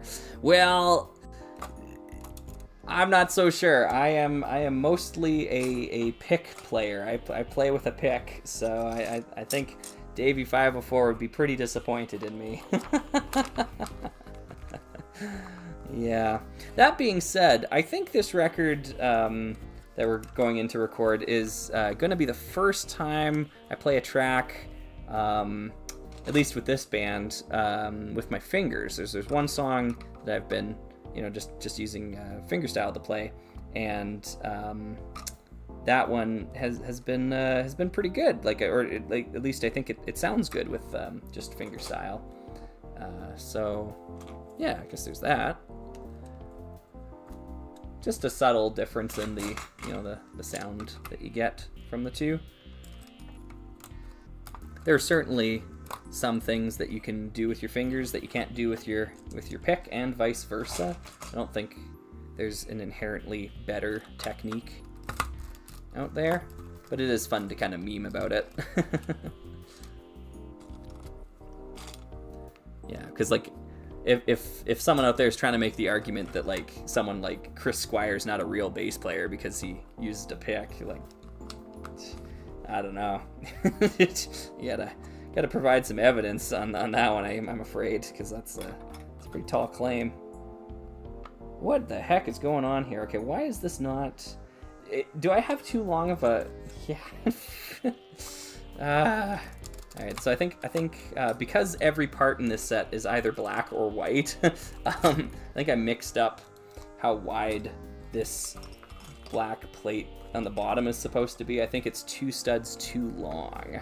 I think I need one that's 2 studs shorter. Let's see if I can find one. I think I do, at least. Yeah, there it is. Sheesh. Okay. Does it go on the underside? Yeah. Because then this one goes on this side. This one goes on this side.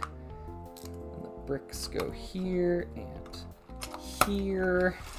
I know this is kind of off the screen. It's kind of tough to see what I'm doing here. And this one goes across here. There we go. Sheesh. Okay, now it's making sense.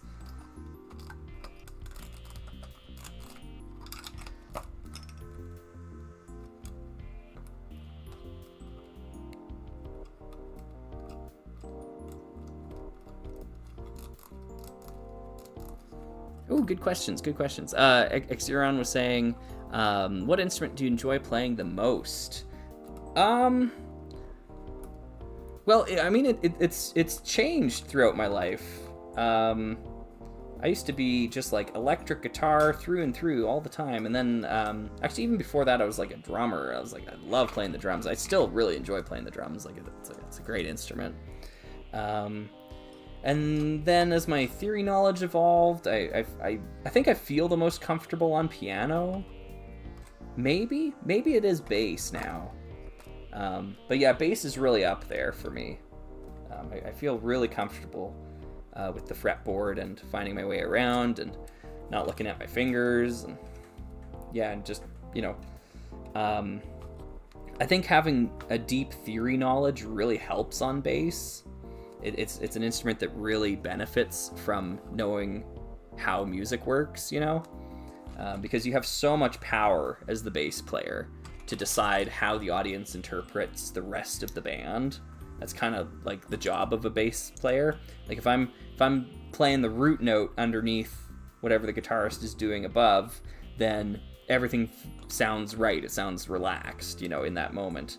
But if I decide I want to play an inversion or something underneath what the guitarist is doing, all of a sudden, even if the guitarist is playing like the root chord of the song, if I'm playing it in first inversion or second inversion, now the audience is hearing tension that wasn't there previously.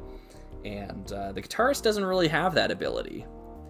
Because if the guitarist plays something in first inversion or whatever, and I'm playing the root note underneath, the audience hears it as a root position chord because the lowest frequency determines the harmony above it. So that's pretty cool. It is pretty, like, it feels good to kind of hold the cards in that respect. Now, I will say, I think the drummer might have a little bit more power than the bass player, because the drummer determines the speed, the tempo, and a lot of the groove aspects. So that's why like a really tight rhythm section is so good to have. And yeah, my friend and I are a really solid rhythm section. Not to toot my own horn, but you know, we've been playing together for over 7 years now, and yeah, we don't have to look at each other like to lock in. Yeah, that's good. It's good stuff. Wow. Okay, which one of these lengthy plates do I need here? 1, 2, 3, 4, 5, 6 is the halfway point. So 1, 2, 3, 4, 5, 6. This one, the longer of the two. Wow. Okay, this goes on the back like so.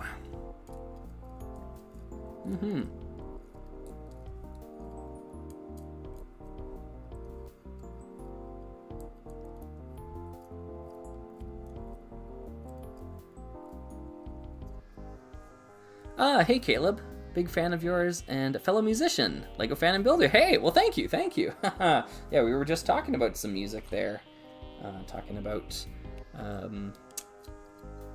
some bass and the job that bass guitar has in the band. Okay, let's add this on here. Lots of stacking plates on plates, and we're gonna need. Playing some spot the difference with the instructions, folks. Sorry about the delay there. Just need to make sure I'm not missing things. This goes across the top. This goes across the top. Yeah. It's coming together. It's coming together.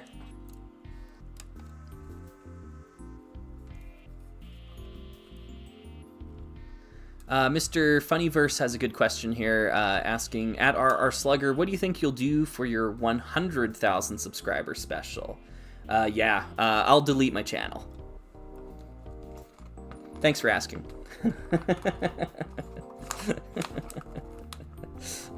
Yeah. I will, that is, yeah. We will be deleting the channel at 100,000 subscribers.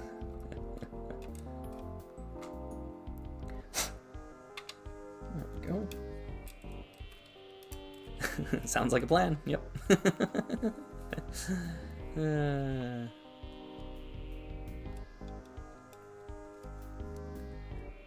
Hylian Batman was saying, that's why I view piano as essential to rock and roll. It serves as the bridge between the rhythm section and the leads. Ah, nice. Yep. Especially that old time rock and roll, right? You know, that sort of thing. Dun dun dun dun dun dun dun dun. Yeah. Blobby was saying, this has been driving me crazy since I first heard the music of Manic Miners. Were you one of the singers on that track? I did a ton of Googling, but didn't find an answer. Oh, I don't actually remember what songs of mine were included in Manic Miners. So, yeah, like, I mean, that project was quite a long time ago, and I haven't been back to that game in a couple of years now, so I'd have to go back and take another look at it. But sorry, yeah, I don't actually recall. So, yeah.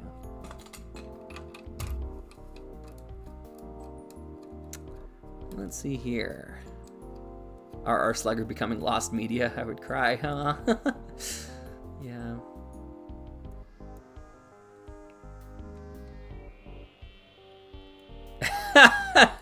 Alien Batman says that then immediately make a new channel, like you prestiged in Call of Duty. Yeah. I mean, that's what Slugscape is, isn't it? You know. Yeah, Slugscape is great. It's really nice to be able to make videos for a niche audience again. And not even like all that niche. Like I have the second biggest HeroScape only channel on YouTube right now. It's kind of crazy. That happened pretty quick and pretty like I didn't deserve that level of growth that quickly. Like I came in with a golden parachute from the main channel. So yeah, I didn't earn that. I wasn't making videos about HeroScape for like the past 15 years like some of the other channels have been. So yeah, it's completely unearned. There are other channels much more deserving of that success. But I did a video about that, trying to point out the other channels that I recommend people go check out. Hopefully folks did. Checked out the other awesome HeroScape channels that are out there. Okay, it's coming together. Oh, subassembly. Nice. All right. So this is where we're at so far. Big ship. We're just going to set it off to the side, and we're going to... Oh, no. I don't want to bump that cable again. It's just going to set it down here. Yeah. And we'll start working on this subassembly.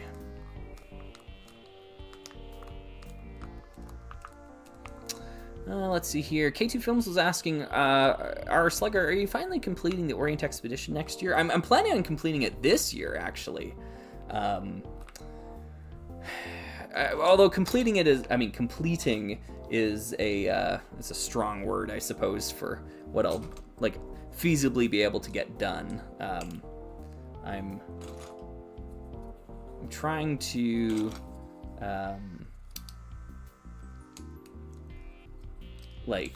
get my HeroScape sponsored video obligations out of the way first before kind of sinking my teeth into Orient Expedition. But Orient Expedition is like next on the docket for Slugger.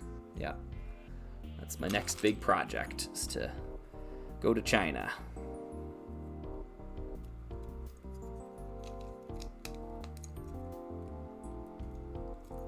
There we go.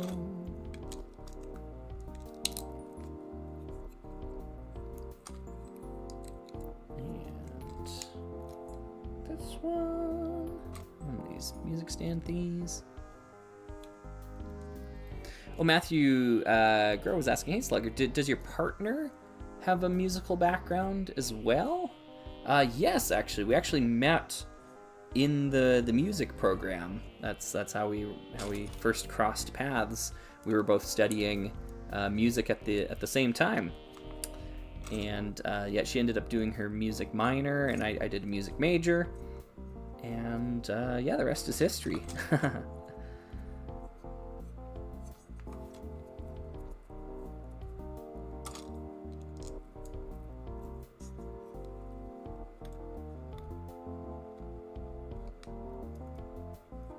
Hmm. Caleb was asking, hey Slug, do you like the Star Trek motion pictures? And do you have any favorite? My favorite, or my friend and I are having a 5 and 6 marathon tonight. His first time seeing them. Oh! All right, well, that sounds like fun. I mean, like, I love those original motion pictures, like including the motion picture. Yeah. They're all great in their own ways, but yeah. Well, Star Trek 5. Yeah, I guess keeping Star Trek 6 as the palate cleanser afterwards, like. Like, first you show him, okay, here's the movie that almost killed the franchise, you know. Like, they had such a hard time convincing the studio to make Star Trek 6 after Star Trek 5 happened. Like, it very nearly killed the film franchise. I still find it fun. Like, you know, I still quite enjoy it. I'm not one to speak poorly of it, but yeah. You know, facts are facts, I suppose.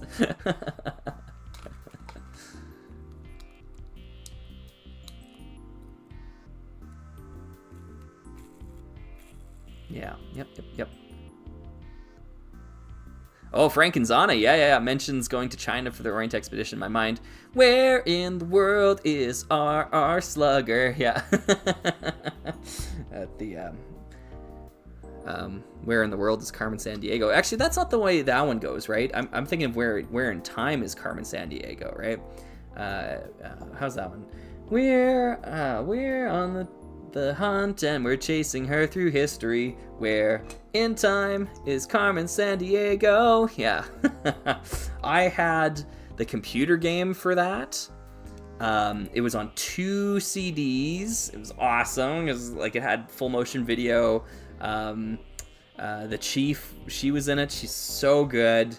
And you had to go back into the past and learn about all these different time periods and try to catch Carmen's cronies and catch up with her. It was such a fantastic game. I wish I could still play it. Like, I would boot it up and play it today if I could. Yeah. Where in time is Carmen Sandiego? That was a great game. I think it was based on a TV show, right? I think there was a show that was called Where in Time is Carmen Sandiego? Or something.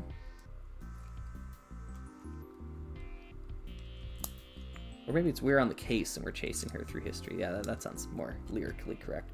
We're on the case and we're chasing her through history. Where in time is Carmen Sandiego? Yeah, it was a cool theme because it changes keys halfway through. Just like an abrupt key change. Yeah, very musically interesting.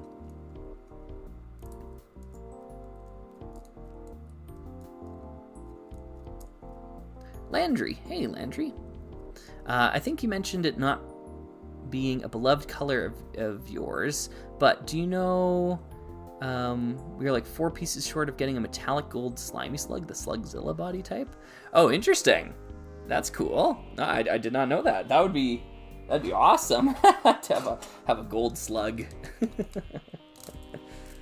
Yeah.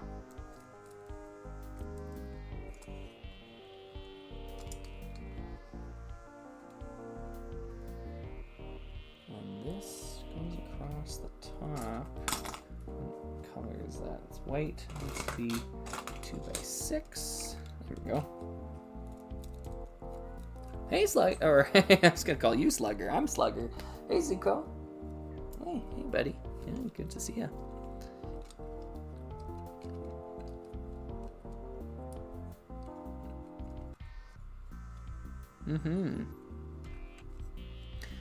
Caleb's saying this is my first time catching a stream after years of watching. Thanks for being so welcoming, everyone. Yeah.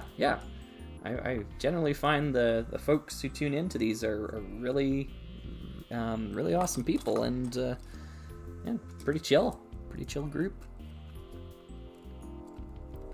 Slug go, yeah. Alright. YouTube commissioned Lego to make a Golden Slugzilla to send you for 1 million subscribers. Yeah. It just says, like, our condolences or something, you know. Yeah.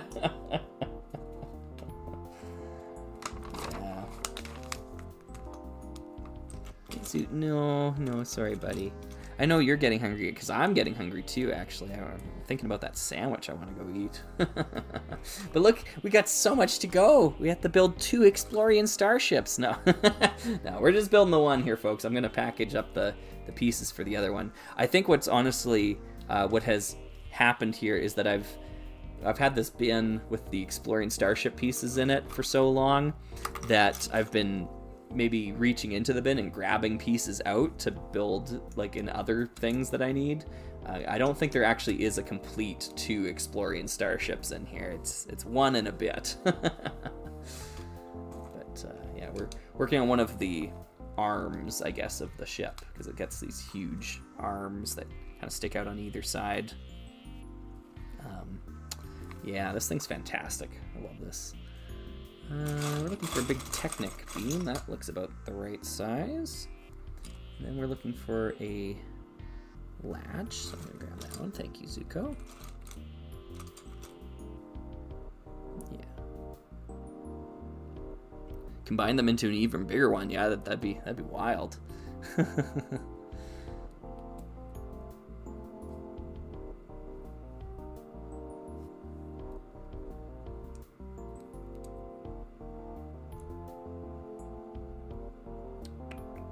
Oh, I get it. Oh, I get how this is supposed to go. Okay. It's kind of a complicated step. I don't know why they want me to combine these out here. I guess it's so you can see where they line up in here. Oh, and then this. Oh, yeah. Oh, yeah, this is a tough... Wow. Okay. Things are getting complicated over here. There we go. That's not bad. Yep. That'll latch. Will be useful. Then, oh gosh, okay, there's so many moving parts on this part of the ship. These go here, maybe more of these little 1 by 1, whoops, bricks, uh-oh, I needed that. There we go. Hey, Brisk. Brisk says, love you, Slugger. All you do means so much to so many people. Well, thank you. Thank you.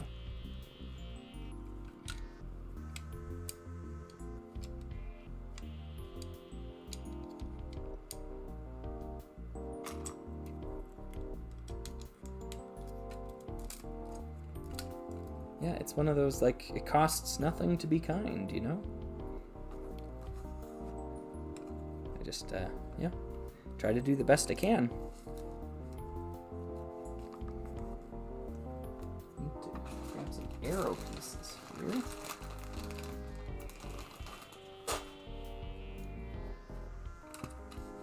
And this one's pointing in, this one's pointing out.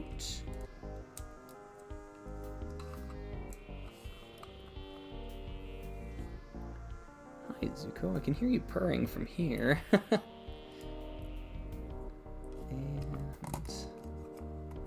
don't know if you folks are catching any of that on the microphone here. Maybe I'll mute the background volume. Let's just put that closer to him.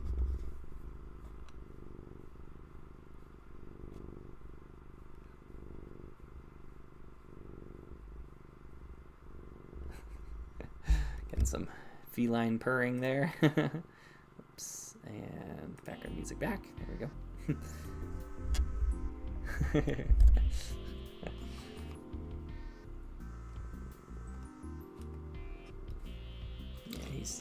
He's a pretty precious cat, I think.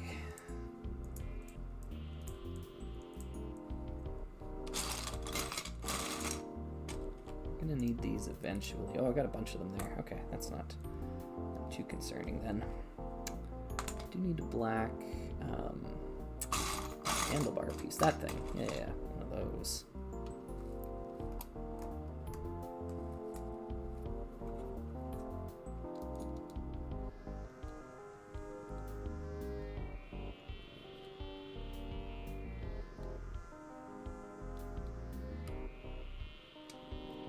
Caleb was saying just found a praying mantis's shedded skin. Beautiful. Wow.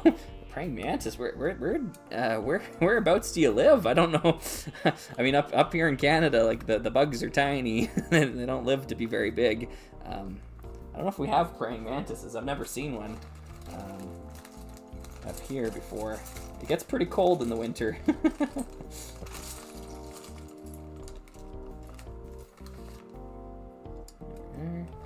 Those.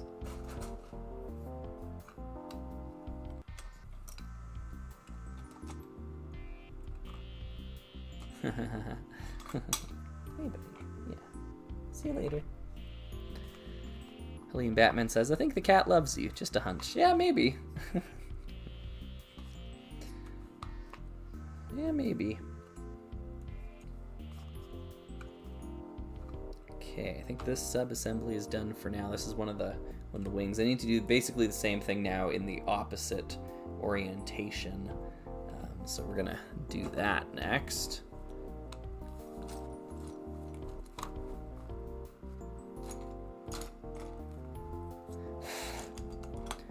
Whoops.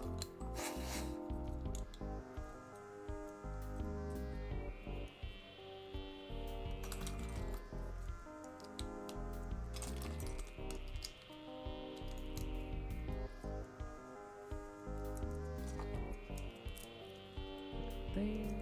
A couple of inverted slope pieces. Daniel saying, wow, Slugger, you've been live all day. Have I been? Oh, yeah, it's about 4 hours now. Yeah, honestly, this is pretty typical for a Slugger live stream. I usually go for a fairly lengthy amount of time. 1, 2, 3, 4, 5, 6. Is that the halfway? Yeah, okay, 6, so by 12. Is this by 12?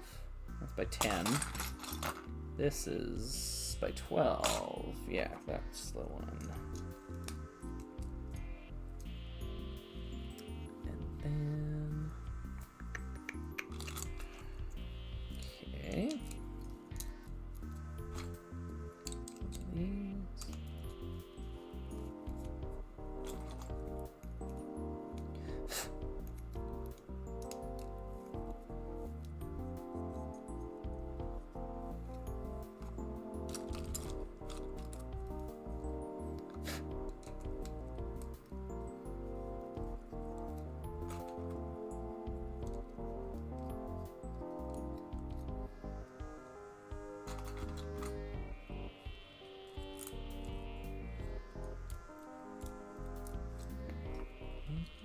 It's 2x6 and 2x6. There we go.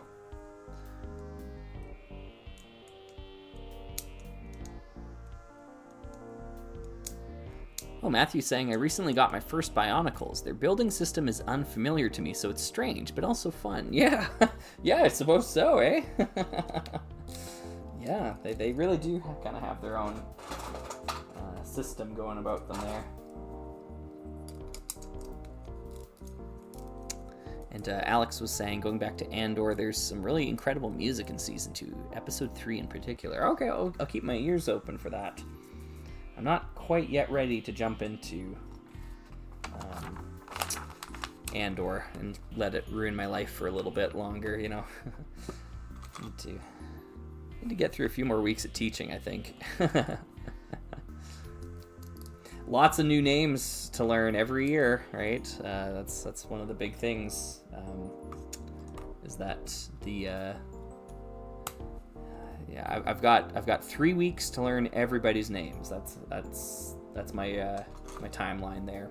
Because for the first 3 weeks we can play name games and whatnot, and go around the room and do names and favorite colors or favorite foods or those sorts of questions. But once you pass 3 weeks, you know, like, you got to be able to get those names right. And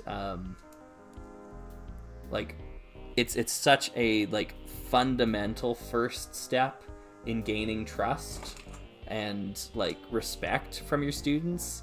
Like I mean, with anyone, honestly, like our names, like when someone remembers your name and calls you by name, like it matters, you know, like it's significant.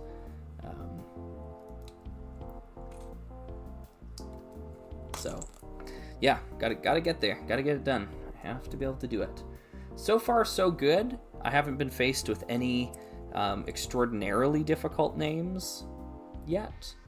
But some years you get some that you've never had to say before, and then you're like, okay, this is gonna take me a little while to pronounce this correctly. It's cool though, because I get to learn new names, you know, like there aren't a lot of like Jasons and Jessicas and whatnot anymore. Like that's more my generation. But there are a lot of other cool names out there.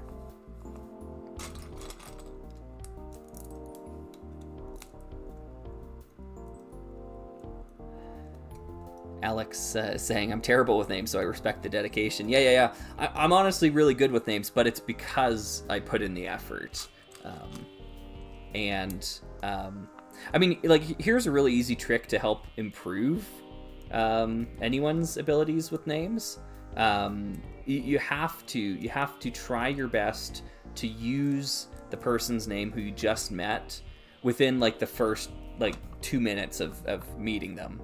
And make sure you're actually listening to the name when you shake hands or whatever, because sometimes you give your name and you're not actually digesting what name. Like, I've done that before, where it's like, oh no, they just told me their name and I've already forgotten it. But yeah, like before leaving, you got to say like, oh, hey, thanks, Steve. It was really great meeting you, Steve. And I hope we can meet up again sometime, again, or whatever it is. Yeah, you just got to try to use the name as many times as you can. Even if it comes off as kind of awkward, it's you got to be able to memorize it. And saying it a few times and saying it back to them and making sure that you're saying it correctly really helps too.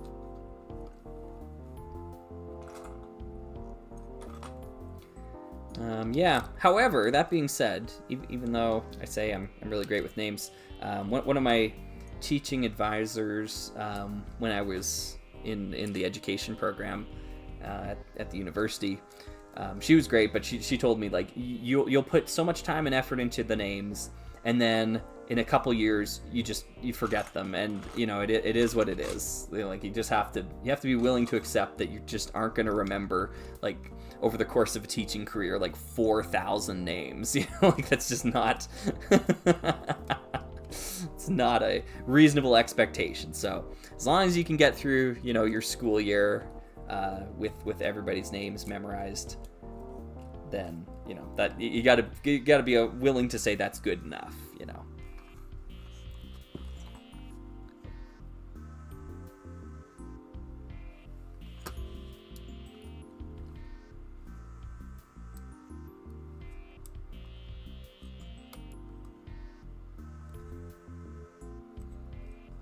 Nitron was saying, wouldn't be surprised. Let's see here. Wouldn't be surprised if your students will bring up songs from the K-pop Demon Hunters movie, like Golden or Soda Pop. Yes, I have. I haven't actually sat down and listened to any of those songs, but yes, they are the talk of the town at the moment. Yep. Yeah, that seems to be this year's thing. What was last year's thing? Like I had a lot of people want to sing songs from the Barbie movie, and a few years before that it was We Don't Talk About Bruno. Is that We Don't Talk About Bruno, oh something like that. I think that's what that song was called. That was a popular one. Yeah, there's always something that's popular and trendy from some show or movie, which is cool. It shows that there still is like a commonality, that the kids are all watching the same thing, or enjoying the same sorts of shows and movies.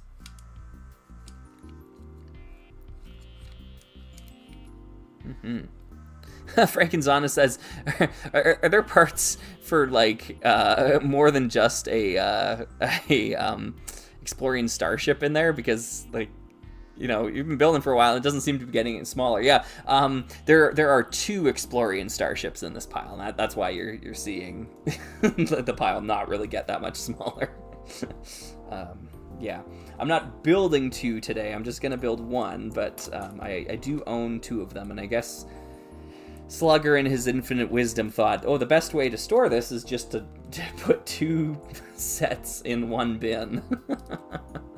So there are 2 Explorian starships in here, and mainly I just bought the second one just for parts. Like, I didn't actually want to have 2 Explorian starships constructed at the same time. This set is massive. It's huge.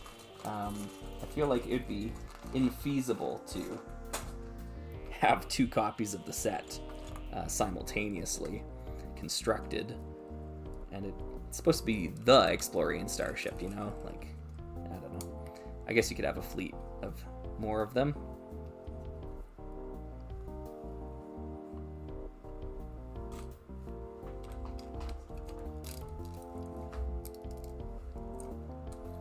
But, yeah.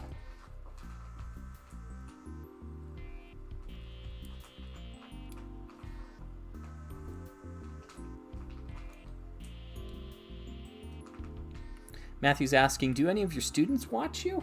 I don't know. I don't know if many of my students know that I have a YouTube channel or make Lego or whatever. I would doubt that any of them watch.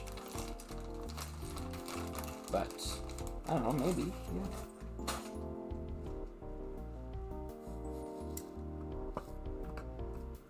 Like, on the internet, you know, it's completely acceptable to say, like, oh yeah, you know, I make YouTube videos, I'm a YouTuber, that sort of thing, when you're among people who kind of, like, get that. But, you know, when you go out into, like, the real world, you know, it's kind of a different perception there. Oh, you know, that's interesting, weird, you know, yeah. Yeah, it's not something I go around advertising, let's say. Okay, whoo, okay, we're coming to some complicated steps here. They brought out the real photography to show us how to assemble this next section. Okay, so we need both of these. This one is on this side, this one's on this side.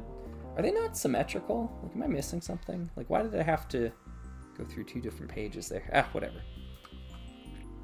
I think they're symmetrical. So now we need the Technic beams. They're going to be the structure here. One goes here, one goes here. Please tell me these are all the same size. Okay, good. This one goes here, this one goes here. We'll raise the latches. Bring those things out to here, because this is what's going to allow it to bend. Okay, so now it's saying lift it and place it into the rest of the set. Well, we gotta get the rest of the set here. And is there a front and a back? I really don't think there is. Like, I don't see any build differences between the front and the back side of it, so I should just be able to lift it in like this. Make sure that latches all the way up to there. So we lift it in, secure it in place. There we go. Okay. Okay. I need to be able to turn the page, however.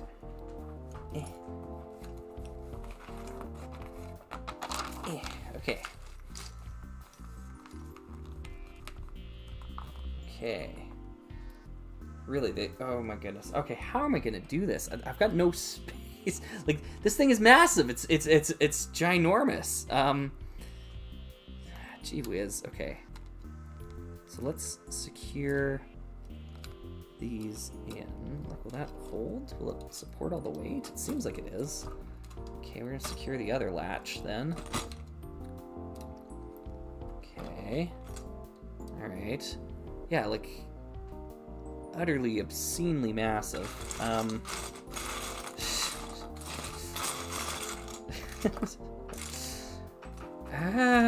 And now I'm getting to the part of the instructions where it's like really spot the difference between these sides. Okay, so that goes there. You want me to put the little scanner tool in here? I don't care about that right now. Why are you telling me to do this? I need to secure the top. There's like a lot of other, like, way more pressing things to deal with right now. Oh, there's the scanner tool. All right, I'll put it in there. Whatever.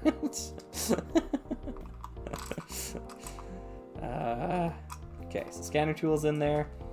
We need these. I think it's by 10. Yeah, 2 by 10. There's the 2 by 10s. And then the 4 by 4 in the center of that. All of that goes across this. They want me to put so many plates on all at once. This is really going to be a tough step to complete, I think. All right, that adds some stability to this. And then they also want, like, a ton of black plates here. So 2 by 2s, like here and here. And then this is a 1 by 6. Another 1 by 6 out to here. Here, and then a 1 by 2 here.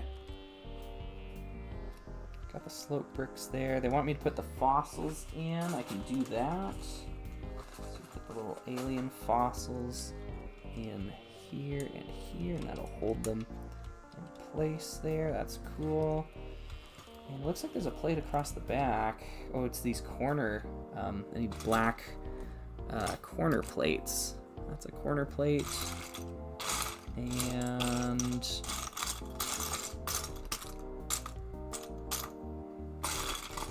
that's a corner plate. There we go. All right. Phew. Okay, that was a tough step. All right, let's I'll look at the chat again here. K2 Films was saying, since he didn't show the names of the Time Drifters mocks, as far as I know, it was a missed opportunity to call one a time grifter. Yeah. yeah. Daniel's asking, do your students know you like Lego? I think so. Some of them do, probably. I probably mention it from time to time. Okay, I think I can turn the page. Oh my goodness. Whew. There's a lot of spot the difference on this next one. Yeah, like, I mean, this is a pretty complicated Lego set for its era. This is not an easy one, let's say. What's this? Okay. This seems to have some good bend left in them. So this one's going to go here. Close up to keep the fossils in there. This one... smaller panel piece that we need.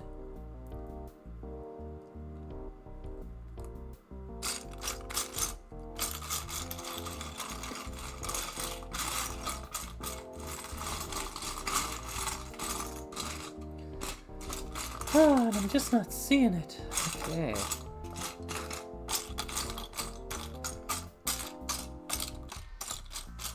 And I'm just not seeing it.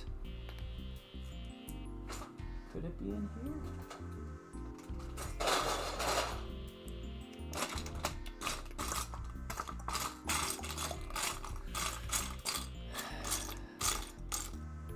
Here's the big one. I need a small one.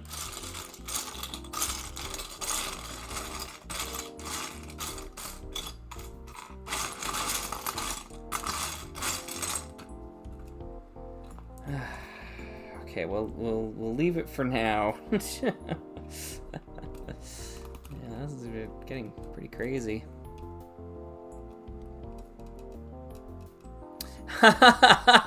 Hellion Batman was saying, I've been watching you for so many years, and it only just clicked to me that the bar at the bottom is dark turquoise. Yeah, you're right. the logo, right? Yeah, like all the stuff down here. Yeah, it's all themed, right? It's themed for Rock Raiders. Yeah, you might have noticed I've got like the Rock Raiders Danger Stripe things and or Caution Stripe or whatever, and then the Rock Raiders tools moving. Yeah, I actually have some videos that talk about Lego Rock Raiders as well too, if you're interested. I'm just kidding, but yeah, you're right. Yeah, it is intentionally themed after Lego Rock Raiders.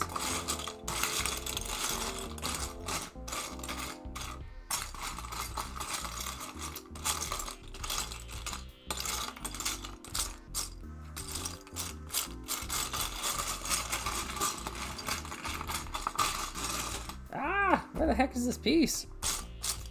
And technically speaking, there should be 2 of them in here, because there's 2 Explorium starships. I just cannot see it. 2 height panel. Yeah, it's not here. Weird. Okay, I might have to go digging in a bin for that. Weird. Okay. Oh man, there's some complicated stuff coming up. I don't feel equipped to deal with this. Okay,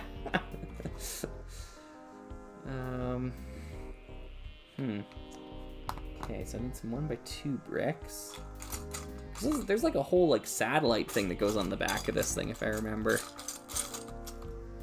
and like with a cover to it.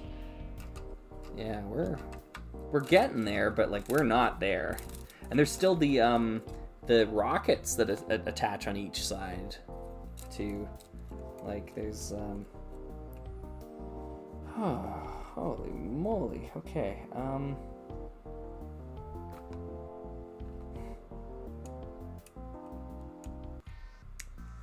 Yeah.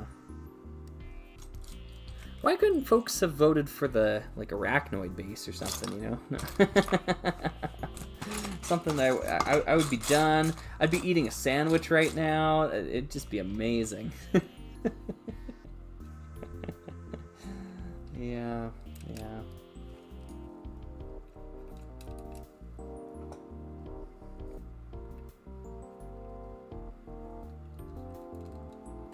Okay, so we've got some 1x1 tiles that have to be added here, all in very specific places. Which is like not unheard of in like modern Lego, but like this was kind of rare back in the day. Okay, we've locked it in. Yeah. Okay, so now we've got some sub-assemblies here. I'm just gonna set this off to the side again. Set it down there where Zuko can take a look at it if he so desires. We need to build 2 of these things, so I'm going to attempt to build 2 of them. That's 1, that's 2. 2x3 plates. I'm going to use a lot of those here.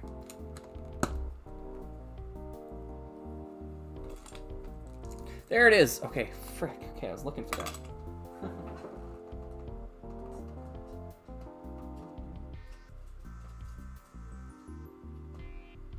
Hi, Zuko. Yes, hello. Oh.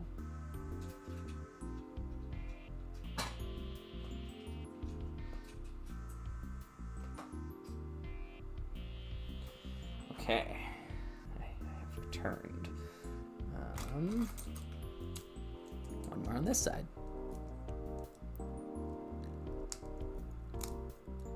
Yeah, that's right, Lorem. Yeah. Yeah. And had I known, I would have turned that bribe down.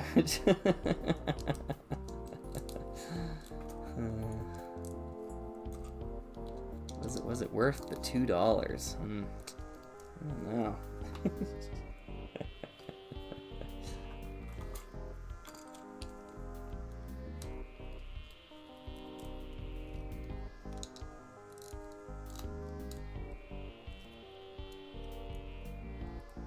Oh yeah, I guess some of the folks that showed up later didn't realize there was a vote. Yeah, actually it was a pretty humorous vote.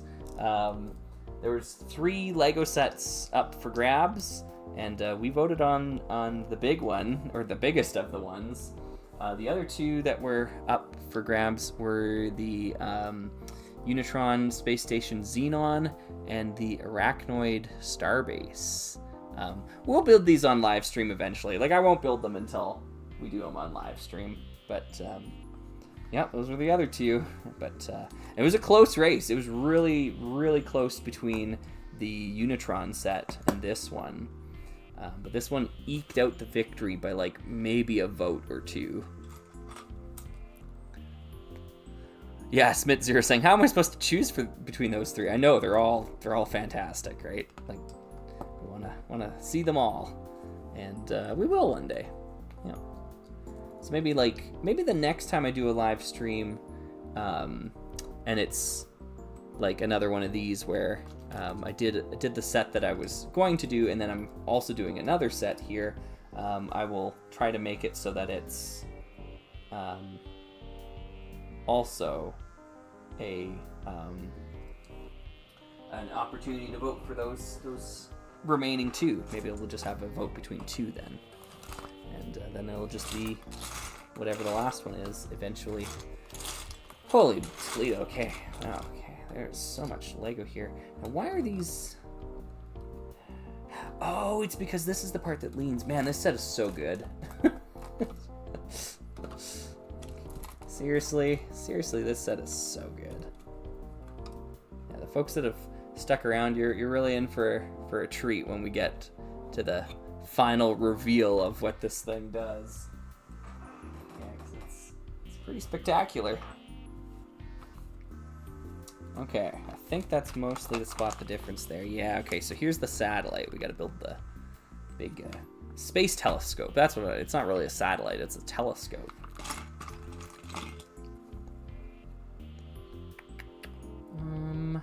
Let's see.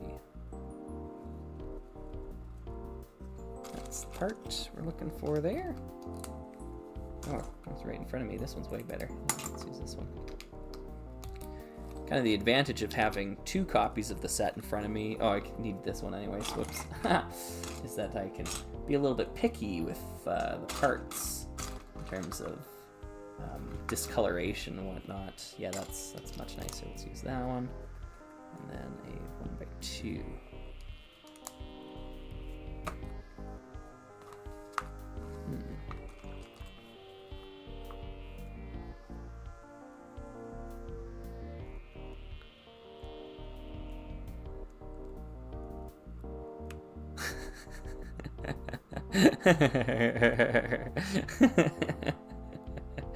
Yeah, we want Slugger voting reform. Just down with the 2 slug system, yeah.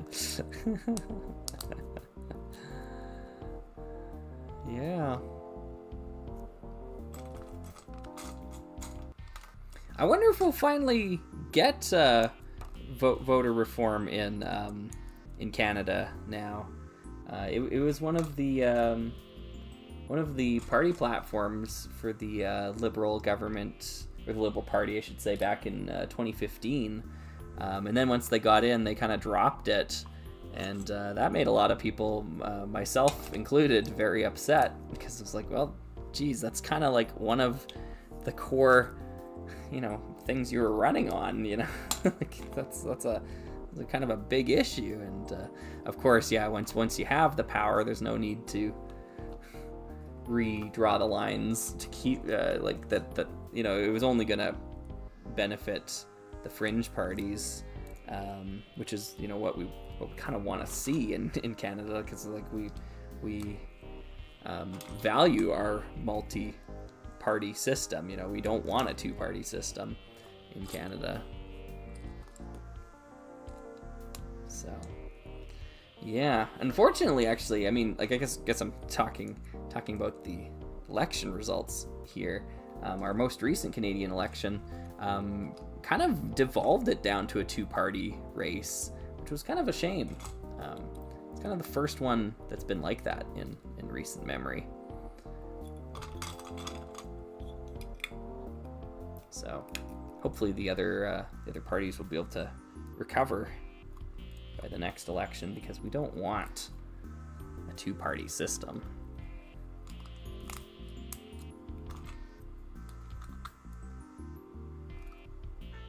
Hey, Zuko. I hear ya. I hear ya, buddy. Yeah, you're probably hungry. Let me tell you, though, so am I, buddy. So am I. Yes. Looking forward to getting some food. Yeah, K2 Film saying, oh, we're talking politics now. A new topic for a Slug stream? Yeah, I guess I didn't mean to. Yeah, it just kind of was tangentially related.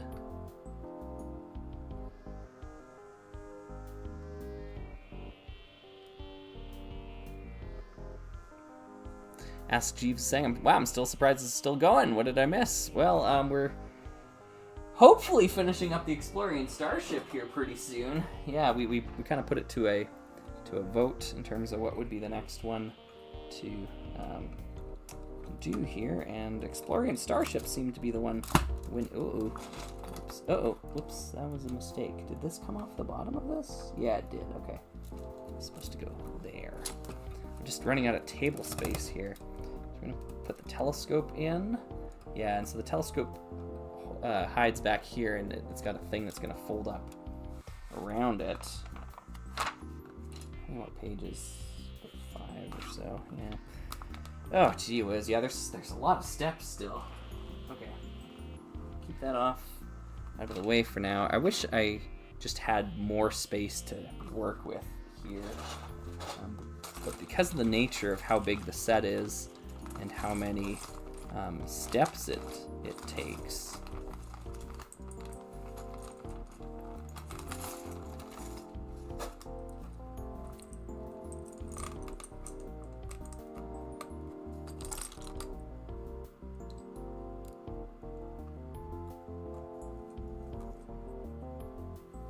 there we go.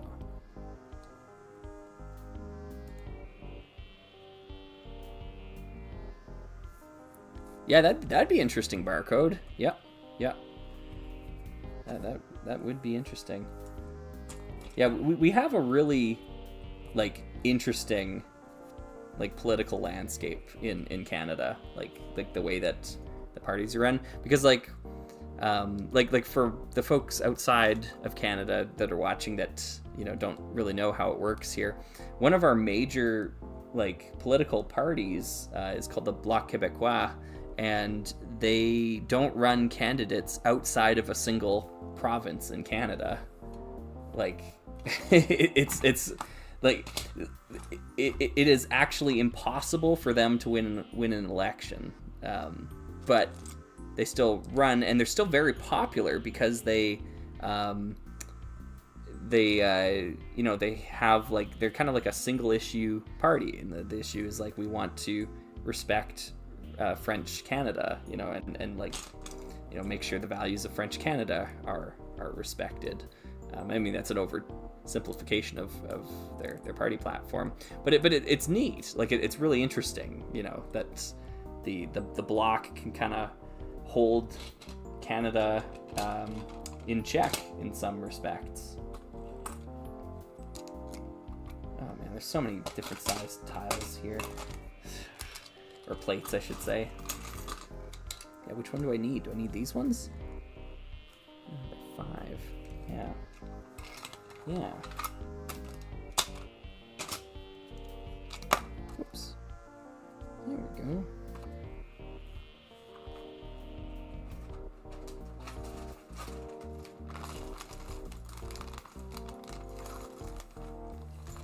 Yeah. Anyway, sorry, I didn't intend on, bringing up politics with any intention of endorsing a particular party or anything like that. I'm just talking about the system that Canada has, and I think it's a really interesting, really cool system that I don't think many folks from outside of Canada know very much about. So just wanted to talk about that.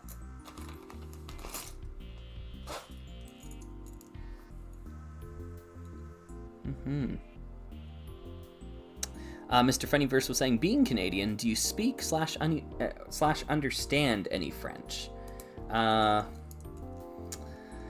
Non, non, non, désolé. Mon français est mal. Très mal. Yeah. My French is bad. I got pretty good at asking people in Montreal if they speak English, though. L'anglais est bien? You know?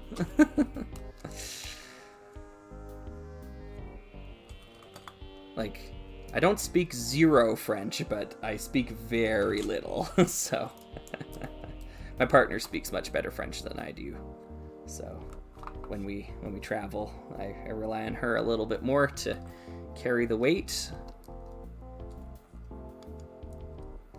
But yeah, I'm from like pretty far away, you know. It's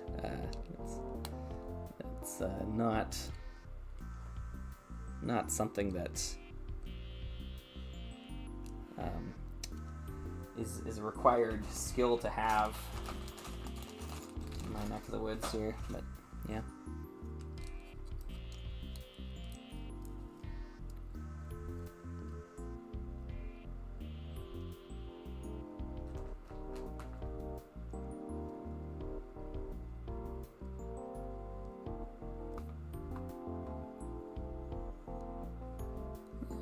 Yeah. Oh, Helene Batman said, I think he did a pretty neutral job. Oh, yeah, in talking about the political system in Canada. Yeah, thank you. I mean, it is part of, like, the job of being a teacher. I think being a good teacher, keeping your own political affiliations out of it. That's, you know, to some extent, right? Because there are like there obviously is a strong argument that any even respecting like status quo is a political opinion, you know, and I see that argument, and I do agree to a certain extent, but you also don't want to be out there campaigning telling your students which way to vote, because that's not what your job is. Your job is in my case, I should say, my job is to teach music, right? So that's what I'm there for, not to do anything beyond that.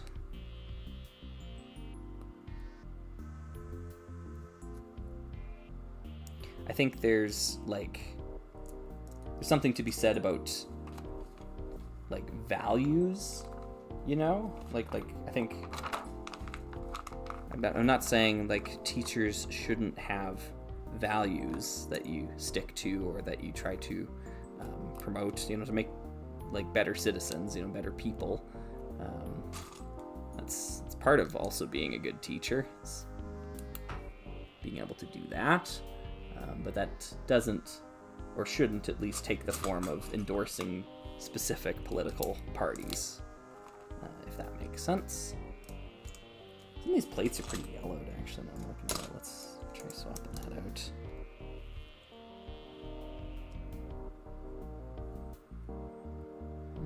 Mm-hmm.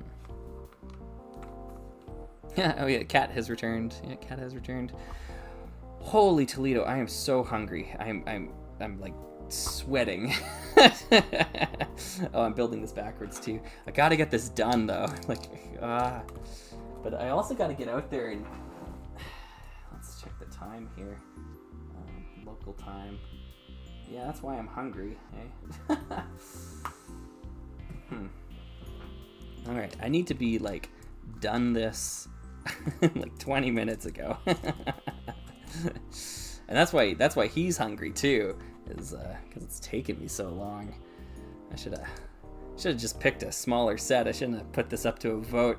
Now we get to see our Slugger ramble. And oh no, I know what piece is missing from this. Oh no,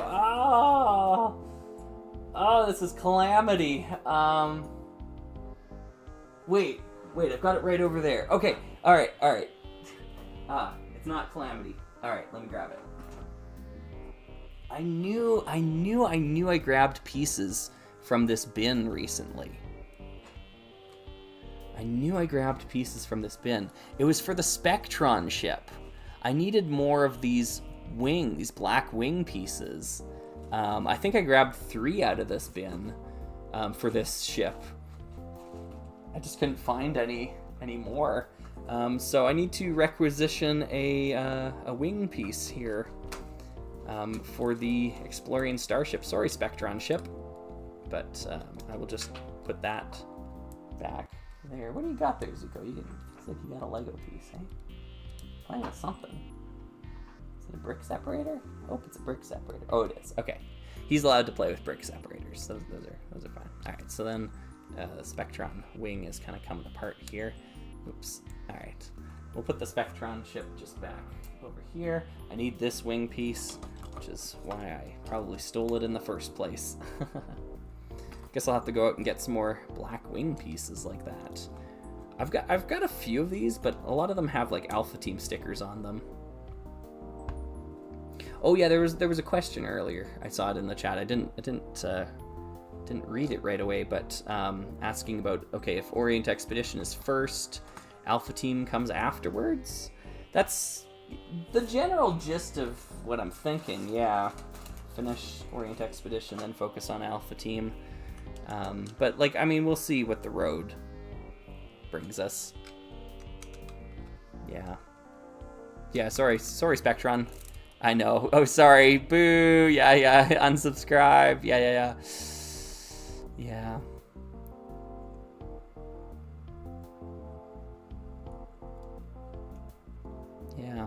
Oh, Adam was saying, I like your no black spaceships too. Oh, thank you. Yeah, I sometimes like building. Actually, I've got a mock right over here. I haven't really showed this off yet. I was just building this the other night.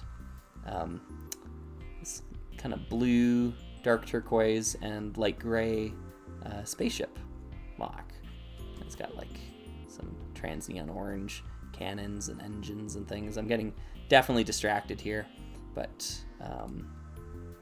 yeah, I was just I think this was while the Summer of Slug slideshow video was rendering.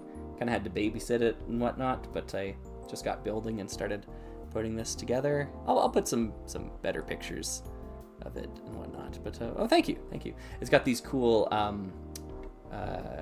UFO wing pieces over top of these big engine blocks. And like that's what I was talking about earlier when I was building this Explorian ship and saying that like big pieces are like really satisfying, at least for me. I find them very satisfying to build with. Just find new ways to combine them, like this big wing plate and this and that, and this tail piece here, this thing. Yeah, that's a big single piece, but yeah, that's a mock. Oh, thank you. Yeah, thanks. I'll just set that back off to the side. I've actually got another one over there, but I'm not. I don't want to show it off just yet. I want to make some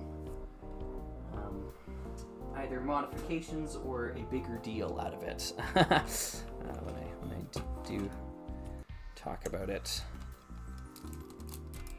Okay. Oh man, I am so hungry. Okay. Just gotta get this done. We've got to be like so close to being done now, right? Like, oh no, there's still the rockets. Okay. This ship just keeps on going. Yeah, we still have to give it a source of propulsion. Like we haven't even done that yet. Yeah, I know, buddy. I know. My future. I know.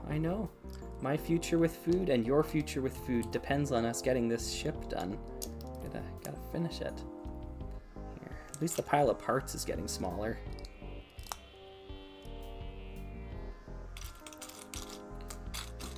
Whew, okay, alright. Yeah, we are on full-on food sweats deliria mode here. Nobody asked me any like complicated questions because I feel like I'm going off the deep end here. If you ask me anything too complicated, I'll have a hard time answering, I think. Hey, Zuko. Yeah, I know you're trying to help out, hey?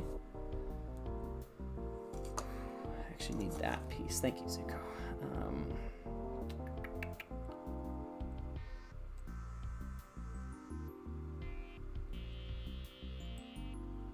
Matthew's asking about a Unitron retrospective. Maybe. Yeah, that'd be fun. Yeah. Oh, whoa, what are you doing there, buddy? They're just Lego pieces. I know you're getting as frustrated with this set as I am. Hey, it just keeps going. Just keeps going. He's like, hurry up and finish so you can feed me. You know. Hurry up and finish building that set. These are cool rocket thrusters on the sides here. Oh, that one's pretty yellowed. I should have found a better. I'm so picky. This is taking so long. I keep replacing some of these parts with other. Oh man. Okay. So hungry. Is that one a little less yellowed? Yeah.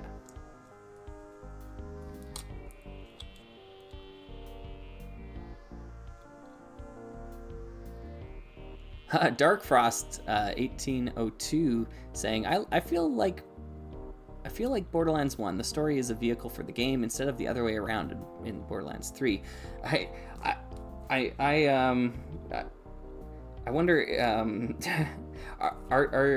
I guess I can't ask you if you are or not, but if Dark Frost is caught up with the chat right now or watching the stream from a couple hours ago, because I was talking about Borderlands back then, it would be curious. I'd be curious to know if that just was out of the blue, or if or maybe they will catch up with me saying this now in a couple hours and be like, oh yeah, guess I was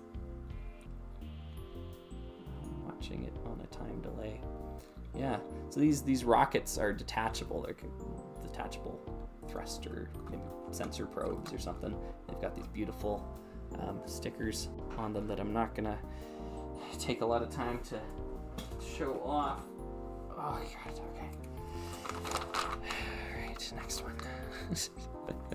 Just pedal to the metal. the fun is over. We just need to get this set done. We just gotta get it done.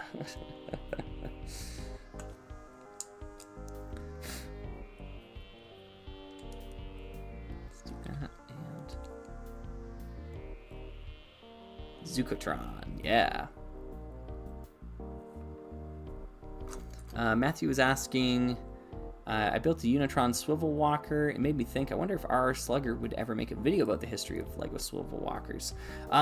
You know what? I kind of don't need to. There's a great video on Battle Peak. It's the name of the channel, Battle Peak, like the peak, like the top of something. And I can't remember if they did it in their most oh no, it's supposed to be black, man. I am delirious. Okay. In their most recent video or not, but they had a great segment of the video talking about the history of the swivel walkers.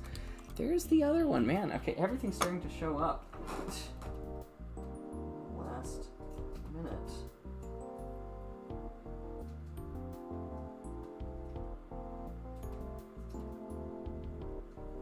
Yeah, Battle Peak is definitely a channel I highly recommend. Yeah, so they kind of go through and talk about the history of swivel walkers. They did it, so I don't have to. Yeah, Battle Peak, that's the one I recommend. Lorem says, I don't mind if you wedge a sandwich while you build that. Man, I would. Yeah, I hear ya. The only problem is the sandwich currently does not exist in my house. I have to go out and get it. Have to go out into the world and find this legendary sandwich. Therein lies the problem. I actually don't really have much for snack food at home. I usually construct meals and whatnot and use that to get me through. And yeah, we are meal hungry. We're DEFCON 0 or whatever the system is. Yeah. I'm thankful that I'm not a diabetic. I don't have to watch blood sugar or whatever. as closely.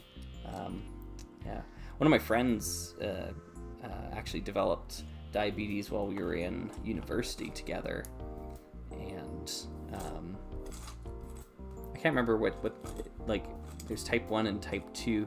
He's the one where it is like genetically determined or whatever. Like, he's just a tall, skinny guy, but he developed diabetes. And I remember because he was my roommate in university at the time, and or no, I don't think we were living together that year. It was the year after we were living together that he discovered this, or he became sick, essentially, right? And like, you don't really know what's going on, he just got sick, and then started vomiting one day just out of nowhere, and was like, okay, I need to go into the hospital and figure out what's happening to me.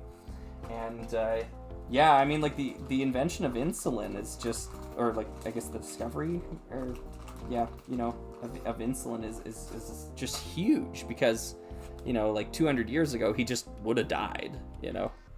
It's crazy. But, yeah, was that type 1? Okay, that's type 1. Yeah. Eileen Batman saying, I hope you get Quiznos. I don't know if we have Quiznos in Canada. I don't know if I've ever seen a Quiznos or not. I wasn't like I think Subway is our more popular chain here. We've got lots of Subways, but I wasn't thinking that. I was thinking, like, go to the grocery store and get the ingredients and whatnot. I've actually completely cut fast food out of my diet. So yeah, I think I'm going on month number 3 of no fast food, and honestly, it was a pretty necessary change, I think, for me. I've just had to start, like, being better to my body, It's, as you get older, it's just like you don't bounce back as well from things, and that's definitely one of the ones where I've had to. What a bizarre step. Sorry, I cut myself off mid sentence here, but, like, look at this. All right, so we're on step 35, and now they want me to go and put a black plate on the underside of this arm thing. But, like, we built, oh, sorry, you can't see any of this, it's too bright. But we built this, like, arm thing, like, way back. Like way back here somewhere. Like, now they just want me to just go back. Oops, sorry, didn't mean to bump the mic there, or the stand. Yeah, they just want me to go back and stick this on the bottom. It's like, okay, sure, I guess. Like, if you say so. Really weird.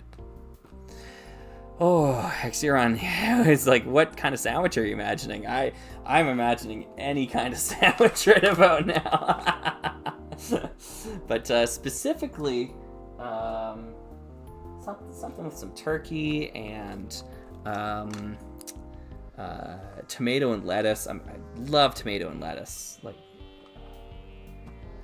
yeah, tomatoes are great. Tomato and lettuce on anything, like burgers and sandwiches and all this sort of stuff. Yeah, I will say though, because I was just mentioning how I haven't eaten any fast food in the last couple months, which might not be much for other people, but for me that's pretty huge. I was eating a lot of fast food, to be honest, prior to this. Like, probably 5 meals a week, something like that, were made up of fast food, and it was mostly just for convenience in the moment. Not having the time to sit down and cook a proper meal. It's not that I wouldn't cook. I still cooked a lot of meals, but now I've just given myself the hard rule of, like, no fast food. I'm just gonna quit it cold turkey. Because it like, honestly, it's not like it's any cheaper than going to a restaurant and, like, getting a full proper meal, because like a fast food meal, at least here where I am in Canada, like, if I want to get a good-sized cheeseburger and fries and a drink or whatever, that's $16-17, Or I can just go to one of my local restaurants and get a proper meal there. And like after, and you get a drink with that too. And after the meal and after you calculate tip and everything, that's about like $22. So like, what are we talking about there? A $6 difference? And like that the quality of the food that you're eating is just so much better, like if you get local restaurant food. So yeah, to me it just kind of feels like a no-brainer. It's not like I am pinching pennies or anything either. As a teacher, I make a decent amount of money doing what I do, so it just makes sense. Maybe I should be spending that money on like way better food that doesn't have all the preservatives and stuff in it, so that maybe I don't die at 56 or something, Like, that'd be great. Yeah, Helene Batman saying $16 for a decent cheeseburger meal is crazy. Yeah. And those are Canadian dollars, right? But so is the $22 for a decent meal as well, too. But still, it is crazy. It has gone up so much. Although I will say, yesterday, I was running out the door to go to rehearsal with my bandmates, and I hadn't eaten yet, and I was mighty tempted. I just recently in the mailbox we got flyers for coupons. I got so far as I actually ripped out the McDonald's coupon, and I was like, okay, I'll just stop at McDonald's on my way out the door. And I summed up the willpower and I stopped myself. I was like, no, okay, there's got to be something else I can get that's quick, that like isn't fast food. And I just went to the grocery store, and our grocery stores have like pre-made meals that you can buy, and it's not like the most cost-effective way to get food in you, but like I went with that instead. I'm glad I did. I had actually a really good meal, and it was still quick, and it wasn't fast food, and it was actually cheaper than the fast food would have been too. So yeah, it did turn out pretty great. I'm missing. I need a antennae. Actually, I might have one sitting right here. Let me see if I can. Ooh, don't fall. Oh dear. Okay. I've got kind of like a pile of boxes going on back here too. There we go. Yeah, I've got a lot of these. Nice. Oh, this one's bent as heck. Okay, let's try a different one. That one looks good. All right. Oh, we are so close to being done here. Oh, I cannot wait. Okay. Oh no, there's I forgot there's a buggy. There's a whole rover that goes on the back. Oh, sorry. Sorry. Didn't mean to bump you there. All right, this thing. Oh my goodness, I'm so hungry. I'm utterly famished. Yeah.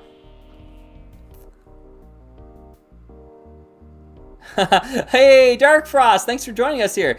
Just realized I've been two hours behind for like 30 minutes. Yeah, you were leaving comments talking about the Borderlands game, and I was wondering to the rest of the chat here. I was wondering, like, are they just bringing this up out of the blue, or are they behind? Like, are they watching the old, are they behind on the live stream? But yeah. No, I'm looking forward to Borderlands 4. To bring it full circle on that point.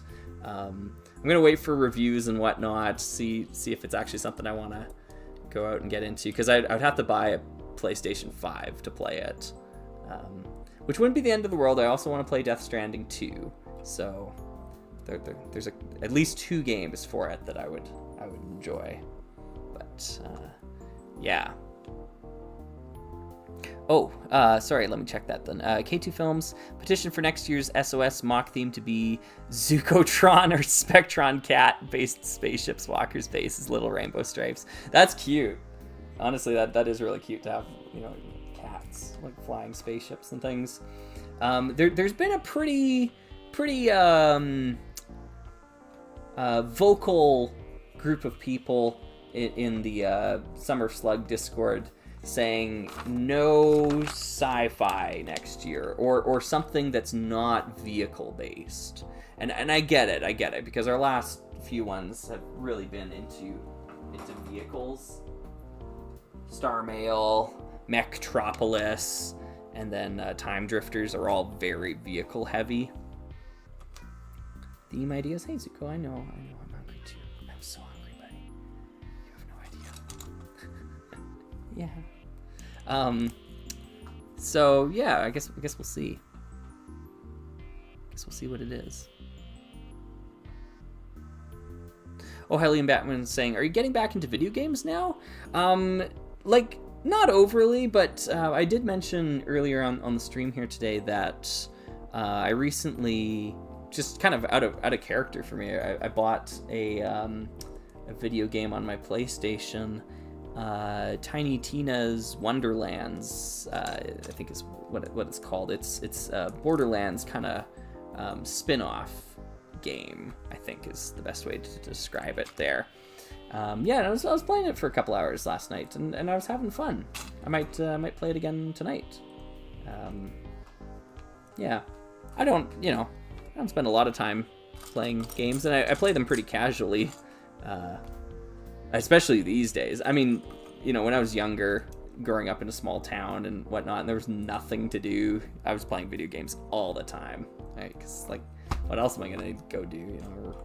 Go ride horses or something, I guess. I don't know. Like, yeah. But nowadays, I've got so many other things that I should be doing, and it's very unproductive to just sit around and waste the day away playing video games, I think there's, like, not saying that everyone needs to be 100% protective 100% of the time, but there's just, like, better things I can be doing with my time. But, sometimes you just get that desire, like, you know what, I just want to sit on the couch and I want to play a video game for a little bit. So, yeah. I don't know if I will end up getting the new Borderlands. I kind of wanna, like, it feels like, I don't know. I'm kind of a sucker for those games. Like they can get me. They know how to get me. So we'll see.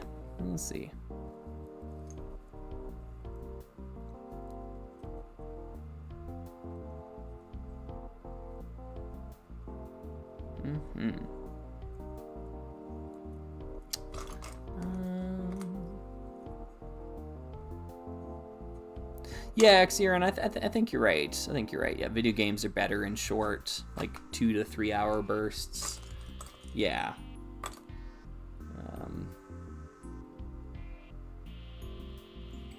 I'm gonna use this piece. It's pretty yellowed. I was hoping not to have to use it. Oh, it's gonna get covered up. Okay, it's fine.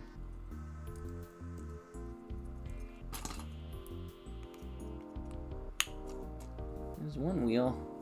There's the other. This is one of those Explorian vehicles that just drags the front across the ground. I hate these things. Yeah, Explorian's had some wacky ideas.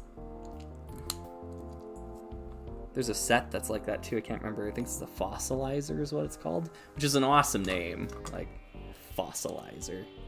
Oh, it's got bite marks all over it. Let's grab that one instead. But yeah, I'm not a huge fan of, like, I guess these are supposed to be skis on the front and it slides. Yeah, cat sled.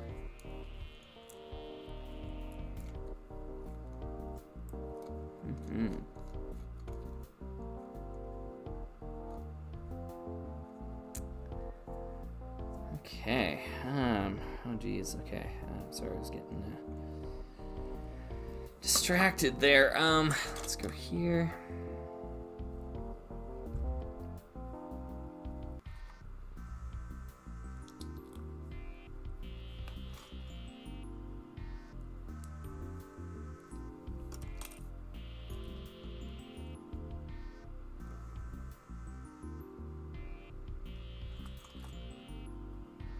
Oh, I know what I can talk about. I can't believe I didn't bring this up earlier. Well, I mean, it's not like I'm making a big deal out of it. I really shouldn't. I watched Beneath the Planet of the Apes the other day, the sequel to the original Planet of the Apes movie. And I mean, like I'd seen it before, probably several times, but it'd been many years since I watched it. And I remember being, I was really impressed with it when I came back and watched it again. I don't know if anyone here's seen that one before, but yeah, for being like an incredibly low budget sequel, I think it does a lot with very little, and I mean very little. That movie was made during a time where the film studio was going under. They had no money. They had just had flop after flop, and it was kind of like one of the first successful sequel movies out there. Because like the theory at the time was that sequels would only just be diminishing returns. You'd never make as much money as the original did, so why not just make a new original property? And that's kind of how movies were made back then. There wasn't gonna be a Planet of the Apes 2, you know. No one would, the only people who'd watch that would be the people who'd seen the first one and wanted to see another one, and there was no guarantee that, you know, you'd be able to make your money back. But they kind of found the sweet spot with those Planet of the Apes movies. They figured out that, like, and it all came through desperation. The movie was made with a budget of $5 million in 1970, I think was the year on that film, which is, you know, terribly low, incredibly low. But that's not even the full story, because midway through production, the budget was cut in half. So they actually made the movie with $2.5 million because the studio just had no money. This was 20th Century Fox. They had just released several flops in a row. They had no money to put towards this movie. And yeah, the success of Escape from the Planet, or not Escape, Beneath the Planet of the Apes is kind of, you know, partially what helped keep the company afloat in a very turbulent time. I don't want to overstate the case and say it single-handedly saved 20th Century Fox, but it was a big part. It was a big lifesaver there, because it did about like 20 million globally, I think. I'm remembering the numbers on that correctly. So, you know, it made decent money, and it's kind of what you need to do to keep a film studio alive is make some decent money from time to time. But yeah, Beneath the Planet of the Apes. Yeah, and you can do magic with a low budget, for sure. Hey, Happy Hippo, hi, hello.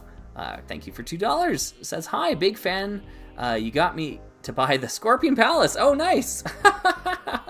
Well, hopefully you enjoy the Scorpion Palace as well, too. Hopefully it wasn't just a purchase of obligation and then all of a sudden, like, you know, it's actually a lot worse than Slugger made it sound. No, hopefully it's enjoyable and you're enjoying the Scorpion Palace. I certainly love that set.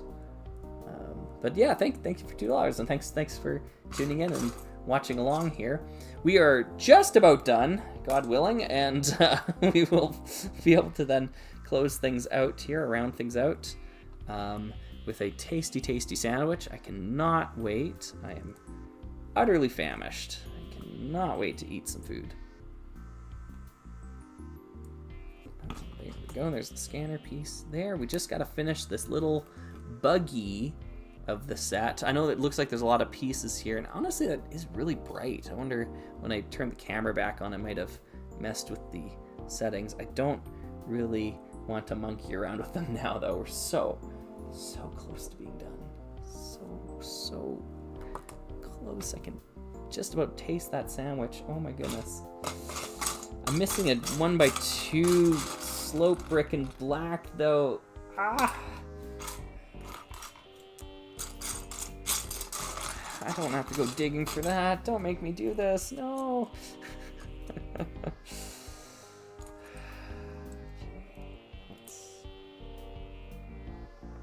Let's do what we can here. Let's do what we can.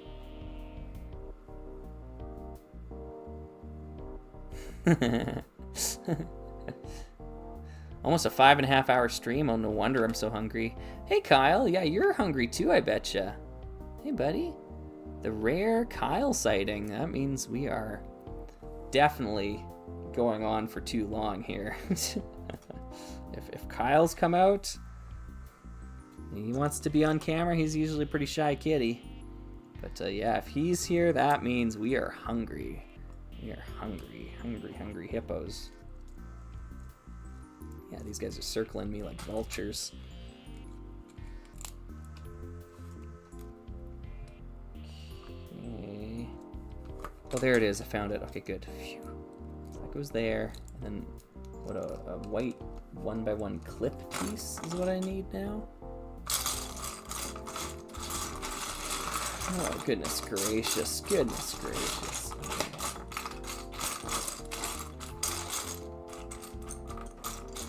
Oh, is it black that's supposed to be? No, it's white. Who cares? All right, whatever. Moving on. What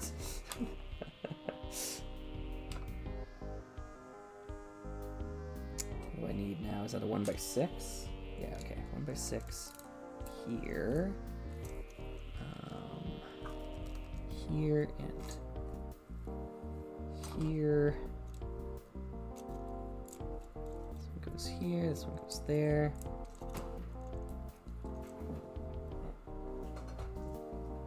Are you guys wrestling? Okay, I guess they're wrestling with each other.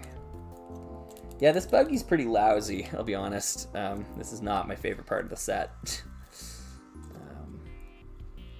Feels like just kind of like leftover pieces kind of assembled into something somewhat coherent. And it needs a magnet, and it needs the clip piece. I can't find the clip, but I don't care. Okay, thank goodness. All right, let's. We're gonna put all of these back in a bin, and then I'll show off the set. Okay. Sorry, this is gonna be loud.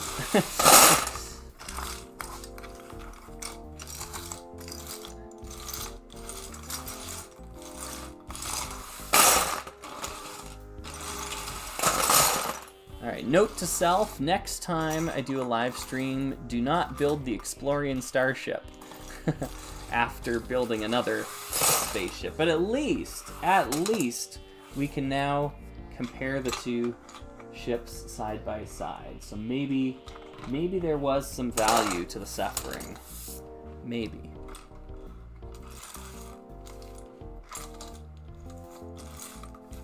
Maybe there was some value. Wow, this is still a big container full of pieces. It's a lot of pieces left over. I mean, that's the second ship. All right, so this is the one we built earlier. This was the Cosmic Voyager thingy. I can't remember. Cosmic Fleet Voyager. Oh, Lorem's daughter says hello. Hi. Sorry, I missed that earlier. Yeah. Oh, you can get a sandwich. Yeah, now to compare the spaceships. Yeah, all right, so I'm going to compare the two spaceships here. So this was the one we built earlier on the stream. Sorry for how bright that is. It's weird. I had the camera set up pretty well earlier on, but now it's fussy. Okay, and the Explorian starship. The Explorian starship. We're going to add the buggy to the back. It's got a little spot where it clips in. Just hangs out back there. Yeah. Yeah, this is too bright. What can I do? Configure video. Exposure, yeah. And that's too dark, but maybe I can just increase the brightness slightly. Yeah. Alright, whatever. Close enough, close enough. This is hangry Slugger. This is talking now. Alright. So obviously you can see this thing is utterly massive. I literally cannot get the entire ship on frame at once. It is so incredibly big. Here it is from the side. Like, oh, it's epic. Like, so cool. So you might be wondering, like, what this, like, random... Oops, sorry, I'm bumping into the lights now. What this random thing is here. This is actually a satellite dish, because it opens up and it goes forward like that. So it's a satellite dish, and it's got all that reflective surface to it. But yeah, when it's like this, it's kind of like maybe a shield. You can put it like this or something, you know? Shield. Yeah, super cool. Very spindly, you're right. Yeah, it's huge but spindly. Yeah, that's all the VPN money at work, absolutely, yeah. So that's one of the features there. Like we talked about, or I showed this off earlier, this part opens up, and then you can open these flaps to the side to actually get at the interior here where the computer console is. So that's pretty cool. Each of these sections with the windows open up, they have computer consoles there. This is the pilot section there.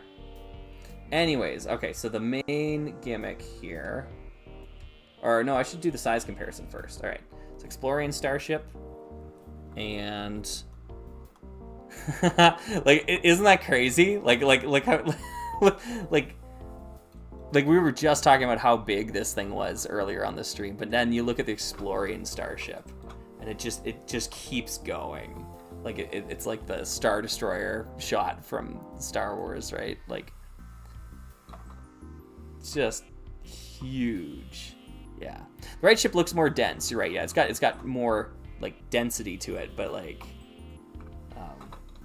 yeah, it's just massive. Let's move that off to the side. All right, other features. There's this section here that opens up with the fossils inside of it.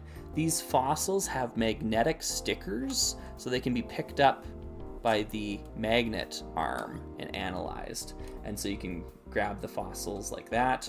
They then go under like the lenses, and you see different things. I know you can't really see that from here, but yeah, you can use the lenses to analyze the fossils, and you can bring that up and look at them there. You can grab them from the crane arm here thingy. You just tuck those in. That's great. It's a little scanner here. It's just kind of in a little compartment. Kind of lousy. Anyways, the telescope section all opens up like this, and then the telescope can come out. You've got this big space telescope for looking out into the cosmos, into the great unknown, which is pretty cool. Slide that back in and bring these sections back up over top. So that's all pretty cool. Or maybe it's a giant laser. Yeah, I don't know. Then there's the buggy on the back, and that detaches, and it's its own thing. That's cool. The rocket boosters also detach, and they can maybe be their own little satellites out into space, or missiles or something. You can think of them that way. But then here's the main gimmick, like the reason why this set is just the coolest thing ever. So you lay it down. These locks and that lock at the start that we looked at here can all be unlocked. So I unlock this, go over here, I unlock this, and then I go over here and I unlock this one as well. And then when I pick it up, the whole set transforms and has a whole new posture to it. So the front of it gets like a droop snoot, like the Concorde jets, because normally it's up like this, So it droops down with gravity, and then it kind of like lines up with the gaps here, and the wings come down into like a more aggressive like attack posture looking thing. So the whole thing transforms and opens up, and this actually manually opens up that scanner section, or maybe laser section. You could have this thing out in front as well too. Yeah, like it's just, I mean, it's so extra, as the kids would say.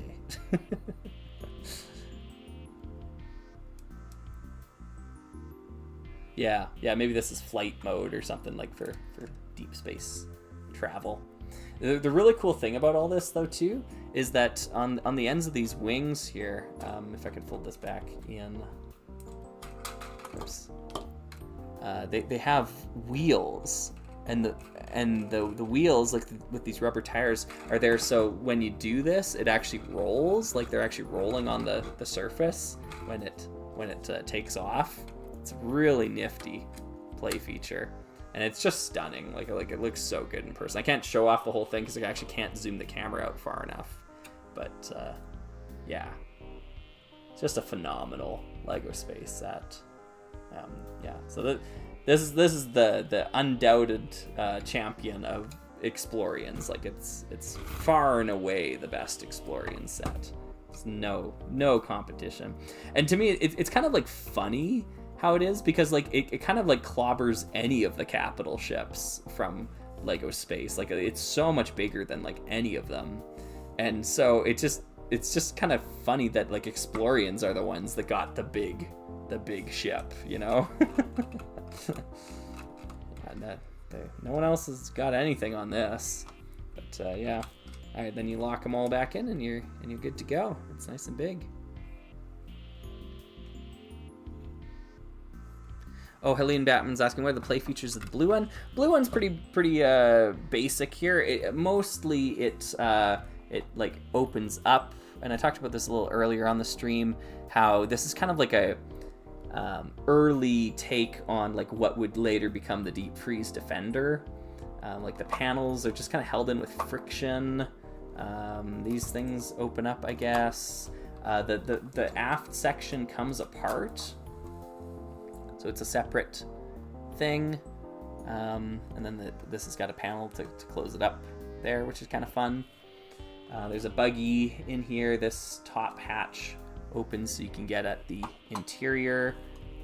Yeah, there's more stuff with it, like a little bit more, and more details there. Might have to go back and rewind the stream, though. I don't possess the oxygen in my brain at the moment to really go in depth. So yeah, anyways, there we are. So we built this one first, and this one just took us a couple hours, and our Slugger very mistakenly said, well, if it only took me a couple hours, maybe I should build another one on live stream today.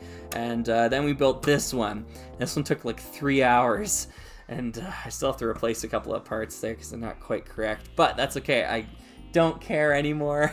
I am feeling the pains of hunger here. So what I do want to say, however, is thank you everyone for watching, tuning in on a nice Sunday live stream. Hopefully we'll be doing some more of these in the future here, but we got through it. Our starvation is right, Blobby. Absolutely. So, Frank and Zana's asking, can we get a quick comparison between Explorian Starship and the Deep Freeze Defender? Sorry, no, I put the Deep Freeze Defender away. Sorry about that. It basically, the Deep Freeze Defender is the same size as this whatever the Cosmic Fleet Explorer ship was. So yeah, roughly the same comparison would be adequate. Anyways, thank you everyone. I will see you later. I'm very hungry. Bye for now.